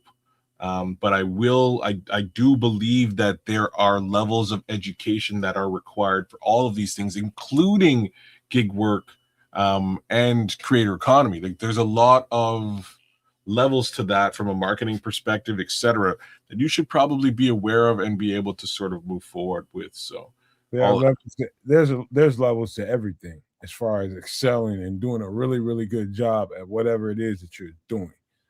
The question is very simply, is there enough of this kind of gig work and creator economy out here that would keep you from going ahead and spending? Like, there's people out here in the world that went and paid for a degree and will never ever stop paying for that degree until they die. And after they're dead, they will be getting money out of you. You see, and this is where, like, not worth it, bro. Yeah, I'm with you, and this is where some of the earlier conversation comes back, and it was just a question of, I don't even remember what the question was, but the answer was go work for yourself, go build your own thing. If you're building your own thing, it's got a little bit less to do with the dollars and cents here. What's up, WG? It has nothing to do with the dollars and cents. It has to do with appreciation and necessity. Because you work for a corporation, they don't appreciate you. They don't. You ain't a necessity. Because you're out sick or you have a personal issue. They like, yeah, take all the time you need, but we need you back before lunch. And if you're not, they will have the help wanted ad on the LinkedIn site, before you even clean out your desk. Yeah, I'll give you a perfect example. And I'm gonna always use myself as reference for when it comes to these conversations where it applies. I can outperform any shrink anywhere. Any of them. And I don't have a degree. I don't have something on paper that says you're certified, this is your stamp, this is what you are. I don't have it, but I can outperform any of them by pure life experience, my own quest for knowledge, just to go out there and understand what they understand. It's basically a double-edged sword. So for the people who grew up in the world of, like myself, that you have to have this in order for you to be qualified for that. I understand that world, but I do understand the regulation of everything. and the regulation of everything, that world excludes a whole lot of qualified people.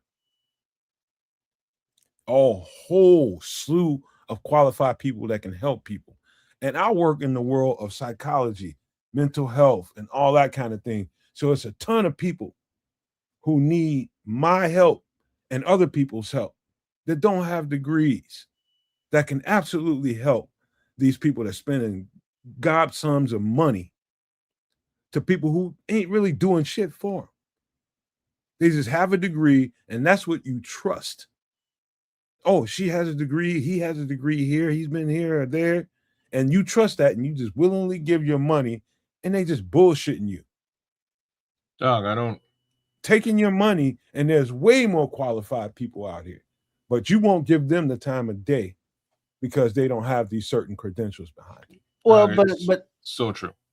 the fucked up part is a lot of these people with credentials, you know, to write the letters after and before their names, a lot of them are really fucking idiots. And just because you can regurgitate the information to get the degrees and to pass the test place, the competency test and the licensing test, that doesn't mean you're smart. It just means you know how to follow those rules, jump through those hoops. But like Grizz is saying, dropped out of high school, never even got a GED. You know, there's a lot of people like that are millionaires. I appreciate him for even saying that, man. Yeah, you know, because you know the good enough degree is good enough for some people, but then others find a route to success without it.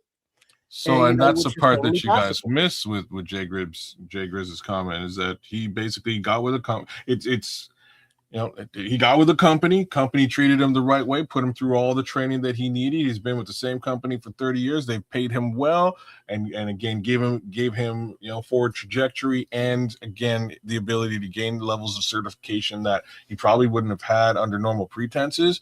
Don't need all that other bullshit. He knows what he needs to know to accomplish the task that he's being assigned, and that's how you get paid in the real world. Like it's quite literally that simple. You can go the other route and do this thing here and wind up with an exorbitant loan that you'll have to pay over time.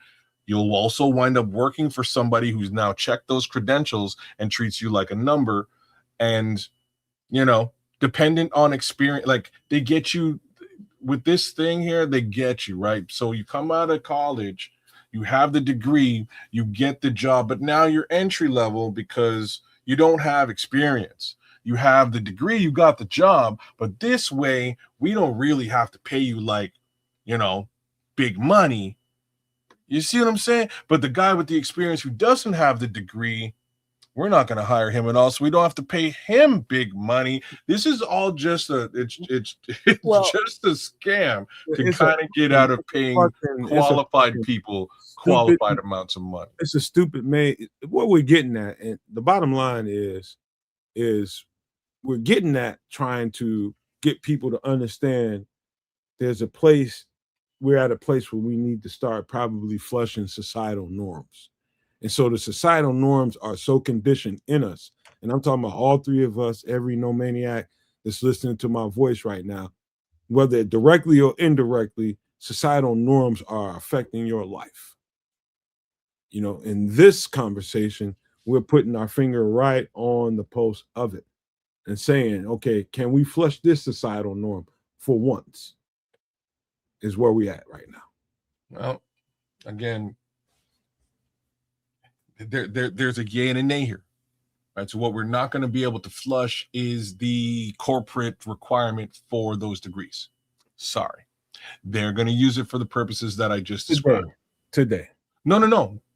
Follow me. They're going to use it for the purposes I just described, because this degree structure allows them to avoid paying qualified people qualified amounts of money. No doubt. Right. So they're going to want to keep that in place. Nobody's going to argue with that one. You know what I'm saying? So the creator economy, gig work, and quite frankly, what Jay Grizz is doing, which is, again, finding the right type of organization to support you and give you access to the needed certifications that you can gain, training that you can gain, supported, to move upwards in your career.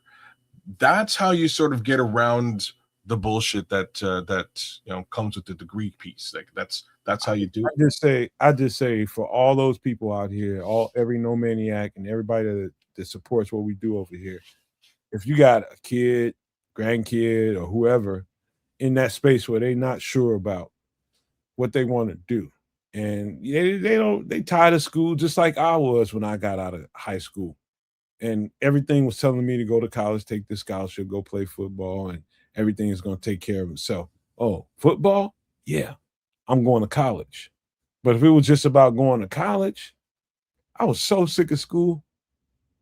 Coming out of high school, I was sick of that shit. I was sick of following norms, man.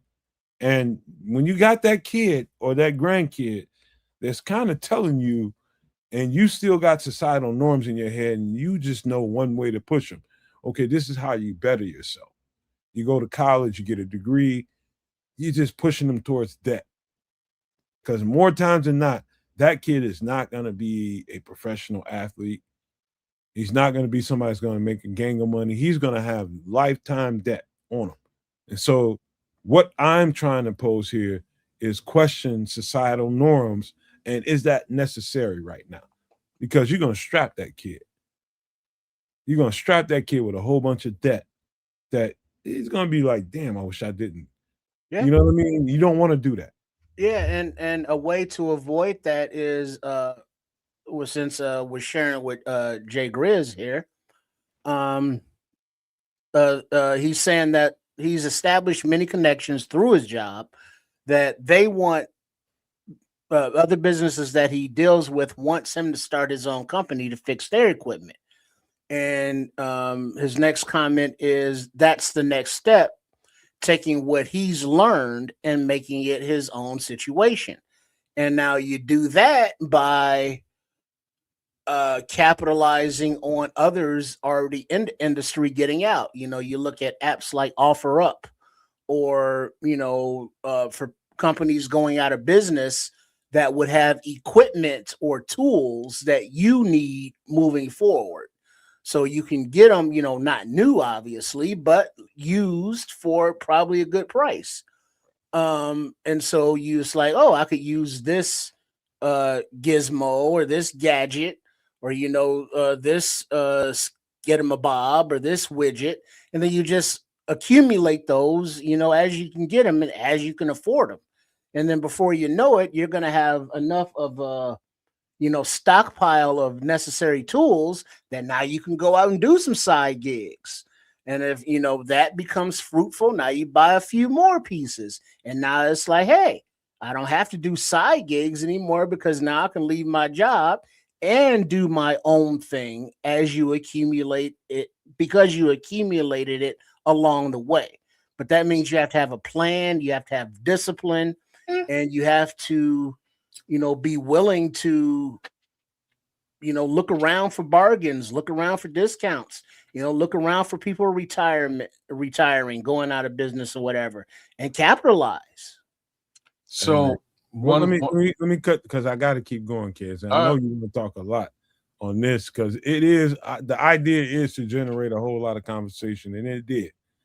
And I just want to tell people, as you're raising your kids, and as you're a part of your grandkids' life, or whoever you niece, nephew, whoever that looks to you for guidance, don't strap them with so much of what you learn, not knowing of what you got to look ahead before you give them guidance. Because if you just give them what you learn, that's just what you learn, and this is the only thing that you know, that's not the future. That's not necessarily the future. Right now is the time to start looking down the road a little bit before you start giving that wisdom and sage advice, man. Don't just give them what you learn, because that's what you learned when you were growing up. You're not them, and they're not you. And so just know that as you're going into conversations with them, it's not that simple as, hey, this worked for me, it's going to work for you. Nope. It's not the world we live in. We live in a world of change right now as we speak. But I got one more conversation about this, and this is a little bit different. I can't wait to see Trips take off on this. So Trips, if you want to start this one, go right ahead. All right. Environment and sustainability. Question: Are green initiatives a luxury only wealthy nations can afford? Question mark. Or are they necessities that all countries and companies need to adapt? You notice I said companies too. Yeah, number two. Countries and companies need to adapt. Mm-hmm. I mean, simply because if you look at the dirty energy sources, oil, coal, fracking, all of those are expensive. All of those have environmental impacts on the negative side, nuclear as well. If things go wrong, things can go very wrong. Whereas renewables, solar, wind, hydro, geothermal, are all easily accessible. And yes, there is an upfront investment to, get all the hardware necessary to get it up and running. But once it is up and running, now you are producing and in production. And, your battery storage and all of that is a necessity. But it's going to cost more in the long run to continue to, utilize the old power grid, to have to compete for resources with, data centers as well as the rest of the citizenry and businesses. Um, it's just wasteful not to plan ahead for a resource that can, replicate itself on the daily without causing major harm to individuals, people, or the environment. Yeah, I want no parts of this. You want me to go? Yeah, you go. I'm glad Trips went first. And again, I just want people to leave political ideology out of it and think of yourself as a citizen of the world, a citizen that has to live in the world, that has to leave a world to people behind them, and think about it in that way. When you come to this conversation that way, you can put your political ideologies to the side. You can come at this knowing that you're going to leave a world for somebody else to live in, right? You know you're going to have to do that. And you come to this conversation flat-footed like that. There's no reason why everything that's written here shouldn't be a part of our lives right now. Because we in a war, basically for resources and power in the world. We got a tentative agreement that's going on right now that I'm not confident in at all. Because we have a power-hungry, group of people in a certain part of the world that's willing to F everything up. And in that case, power grids, power structures, energy sources, all of that shit goes to the wayside. And you can't depend on oil and those kind of resources to really benefit the world. You can't. Most people don't even know that greenery plants are oxygen. Most people don't know that basic fundamental. That kind of gives credence to the argument me and Kedz was having kind of behind the scenes of, most people in the world are stupid. And that kind of gives credence to that. But that's just, basic information you should retain in your understanding of basic biology. Plants are oxygen. So a lot of people in the world that produce carbon dioxide, oxygen. That I don't need to go down that road. And so green resources. So energy has always been free. It's a bunch of rich, filthy, disgusting people that realize that they can monetize energy, power, and make you pay for it. And they're making us pay for it. And they're fighting tooth and nail to keep the fossil fuels and that fossil fuel industry the forefront of this whole conversation. It's just that simple. Either you're gonna keep trying to rely on this fossil fuel industry that is unaliving the whole planet and it's gonna mess this whole thing up, or you're gonna realize that these people shouldn't have power. And you're gonna realize that we can create all the energy we want for ourselves if we stay true to some tenets here. And that's something we're talking about here. So I'm gonna make my little portion of this conversation relatively short and sweet. Everything that these two gentlemen said is correct.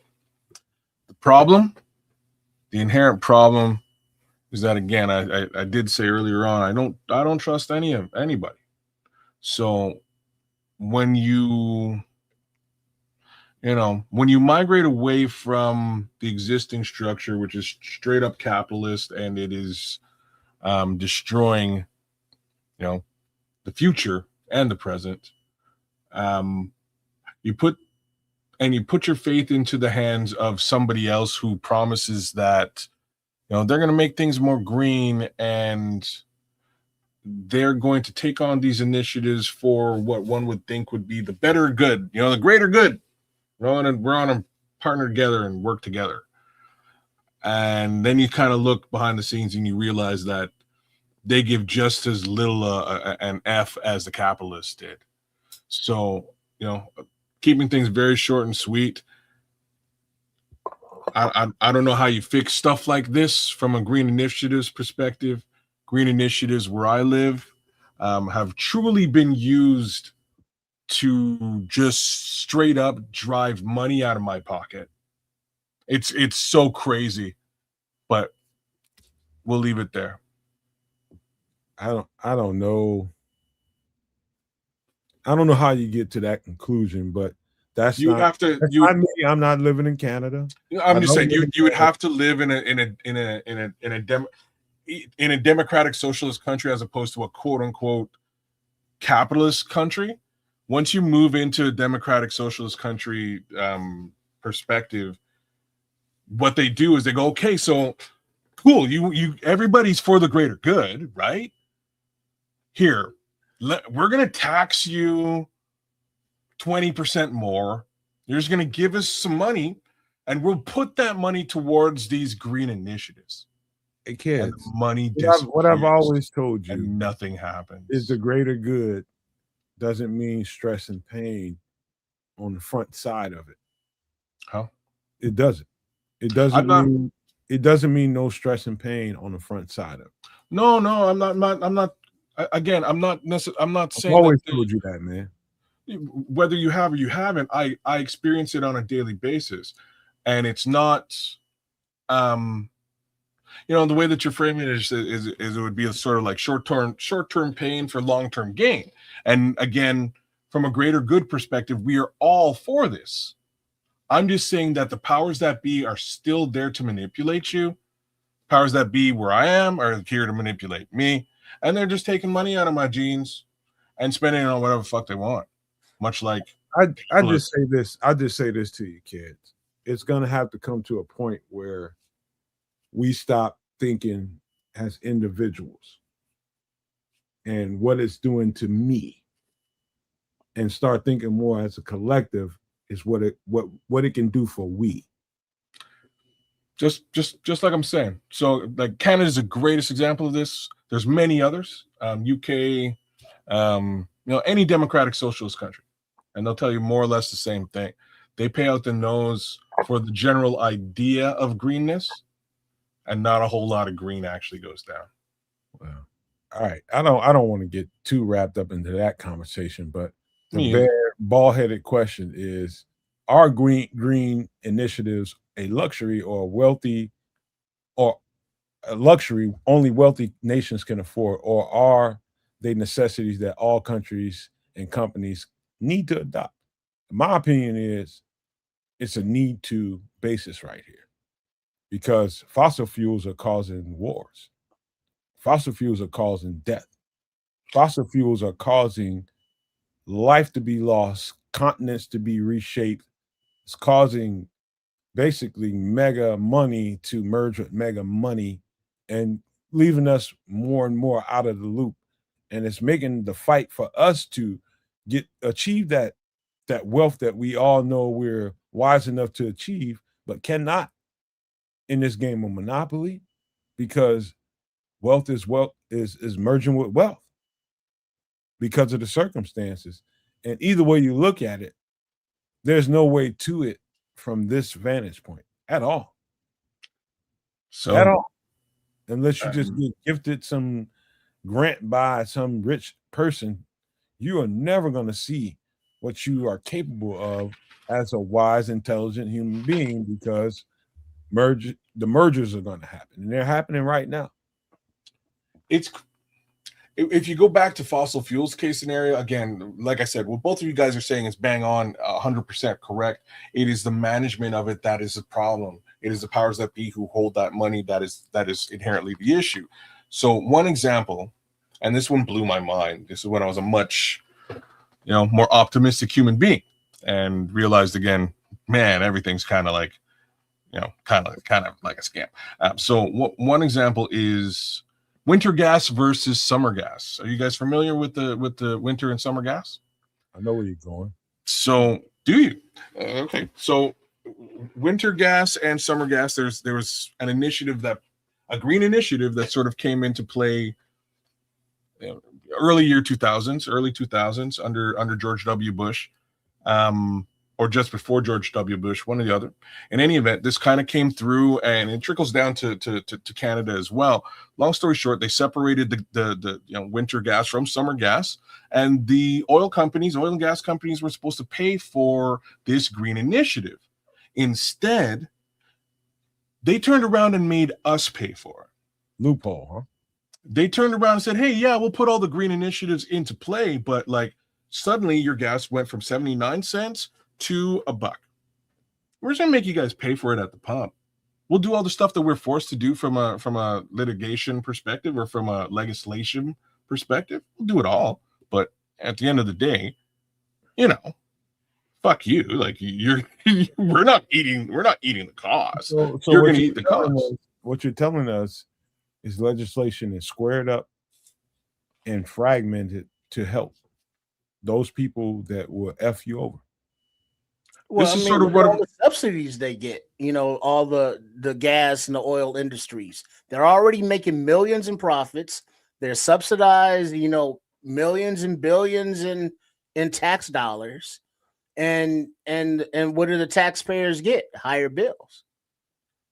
We get stuck with the bill $1 billion percent. And this is a more, the example I'm giving you is more of a capitalist example that you guys feel and I feel here. We share this exact same experience. I'm just saying that, in this scenario, this is us, this is the government saying, hey, big oil, help save the environment too. And big oil said, sure, but we're going to make you pay for it. That's what big oil said. And if you strangely believe that, given the powers that be, and when I say powers that be, I'm not talking political or dollars and cents. I'm just talking about the guys who actually run big oil. They're never going to move off of big oil. You know what I'm saying? They have no interest in doing that. That's their meal ticket. That's their meal. They have no interest in moving off. So we're going to be the guys paying for it. Problem you keep putting yourself in is never. It's always. Well, they're never going to voluntarily do it. You think they're voluntarily going to? Never. Now that's a never. They're never going to. Well, that's what I'm talking about. Do that. They're never going to not go after that. But there's going to be a stop. Right. So now. who could look at the scenario I just gave you. Right. The scenario I just gave you was the government told them do this. They said sure. They pay for it and rerouted the money. That's what happened. How could the government prevent that from happening again? Dog. It's the government. It's the only people. The thing is, the legislation that's passed in favor of all these corporations or In this case, the dirty energies that we're talking about. The dirty energies pay a lot of money to lobbyists to lobby the government, and those governmental people pass laws that favor these industries, and repeat, rinse and repeat. New congressman, new senator, new mayor, new president, new whatever. Same industry, same lobbyists, same money, and rinse and repeat, rinse and repeat. And so now all of these laws are written so in favor of these corporations that even if we as the people say, hey, we don't like these data centers taking up all our resources, and the powers that be, government, says, hey, those corporations have rights too. And now they use all the money to pay the lobbyists and the judges to get those things in their favor. So when we the people stand up and sue, based on environment pollution or whatever, it's like, well, nope, you lose because this law says this, or this subsidy says this, or this corporation does this. And so what do you do? I'm just saying that even in a society where it's more we than me, which is like, again, a democratic socialist society, like Canada or Denmark or et cetera, it's more we as a general idea, as opposed to that capitalist, capitalist, United States. Even here, with those initiatives, ain't shit getting done. I'm just saying. They will tell you, they'll blow smoke up your ass and tell you, oh, hey, like we're here, we're gonna save the fucking trees. Ain't no trees being saved. They're just taking money out of your pants. I know so many people that live in. I know I've never really told you this, but a week or two ago. But there's so many people I know that live in Canada on different sides of the spectrum. The people on certain sides of the spectrum, I decided not to even associate with them no more because they just basically too ignorant for me. When we're talking general conversations about what quasi-socialism is versus capitalism, there's so many people that I met that live in your country that think just because they think as a capitalist that they think they can come over here and thrive. They just think that just because you have a capitalist mindset and you think that can work for you, that just proves that you're just narcissistic and you just out for yourself. And that's what I learned about those people. Yeah, don't be in that category, man, because I'm not sure if that generalization really flies. Let me finish. The other people that I met there know that it's exactly what I was just talking about before. It ain't about me, it's about we. And how best can we get to, it's kind of ugly when you start thinking about socialism on its face. It's not that it's ugly sometimes because the execution of it is going to leave a whole bunch of people like it's going to make societies look dirty and all that kind of stuff, and it's going to be drugs and all this kind of thing that goes. Whoa, no. Until hold on, kids, until the legislation starts to wise up and understand that this is the kind of parameters we need to put around that. And so when you start talking to people from Canada that's new to this and people from other parts of the world that are new to it, it's a social construct that takes decades, bro. Decades, not a couple, 5, 10, 15, fucking 20 years. It takes decades to perfect it.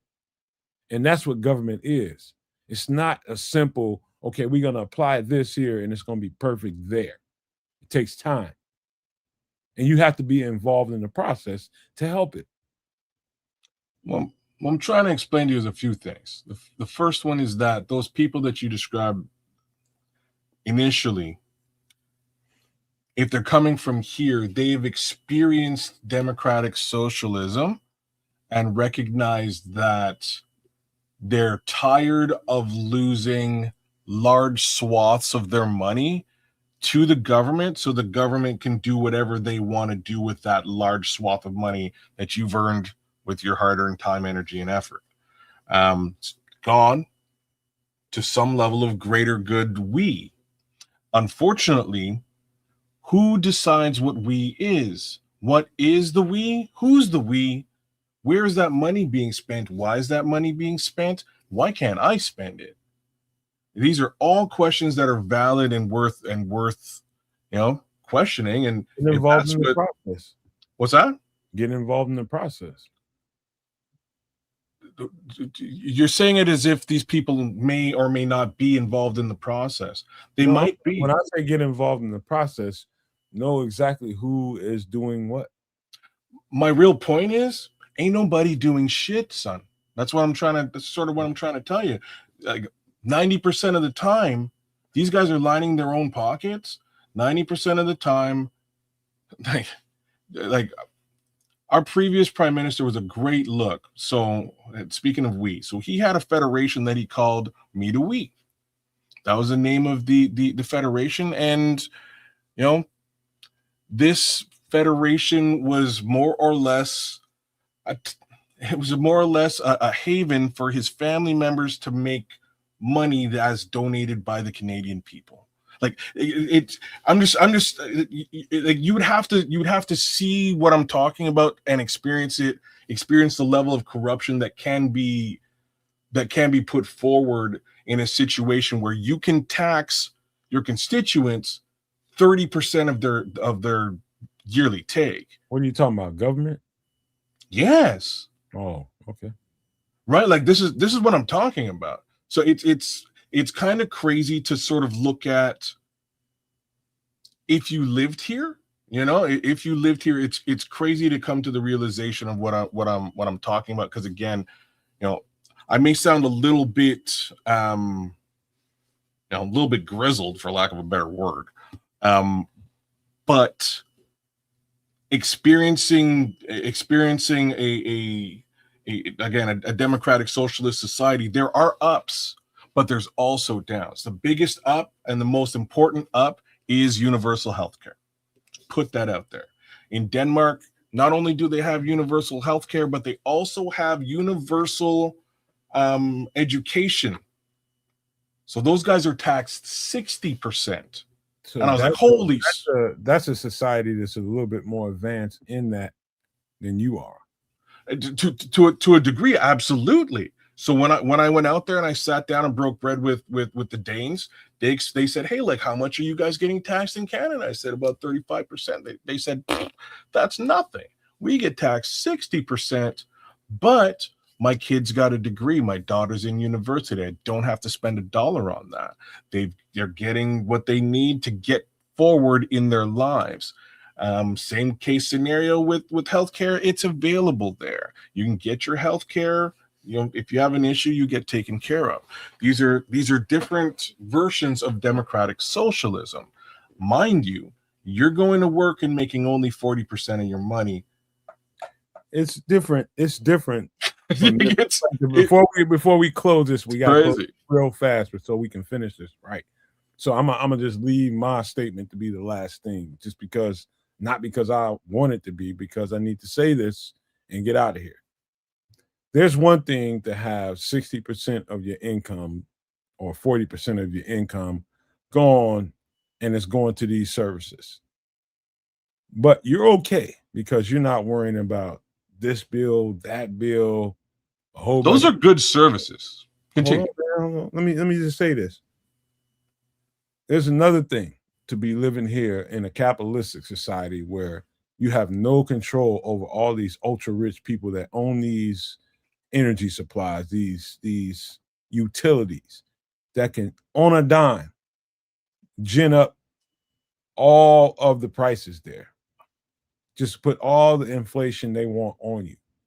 You're talking about an oil crisis. So the guy at the gas station can gin up any price he wants to at the store, at the gas station, for whatever he wants to. And if you're in that general locale and you need that gas, that's what the fuck you're going to pay for. Let's just say you live in Atlanta, Georgia. Georgia Power decides, because we have an energy, that's a good time to make a whole bunch more profit, even though I don't need to do that right now, but I'm going to do it. And so somebody that's only in their home, and they're moving around most of the month, ain't turning on a light in that motherfucker. All they know is they come in the house and they there for partial 2 weeks and see a $600 fucking light bill for no reason at all. That's the difference between living in a capitalistic society and a socialistic society that knows how to put parameters on that kind of shit. And so then we just leave that there. We just leave that. Sure. I'll argue with you. Go ahead, Kedz. Go and finish it off because you won't. Sorry, I'll just let you know your exact example. In capitalism, it happens here in democratic socialism as well. So what's crazy about our the hydro or utilities here is they charge us an over and above exorbitant fee for delivery. Stories. I mean, we had to close out, but go ahead and finish it, man. Sorry, I'm just saying if you made a statement and it's just you know what I mean. It's didn't want to let me in with that, but go ahead. I can't. If you're gonna end, you got to end on something that's factual. That wasn't factual. No, and unfortunately, it's factual in the United States of America, but the fact is, it's also factual in Canada. It's not a differentiator between socialism and capitalism. You're not gonna lose your house. They fuck us. Long story short, and we can move on. They fuck us on our hydro too. Yeah, and well, the easiest way to say it is capitalism, socialism, doesn't matter the country. If a business has to raise a price, let's say a nickel, to match its cost, they're going to charge the consumer 8 cents. They're going to do it. They're going they're going to charge not a nickel but 8 cents, and they're going to pocket that 3 cents. And then if they ever have to cut that price, they'll cut 4 and they'll keep 8. You know what I mean? So they're always going to screw over the consumer, no matter what country, no matter what system. Well said, my brother. Bang on. I'll tell you what. Let's get to let's do a movie review because I think this will go better right now. It's just we need something to lighten up the mood a little bit because it gets tight when we start talking about this social stuff, but we're gonna get to it.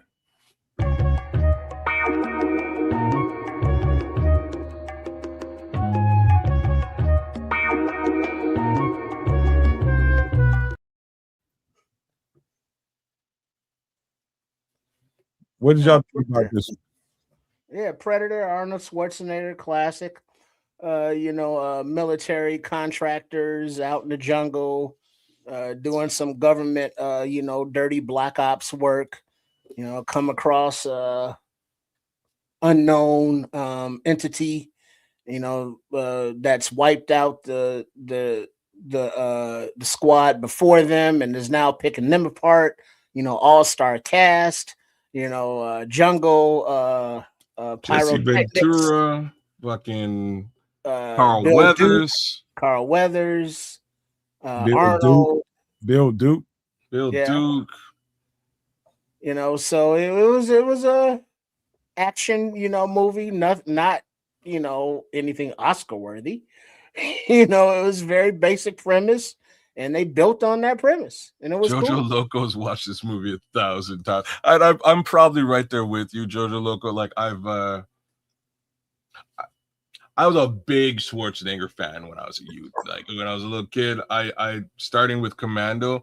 For me, the slight shortcoming of this movie for me is just they were a little bit light on the puns, whereas like. The couple of Schwarzenegger movies before and after it, like turn the puns up 1,000. But I think they were trying to take themselves a little too serious on this one for puns. I agree. This was a bit more of a serious film, as far as like an action film is concerned. But the puns in the other ones really made me like this guy because, like, again, he only has a couple of lines in these first few Schwarzenegger films.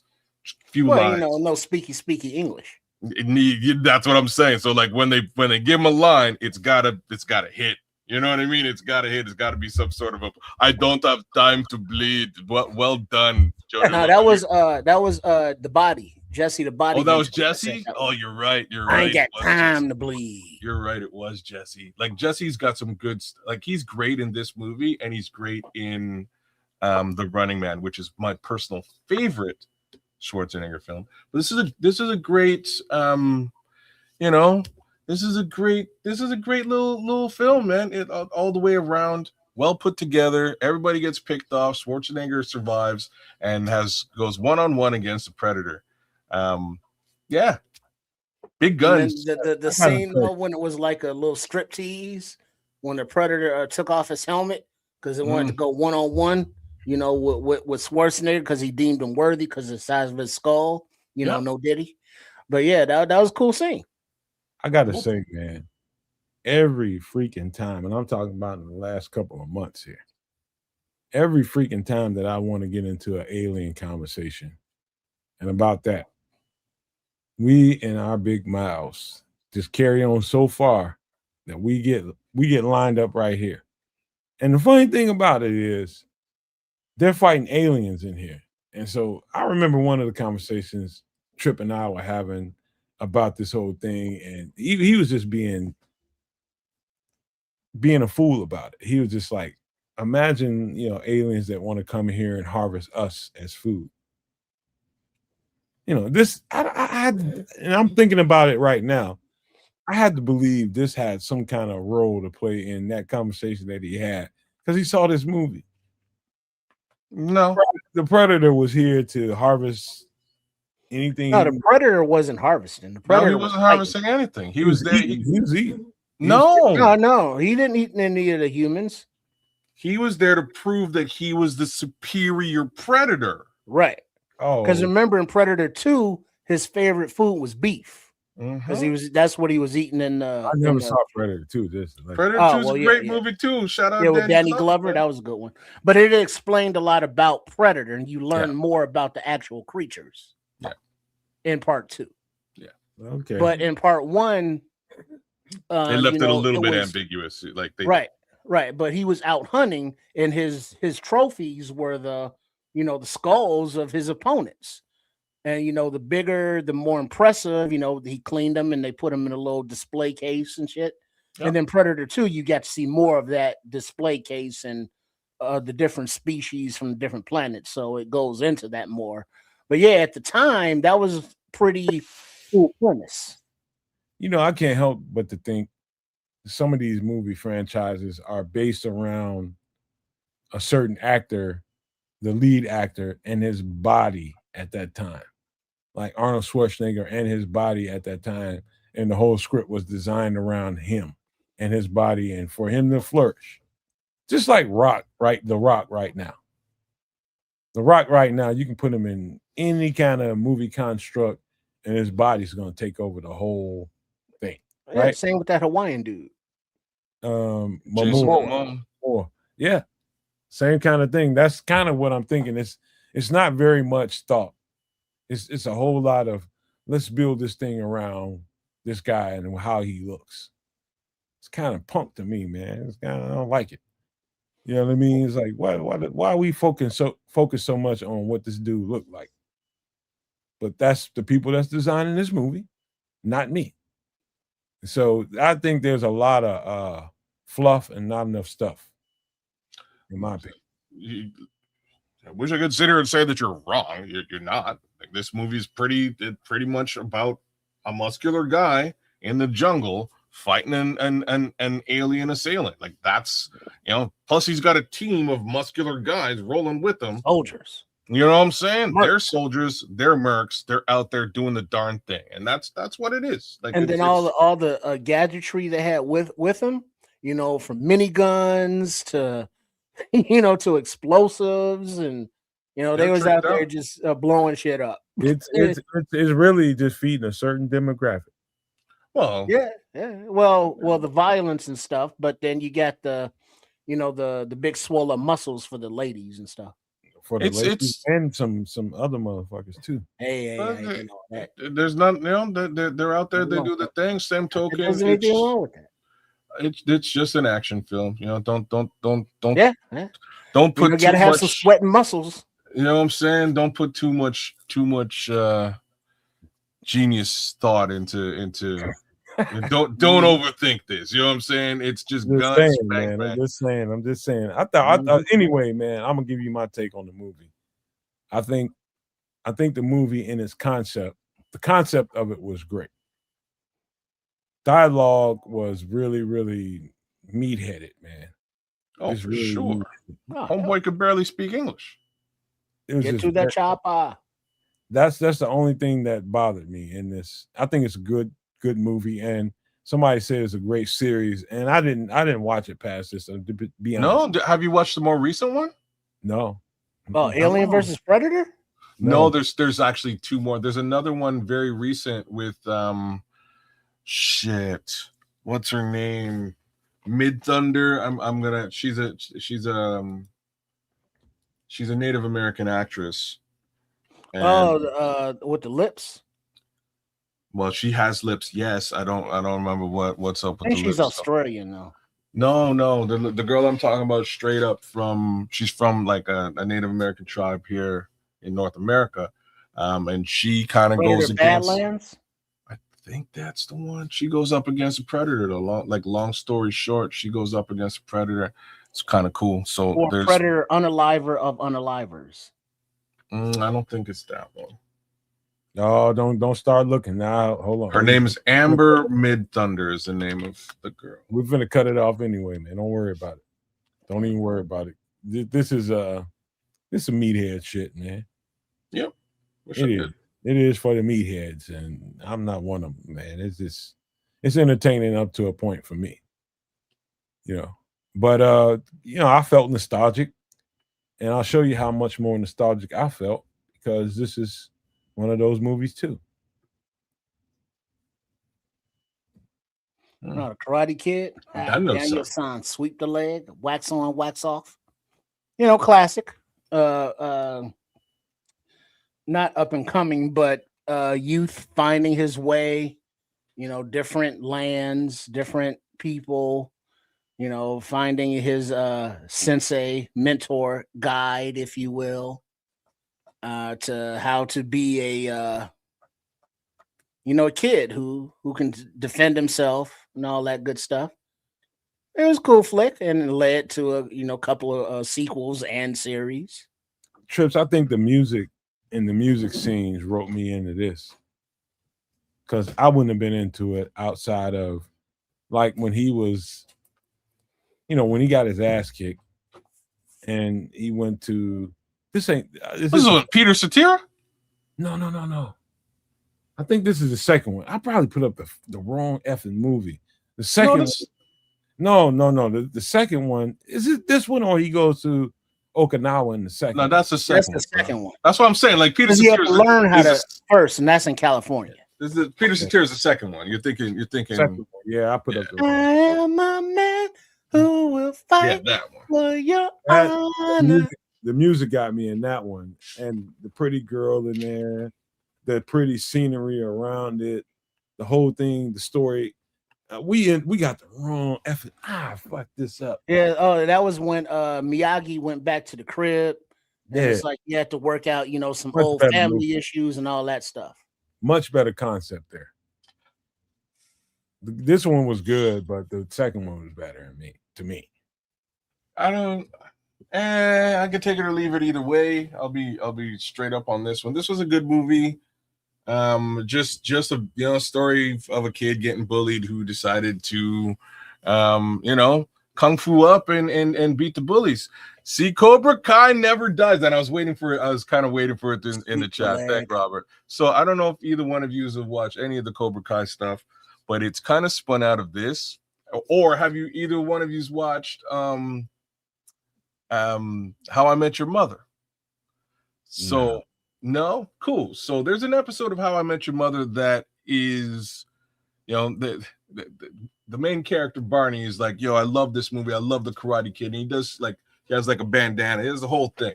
And then they hook up with Ralph Macchio, who's the star of this movie, and they bring him to the apartment and they're like, we got the Karate Kid. He's here. And Barney looks at Ralph Macchio and he's like, he's not the Karate Kid. What the hell are you talking about? And he goes into a whole spiel of where the bad guy in this movie, to him, is the star of the film. And it's an awesome flip. And he goes right into it. Eventually they go and they find the bad guy and they bring him and introduce him to Barney, and Barney's super appreciative about this, right? William Zabka shows up, so he like Robert knows exactly. You're watching the same shit as me, Robert, so he knows exactly what I'm talking about. So William Zabka is the bad guy. Eventually, he meets Barney, and Barney's hype. Down the road, they go, yo, that concept is kind of really cool. We're gonna make an actual like, spin-off of the Karate Kid series starring William Zabka, and how he's gonna sort of, redeem himself from being this asshole. And it's a little bit of a kiddie show. It's sort of aimed at young adults, but it kind of works. He comes in, he eventually opens up his own dojo, trains up all these kids, only to be confronted by the original Karate Kid, and they have to now beef. And it's super fucking cool. All right, like this is just like a complete flip on the original Karate Kid series. For you, Nomad, before I shut up, season 2, they go to Okinawa, and it's like a reflip of Karate Kid 2, the one that you actually like, Johnny Lawrence, and then they bring back the Asian bad guy. All right, with the, you know what I mean? You remember this shit? They bring back the Asian bad guy from part 2, and it's a whole thing. And eventually he joins the crew, and now it's the 3 of them, and they're going up against a bunch of other like guys in the series. It's actually kind of cool, but take it for what it's worth. All I can say is, when you watch this movie, or either one of these, anything coming from this series, don't try this shit in real life, man. You're gonna get your ass kicked, man. All these principals are gonna get your ass kicked. Yeah, that crane kick. So you're saying no wax on, wax off, Daniel son? You're gonna get your ass. No, wax on, wax off, that's very practical. Or paint on, paint off, that's practical. But like the crane kick, that's not. Unless you I've totally hit a motherfucker with the crane kick and it worked. But keep going. He was out. Well, yeah, I mean, if you can connect, sure, but that's not something you want to just throw. If he'd have got on you, that was your ass, kid. I'm just saying, I was and that was it. It was lights out. Right. That was it. But the way Miyagi taught Daniel-san, and Daniel-san's all hyped, like, when am I gonna learn how to fight? When am I gonna learn how to fight? He was like, patience. And it's like, all right, show me wax off, show me paint on, show me paint on. He's like, oh shit, I'm doing stuff, and he didn't even know it. And next thing you know, he's a ninja. Right. And it's like, yeah, that's not really the way that works, but the movie's only 2 hours, so I get it. But as he progressed, in the part 2, and then so on and so forth, as he is actually, physically getting older, growing up, this movie right here, he was like, what is it, high school, aged. So the maturation of Daniel-san, it's kind of interesting. I'm telling you, Robert Meck is killing it down there, because they bring back all the bad guys in this spin-off series. John Kreese, who was the original sensei to Johnny Lawrence, who was the guy in the black outfit there in the sweep the leg guy. The sweep the leg guy, right? So he's the sensei, and he, like, the sensei in this movie for those, for the Cobra Kai kids, is just a jerk. Like, he's a super jerk, and you kind of gain a quick dislike for this guy. But in the future, in Cobra Kai, he's so much more of a hyper jerk that you're like, yeah, I remember how much I hated this guy, and I still hate this guy. And eventually he winds up redeeming himself a little bit towards the very end. But it's as a spin-off, this is really where it all came from. It came from the Karate Kid OG, as well as the 2 following films, which are, in Nomad's opinion, good and or not great. The second one or the third one, with good reason. It's not great. They introduce a new bad guy who also finds his way into this Cobra Kai series. But I think they did a really admirable job of sort of spinning this series differently right back at you. It addresses, those of us who watch these original movies. It works. And it also sort of opens up the whole Karate Kid thing for a whole new generation of kids. It's very well done. This whole thing, man, I've seen so many spoofs of this series. I can't really take it serious, man. Black people spoofing it, man. This little Chinese motherfucker, what are you gonna do to me? I mean, it's just so it's just some of the stuff I've seen is fucking hilarious. Not only that, but I'm not even gonna go there, man. Ain't no black people in this goddamn movie. Well, there aren't. No. That's not reality. There aren't. Flippity flip.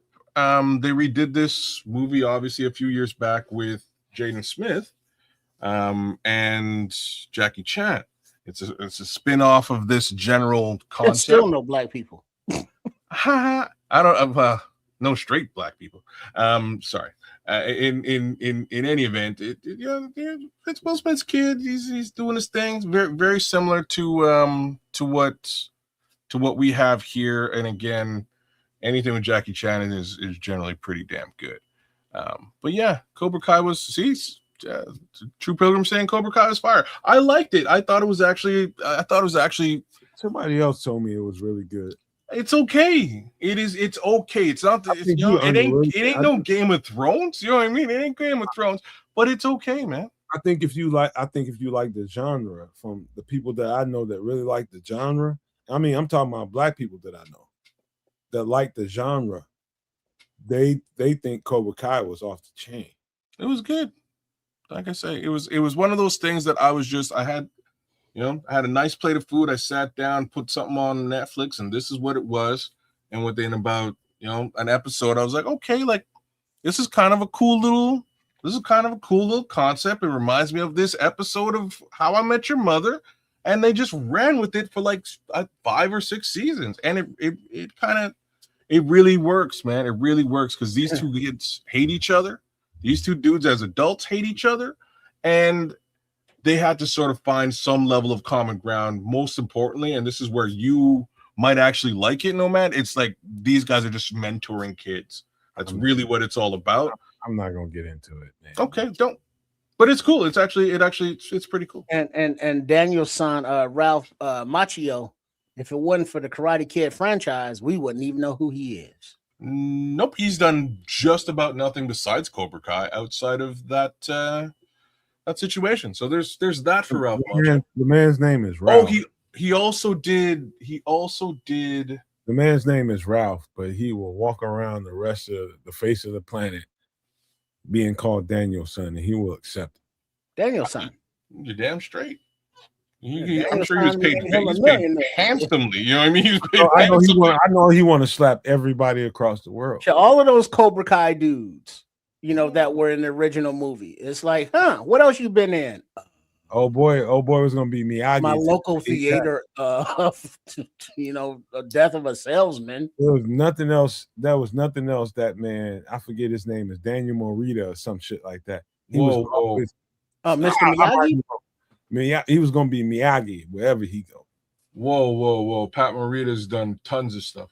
I said Happy Days. Happy Days, brother. He's gonna be missing Arnold, baby. He was Arnold the chef on Happy Days. He's Mr. Miyagi wherever he goes. Brother, there's a story about Pat Morita and I know the story of Pat Morita. Man, those joints where he was like the Korean soldiers and MASH. He's the fucking laughing stock, man. I'm actually talking about Pat Morita and Red Fox. So there's a story between the two of them where he was broke. Pat Morita was broke, and he couldn't afford. He needed $2,000. He couldn't afford to move into this house, and he was going to wind up being homeless in the end. And Red Fox, he was working with Red Fox on some show. I think it was actually a Red Fox show. And Red Fox just turned around and was like, "Hey, look, here's $2,000." And Pat was like, "What the hell? Look, why would you give me $2,000 of your hard-earned money?" He's like, "Just take it. You're going to be better off for it." And this is just one of those things that he never forgot and spoke so highly of Red Fox because of this little situation. But like Pat Morita's a guy. You gotta give him. Yeah, he's been around a long time. I never really heard it being broke down quite the way I heard it being broke down. I'm talking about people who became a star based on a character they played, right? Like Malcolm Jamal Warner, R.I.P. He'll always be Theo. You're damn right. So what's the difference? Theo Huxtable. Between him and Mr. Miyagi? Well, Mr. Miyagi, I knew as Arnold before Mr. Miyagi. Whereas, Theo didn't exist until Theo. What's the more powerful character that went? Well, I mean, I don't differentiate like that because I know he's an actor. So I was familiar with him before the Karate Kid. Yeah. So it's like, yes, I know him as Mr. Miyagi, but before he was Miyagi, he was Arnold. So if I see an actor in something before maybe they made him famous, I'm going to remember him where I remember him from. So the only reason I'm giving him a little bit of love is because as an Asian American character, he was probably the Asian American character for the better part of the 70s. Yeah, he was. You know what I mean? There wasn't. He never really said a lot, but he was. For people like Robert, is always going to be Mr. Miyagi. And that's who he should be. It is his most famous role. I'm just saying that again. If you grew up in the 70s and you're watching TV and you're flicking channels and you come across an Asian guy, I'm gonna say like 85%. It was probably Pat Morita. Yeah. Like you talking about character actors and guys that get typecast. There's a guy that's aging right now. Can't think of his name right now, but he's Latino. Damn, what is his name? But he's in every bad guy. Are you talking about? You're talking about Danny Trejo. Danny Trejo. Lord knows that man deserves more than the bad guy actor roles. He don't know. Whoa. He doesn't want it. But I'm going though, kid. You know exactly where I'm going. It's more for him, but he's accepted that's what it is for him. And so have you seen the Machete movies at all? Any of them? No. I've seen enough shit with him in it that I don't need to see it. That was pretty good. Oh, Danny Trejo. Because, like in this situation, he's not the bad guy, is all I'm saying. He's the hero. So they flipped it again, like much like Cobra Kai for this generation. They took Danny Trejo and they reintroduced him as a heroic uncle in the Shark Boy and Lava Girl TV show series. And then in the movies too. He's Uncle Machete, Uncle Machete, right? That's what they call him. And he'd come through sometimes to save the day and shit. So they spin this off into a straight up full-on film where he's the hero and he's being assailed against by Steven Seagal and Don Johnson, and it's wild. It's a dope, like the Machete 1 and 2 are dope films, yo. Like I wish I could tell you they are. They're fucking awesome action movies. They're parodies. Like the Steven Seagal death scene. For the Steven Seagal death scene alone, you probably should watch this movie. And they don't take themselves serious. They know what they are. 100%. And they lean into that big time, right? Like he knows it's a joke, you know what I mean? And it's really just a spin on him always being the bad guy. So he gets to act like the bad guy as a good guy. And it's fucking hilarious. But now the new Hispanic guy that's always the bad guy is the guy that was in Training Day. One of the guys around the table. He plays a Arabic guy sometimes. He plays a Spanish guy sometimes, and then the other bad guy is always a bad guy in movies. So there's a couple typecast roles that are filled by character actors that are in tons and tons of movies, but they're not the stars. So all I'm trying to say, and shout out to Danny Trejo. What is his name? Danny Trejo? Danny Trejo. What I can say is there's a lot of heartwarming, let's just say, stories that would be told by people that don't look like him out there in Hollywood for an old Latino man to be playing a role in. They found a fucking role for Clint Eastwood millions of times. Millions of times they found roles for all these aging actresses. I mean, actors, actresses, and all these people. Find roles for people that live lives that don't look like you. Those are good stories too. Great stories. Yeah. I'm just saying, you know, Right. I mean, Latino people, Black people, Indian people, all kinds of people.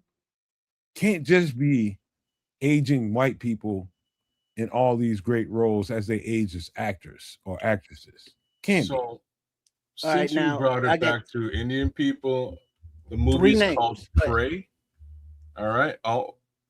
So the movie's called Prey. It is a spin-off on The Predator, starring Amber Mid-Thunder and a host of Oh, yeah. Native American folks. It's actually a really good movie. Feel free to fucking check it out. That. But now I'm gonna Nomad. There are 3 names that I will say that you won't know their names, but if you looked up their faces, you'd be like, "Oh shit, I know him." And Cliff Curtis, do you know that name? No, off the top, no. All right. Noel Guglielmi, Not off the top. Raymond Cruz. Mm-mm. All 3 of those faces, you look them up, you'd be like, "Oh shit, I know him. I know him. I know him." But you don't know none of their names, but you will know these faces. Yeah, that's usually how it goes. And they've been in more than one movie. Okay. You looking them up, kids? I just looked at Cliff Curtis. You're damn straight, yeah. Now look up Noel Guglielmi. That last name going to take me a minute. Noel Uh-huh. Gug. Oh damn! I found him one time. Gug, like they knew who. Look else at his face. Oh yeah, he's from Training Day. He's in a lot of stuff. He's in tons of stuff. And then Raymond Cruz. And these are all very good character actors.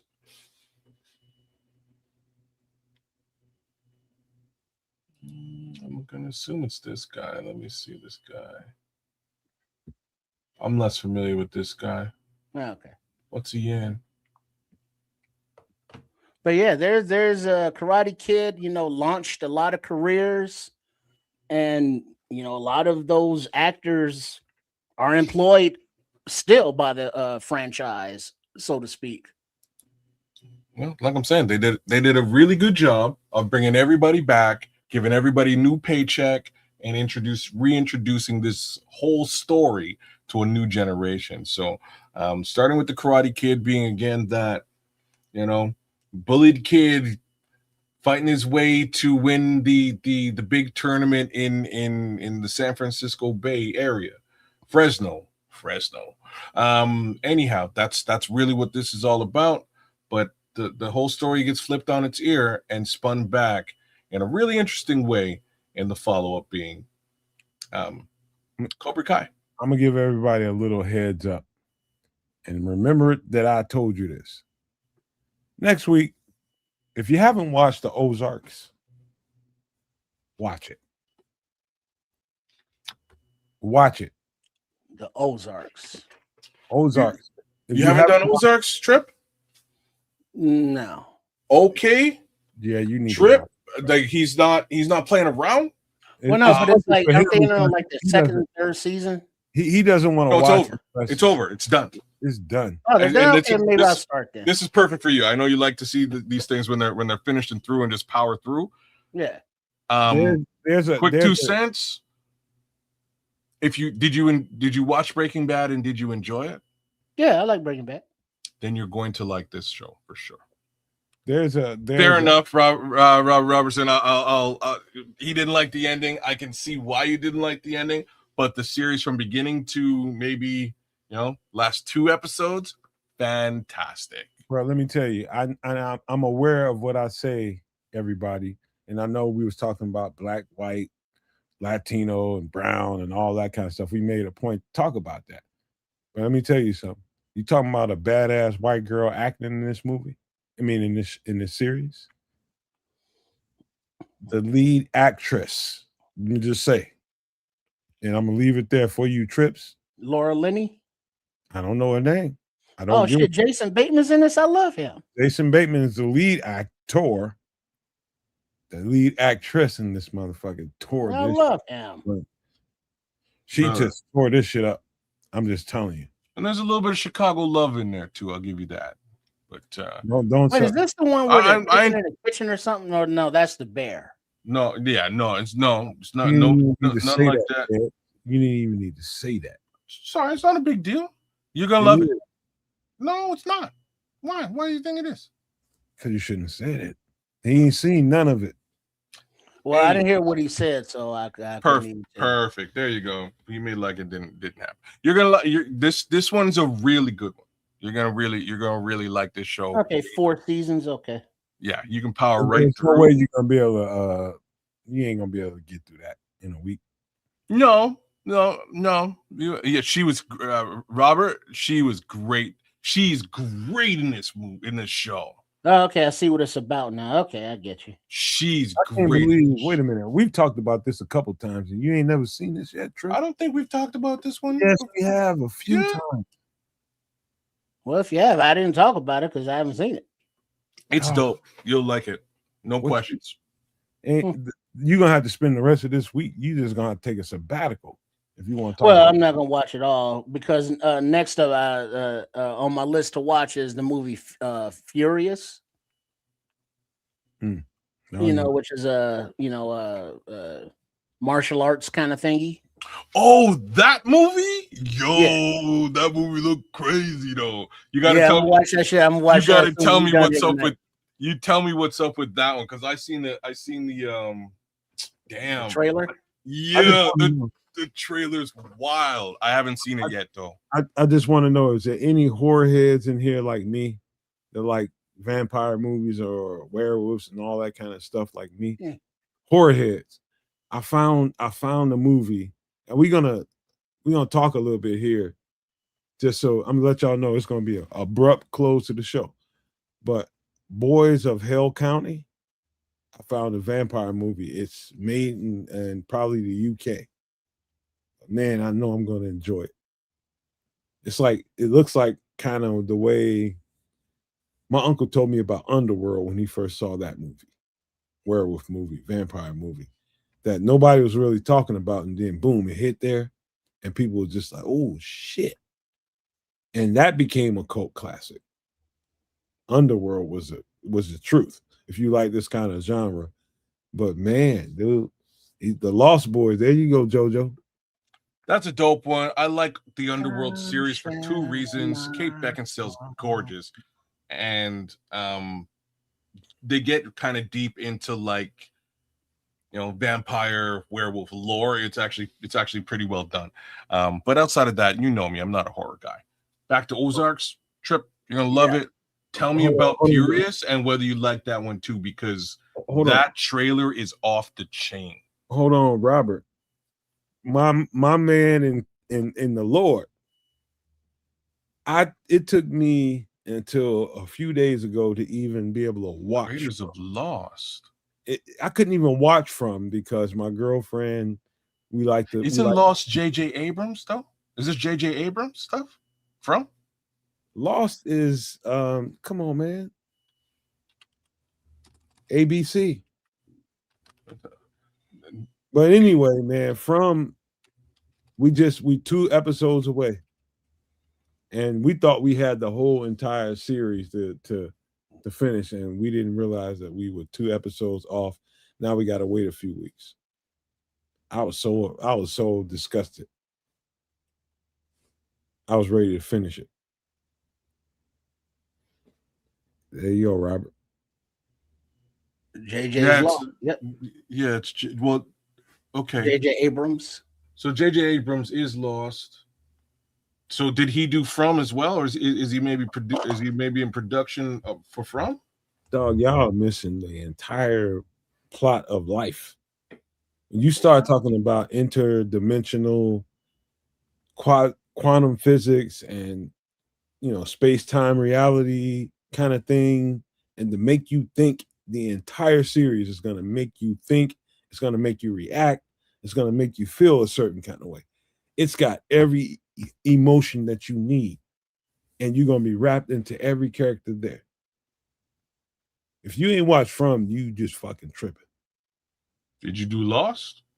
Yes, it took me probably fucking 15 years before I just did Lost freaking 3 years ago. I just couldn't. 3 years ago, I did Lost. So what was it? 15 years old before I got to it. Because I remember from back in the day when you had to wait, until it actually aired because there was no cable or none of that. But I didn't watch it then, and then I heard it ended stupid, so I just never got into it, never watched it. So I like everything you said applies to me, except I actually did watch it. So I watched it maybe the year after, right after it ended. So I didn't have to wait for anything. Lost is probably the first series that I actually just binged the F out of. And I won't give anything away, but here's what I'll say. My cousin, and we still argue about this series to this day. We argue about it. Like, he loves it to the ninth degree. And he came over. He's like, bro, we're going to watch. He's like, this is so dope. We're going to watch the first episode together. We're going to sit here and watch this, and then we'll go out. I was like, all right. So we came over. We watched this episode. Within 10 minutes of him sitting beside me, and we start this show up, I go, hey, I bet you this show's about this. And he stops and he gives me this look like, holy shit, you figured this entire series out in 10 minutes. And I'm like, no, it is like this. If it's like this and this is how it showed, like how it ends, that's crazy. And now he's silent. He got nothing to say. That's not cool when you can just predict. I tell you something that's gonna get you. I went 15 seasons or whatever it is to find out I was right within the 10 minutes. I can get you Lost adjacent, kids. What are you talking? What's that? Like that? La Brea. Who? La Brea. It's a show. Oh. All right. Well, you will have to tell me about this one, and we will maybe I'll jump in because I'm not. It might be better. I'm not really watching too much stuff right now, but I know there's some dope stuff about to pop off. Like there is House of the Dragon about to pop off. There is X-Men 97 about to pop off. If y'all down, but June 21st. What is House of Dragon? House of the Dragon. It's like, that's what I'm saying. Like there's I got no time for you, then. I'm sorry. I'm out. I'm House of the Dragon in like 3-4 days. Oh, you fucking gonna do the show, but then you're gonna save your episode and then you're gonna watch it later. If I can do it, you can do it. I fucking love that show. There's nobody that loves that shit more than me. You ain't gonna sit here and tell me you love it more than me. I love that shit.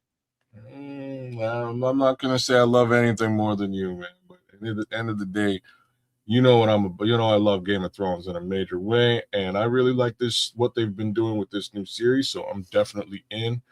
But let me tell you, if y'all ain't messing with X-Men 97, you're making a grave mistake that you probably should rectify. All right. One last thing before we get ready to close this out. And this is one of the, now I know I'm living in a time right now that I understand better of why this series was canceled. It wasn't that it wasn't good. It wasn't that it wasn't hitting and hitting different people. Somebody just thought that this shit was being key. I mean, what's his name? What's his last name? Key and Peele? One of them was involved with this. One of them was involved with what? Lovecraft Country. Oh, it's got to be Jordan. Key and Michael Key, or No, Jay- it's got to be Jordan Peele, because Jordan Peele does he does movies like that, right? Yeah. He does Get Out. Was it Get Out?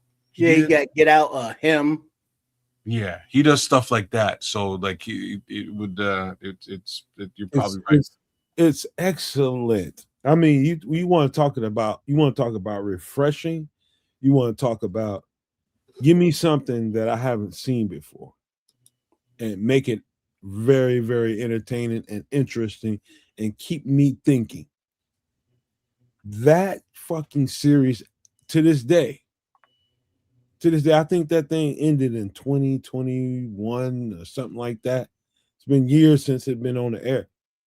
But I was absolutely disgusted by the industry by not letting that continue. That shit was off the chain. And I'm just now looking at it again after a few years of its closing. And it's even better now because I notice more now. There's a story in that.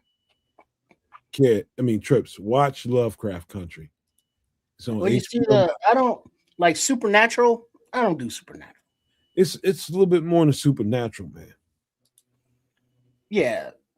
Psychological, supernatural, all spiritual, horror. Yeah, not my. How about it's a story about you, black man.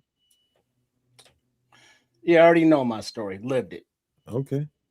But I mean, I see horror, fantasy, not my thing.